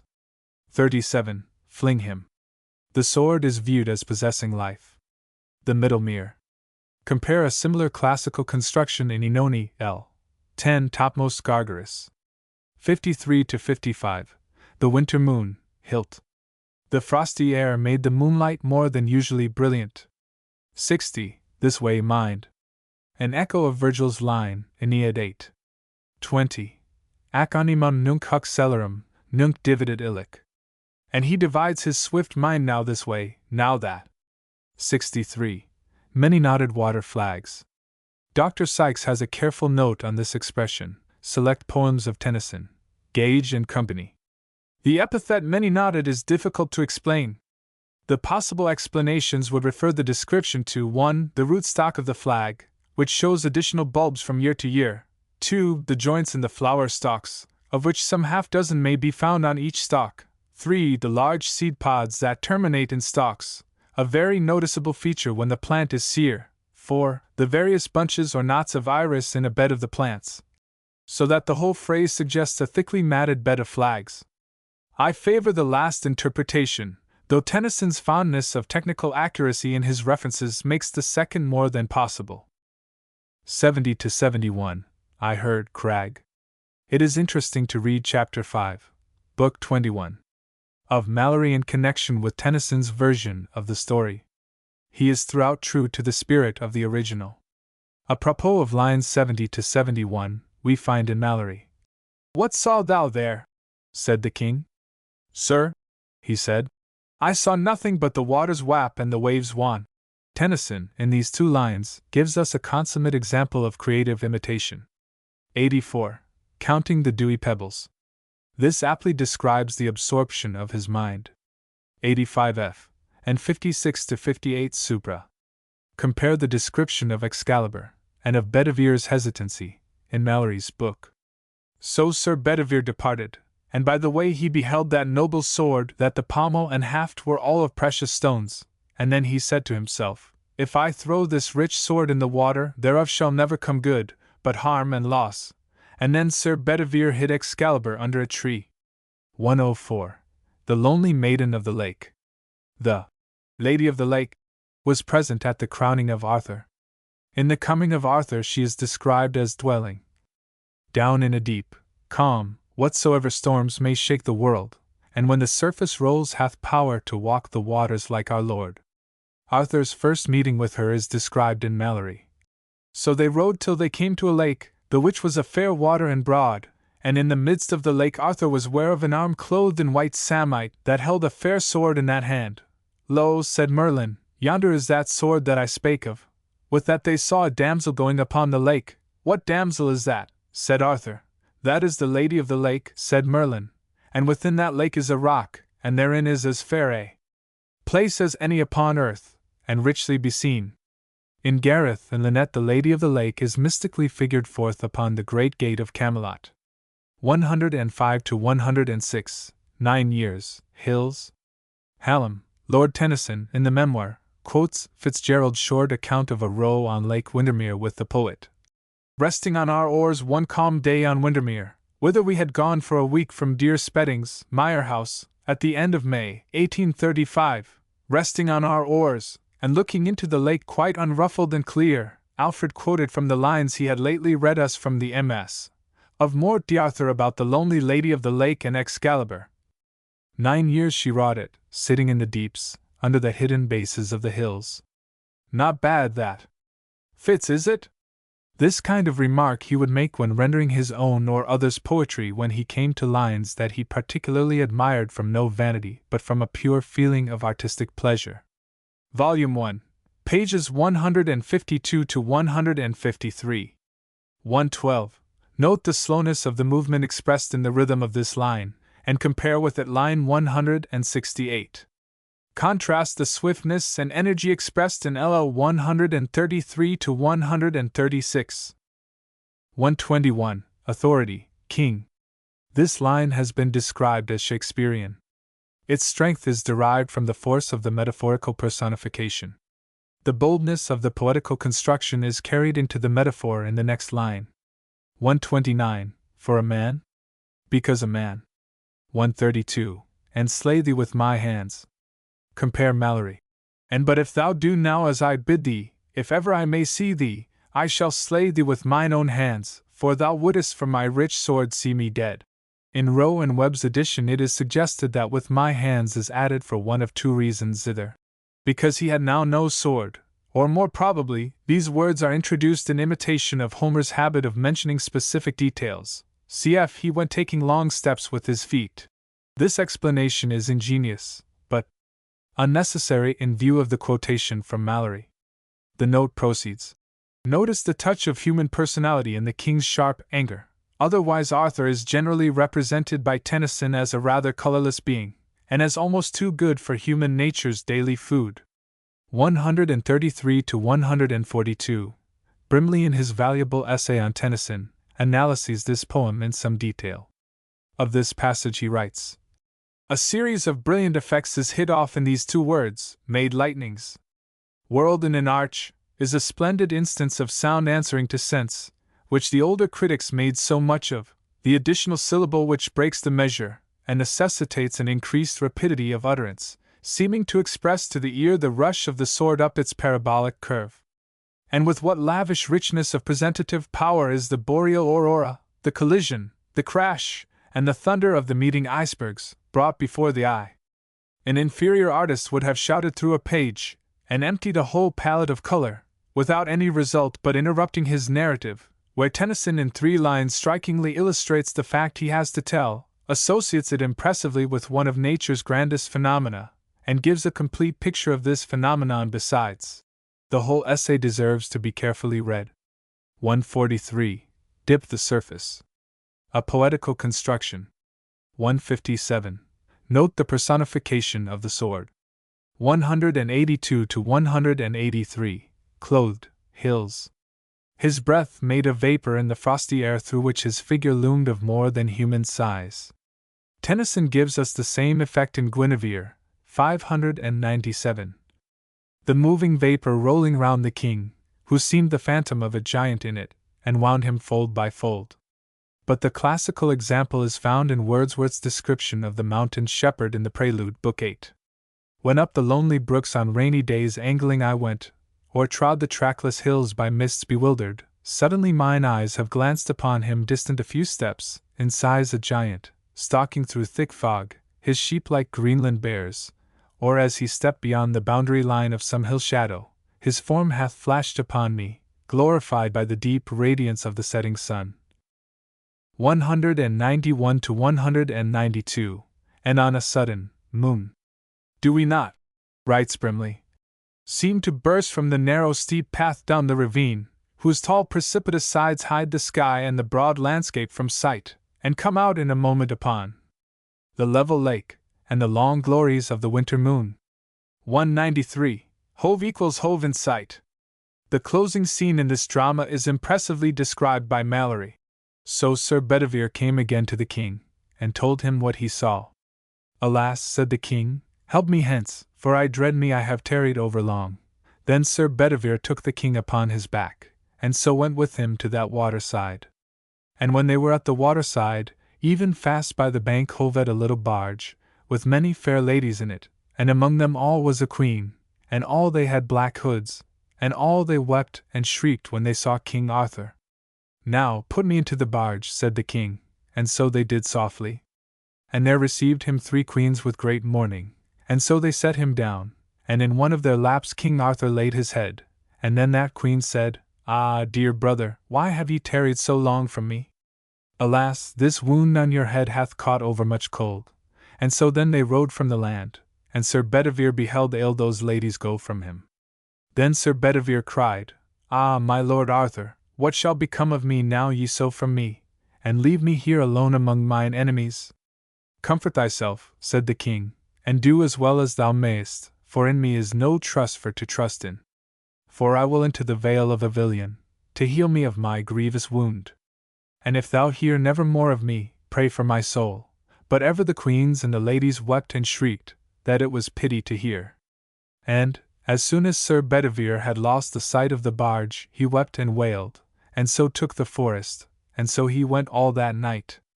It is interesting to note how the poet suggests here and there the phrasing of his original, but even more interesting to note his amplifications. It may be doubted whether Tennyson has here surpassed his original. For its touching simplicity he has substituted a dignified grandeur, and has involved plain statements in gorgeous rhetoric, as in his passage upon the efficacy of prayer. The unadorned original had said only, Pray for my soul. 198, 3 queens with crowns of gold. That one was King Arthur's sister, Morgan le Fay, the other was the Queen of Northgales, Wales, the third was the Lady of the Lake. Malory. 215 to 216, dashed with drops of onset.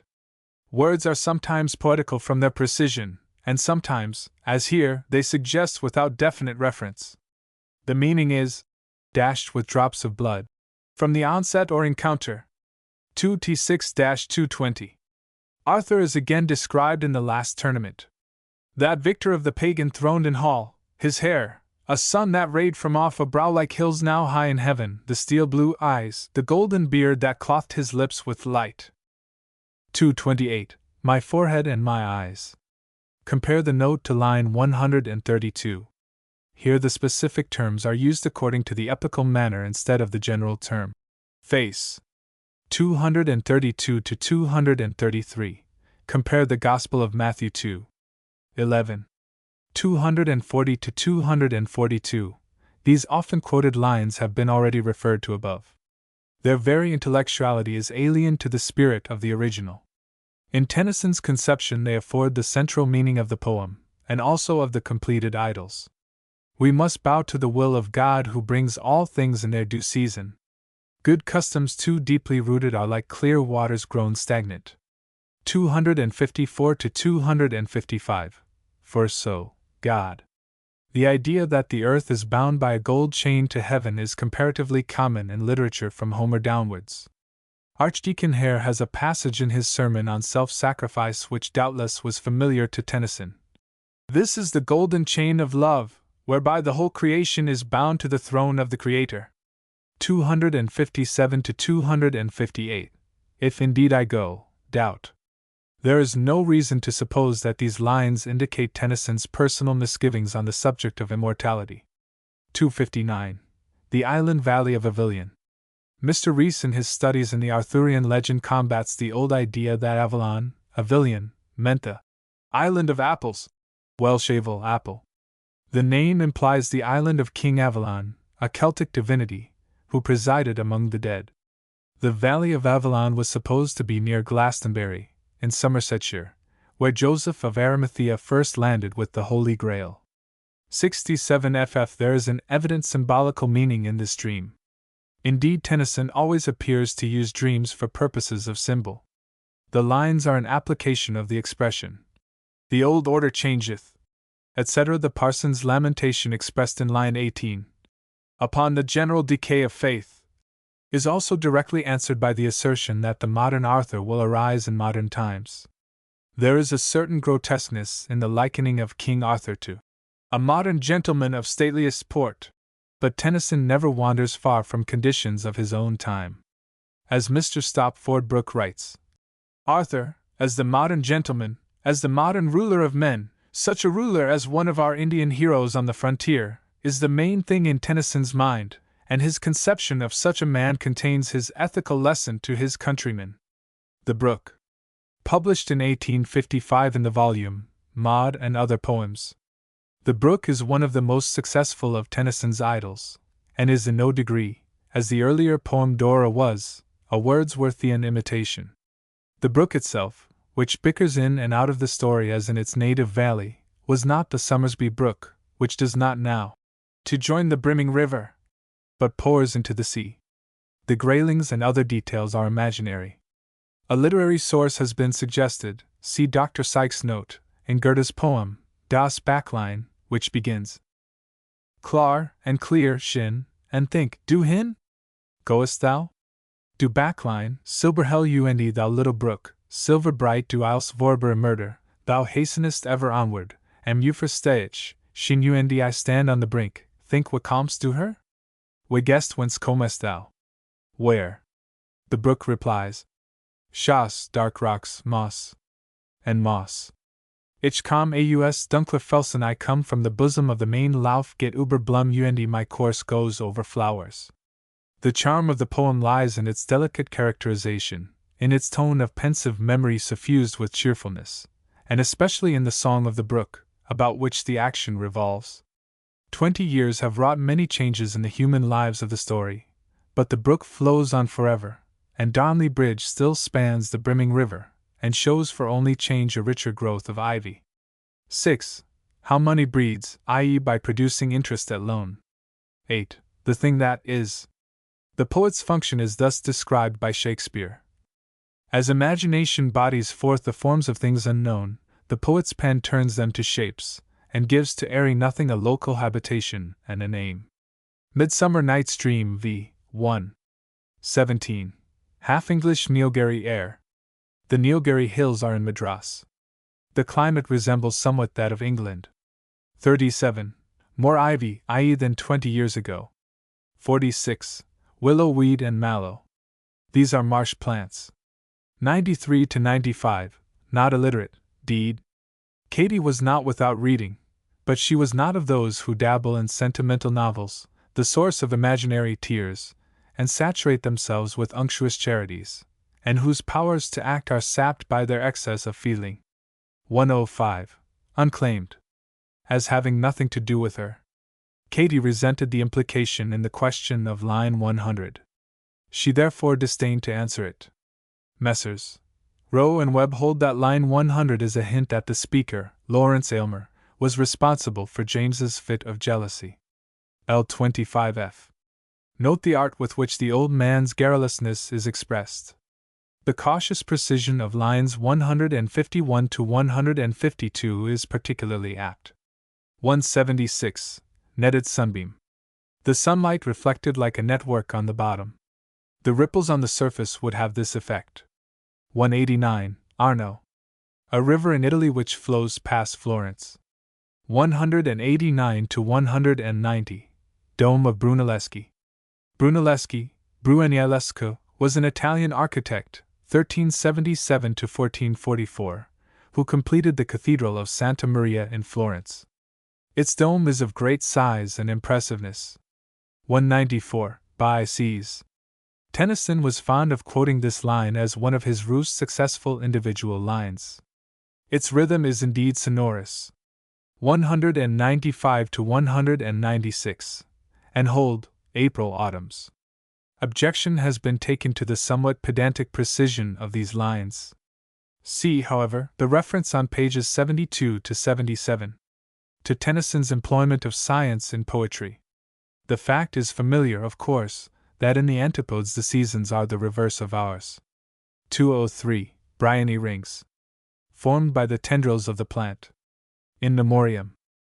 The poem, In Memoriam, in memory of Arthur Henry Hallam, was published in 1850, at first anonymously, but the authorship was not long in doubt. Arthur Henry Hallam, the son of Henry Hallam, the historian, was born in 1811. He entered Eton in 1822, and remained there until 1827, when he went to Cambridge. There he met Alfred Tennyson, and the two young men formed a friendship for one another, broken only by Hallam's early death.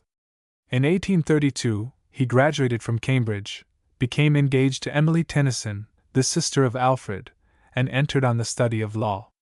In 1833, he had a severe illness, and after his recovery was taken by his father for a tour on the continent, in the hope of restoring his health. Sir Francis Hastings Doyle tells the story of his death. A severe bout of influenza weakened him, and whilst he was travelling abroad for change of air, and to recover his strength, one of his usual attacks apparently returned upon him without warning, whilst he was still unfitted to resist it, so that when his poor father came back from a walk through the streets of Vienna, he was lying dead on the sofa where he had been left to take a short rest.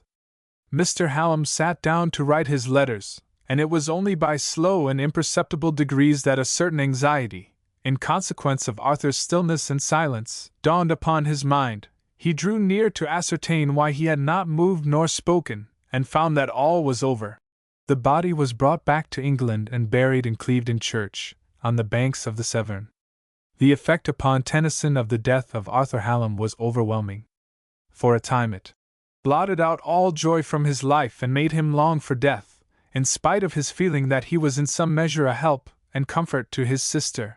Under the influence of this great sorrow he wrote the two voices, Ulysses, Break, break, break, and began that exquisite series of lyric poems, afterwards joined together in the In Memoriam. His friendship for Hallam remained throughout life with him as one of his most precious possessions. The poems in the text are selected from the In Memoriam, and have a more or less close connection with each other. It is better, however, to regard each poem as a separate poem, without any attempt to place it in its relation to the In Memoriam as a whole. The best annotated edition of In Memoriam is that by A. C. Bradley, Macmillan. Other useful editions are edited by Wallace, Macmillan, and by Robinson, Cambridge Press. Elizabeth B. Chapman's companion to In Memoriam, Macmillan, contains the best analysis of the poem. 27. The very memory of such an affection as he had cherished for Hallam is an inspiration. Keen and acute as the sense of loss may be, it purifies rather than destroys the influence of a hallowed love. Its effect is to idealize and sanctify. This general truth is enforced by several illustrations. Henry E. Shepherd. 2. Noble rage. Fierce love of freedom. 6. His license. Lives without law, because untroubled by the promptings of a higher nature. 6. Field of time. The term of his natural life. 12. Want begotten rest. Hallam, Lord Tennyson interprets rest, the result of some deficiency or narrowness. 16. Never to have loved. Life is enriched by the mere act of having loved. 64. Still brooding on all the possible relations of his old friend to the life and the love that he has left, the poet now compares him to some genius of lowly birth, who should leave his obscure home to rise to the highest office of state, and should sometimes in the midst of his greatness, remember, as in a dream, the dear scenes of old, and it may be, the humble villager who was his chosen playmate. Elizabeth R. Chapman. 1. Dost thou, etc. This section was composed by Tennyson when he was walking up and down the Strand and Fleet Street in London. 5. Invidious bar. Obstacle to success. Invidious is used in the sense of offensive. 7. Circumstance. Adverse circumstances. 9. By force. Strength of character and will. 10. Golden keys.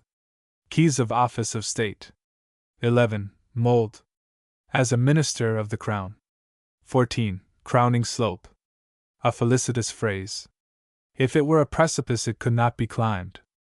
15. Pillar. That on which they build, and which supports them. 21. Narrower. When he was still in his low estate. 28. Remember me. Bradley notes that The pathetic effect is increased by the fact that in the two preceding stanzas we are not told that his old friend does remember him. 83. With the dawning of the new year, fresh hope quickens in the poet's breast. He would fain hasten its laggard footsteps, longing for the flowers of spring and for the glory of summer. Can trouble live in the spring, the season of life and love and music? Let the spring come, and he will sing for Arthur a sweeter, richer requiem. Elizabeth R. Chapman. 1. Northern Shore. Robertson explains. The north being the last to be included in the widening circle of lengthening daylight as it readies further and further down from the equator. 2. New Year.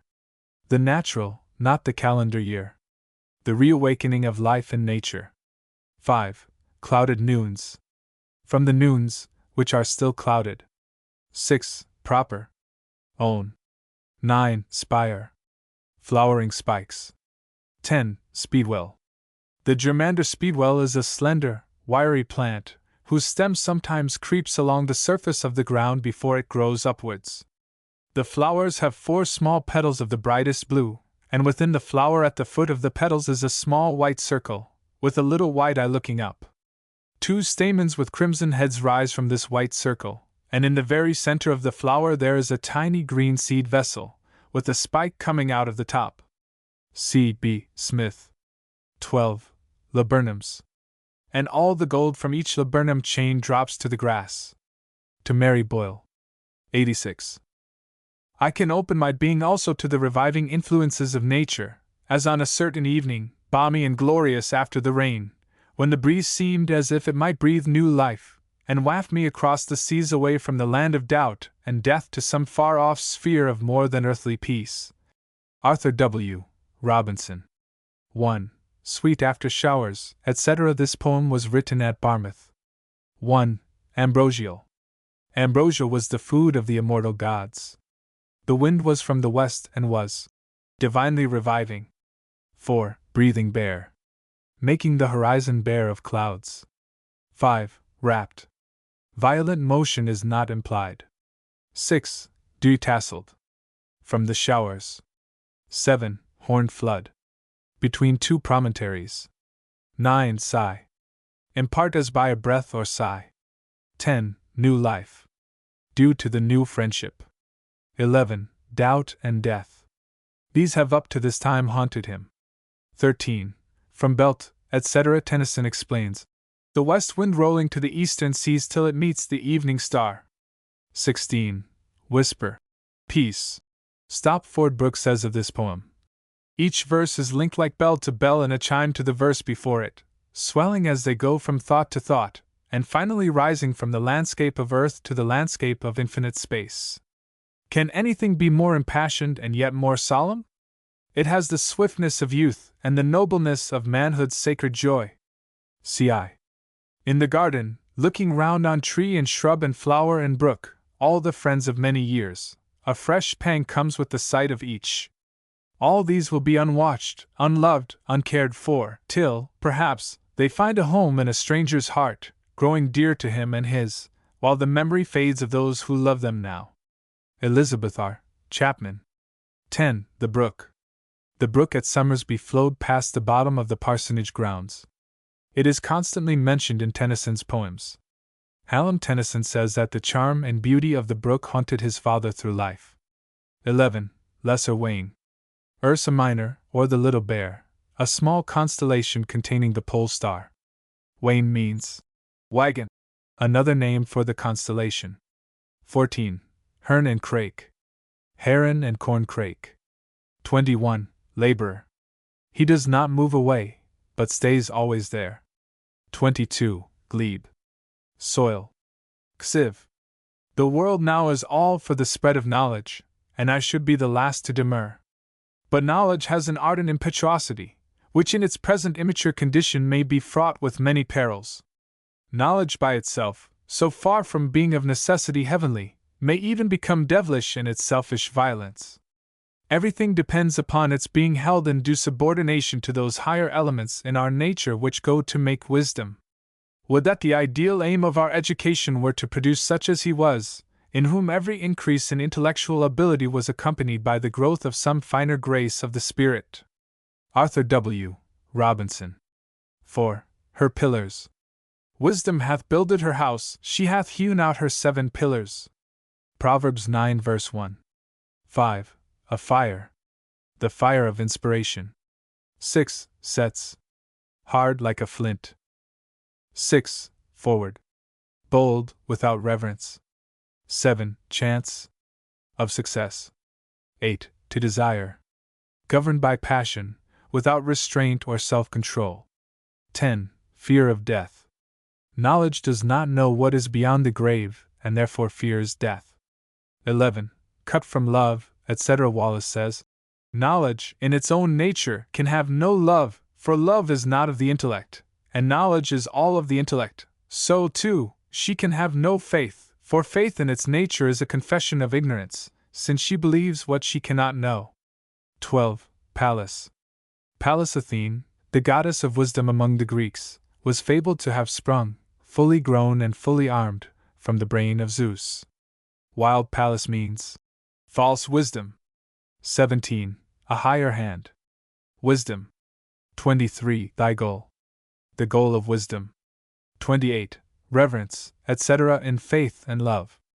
CXV. Another spring has come, and all its lovely sights and sounds wake answering chords in the poet's breast. The life within him stirs and quickens in responsive harmony with the world without. But his regret, too, blossoms like a flower.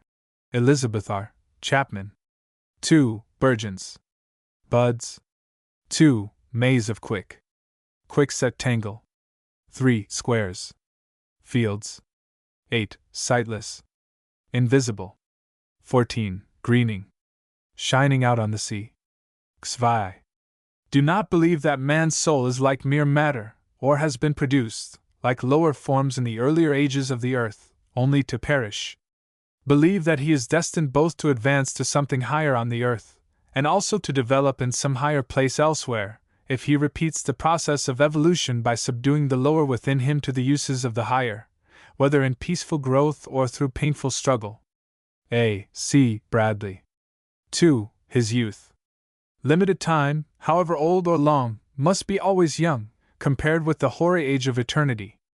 4. Earth and lime. Flesh and bone. 10. Seeming random, but in reality shaped and guided. 11. Cyclic storms. Periodic cataclysms, or storms lasting for whole ages. 16. Type. Exemplify. 18. Attributes of woe. Trial and suffering are the crown of man in this world. 20. Idle. Useless. 22. Heated hot. A reference to the tempering of steel. 26. Reeling fawn. Human beings with horns, a tail, and goat's feet. They were more than half brutish in their nature. 28. The ape and the tiger. A reference to the theory of evolution, although Darwin's Origin of Species did not appear until 1859. XCI. Again, the mysterious play of mighty cosmic forces arrests his thought. Everything in the material universe is changing, transient, all is in a state of flux, of motion, of perpetual disintegration or reintegration. But there is one thing fixed and abiding, that which we call spirit, and amid all uncertainty, one truth is certain, that to a loving human soul a parting which shall be eternal is unthinkable. Elizabeth R. Chapman. 4. Stillness. Pelham Tennyson remarks that balloonists say that even in a storm the middle sea is noiseless. It is the ship that is the cause of the howling of the wind and the lashing of the storm. 4. Central sea. Far from land. 8. Like clouds, etc. A reference to geological changes.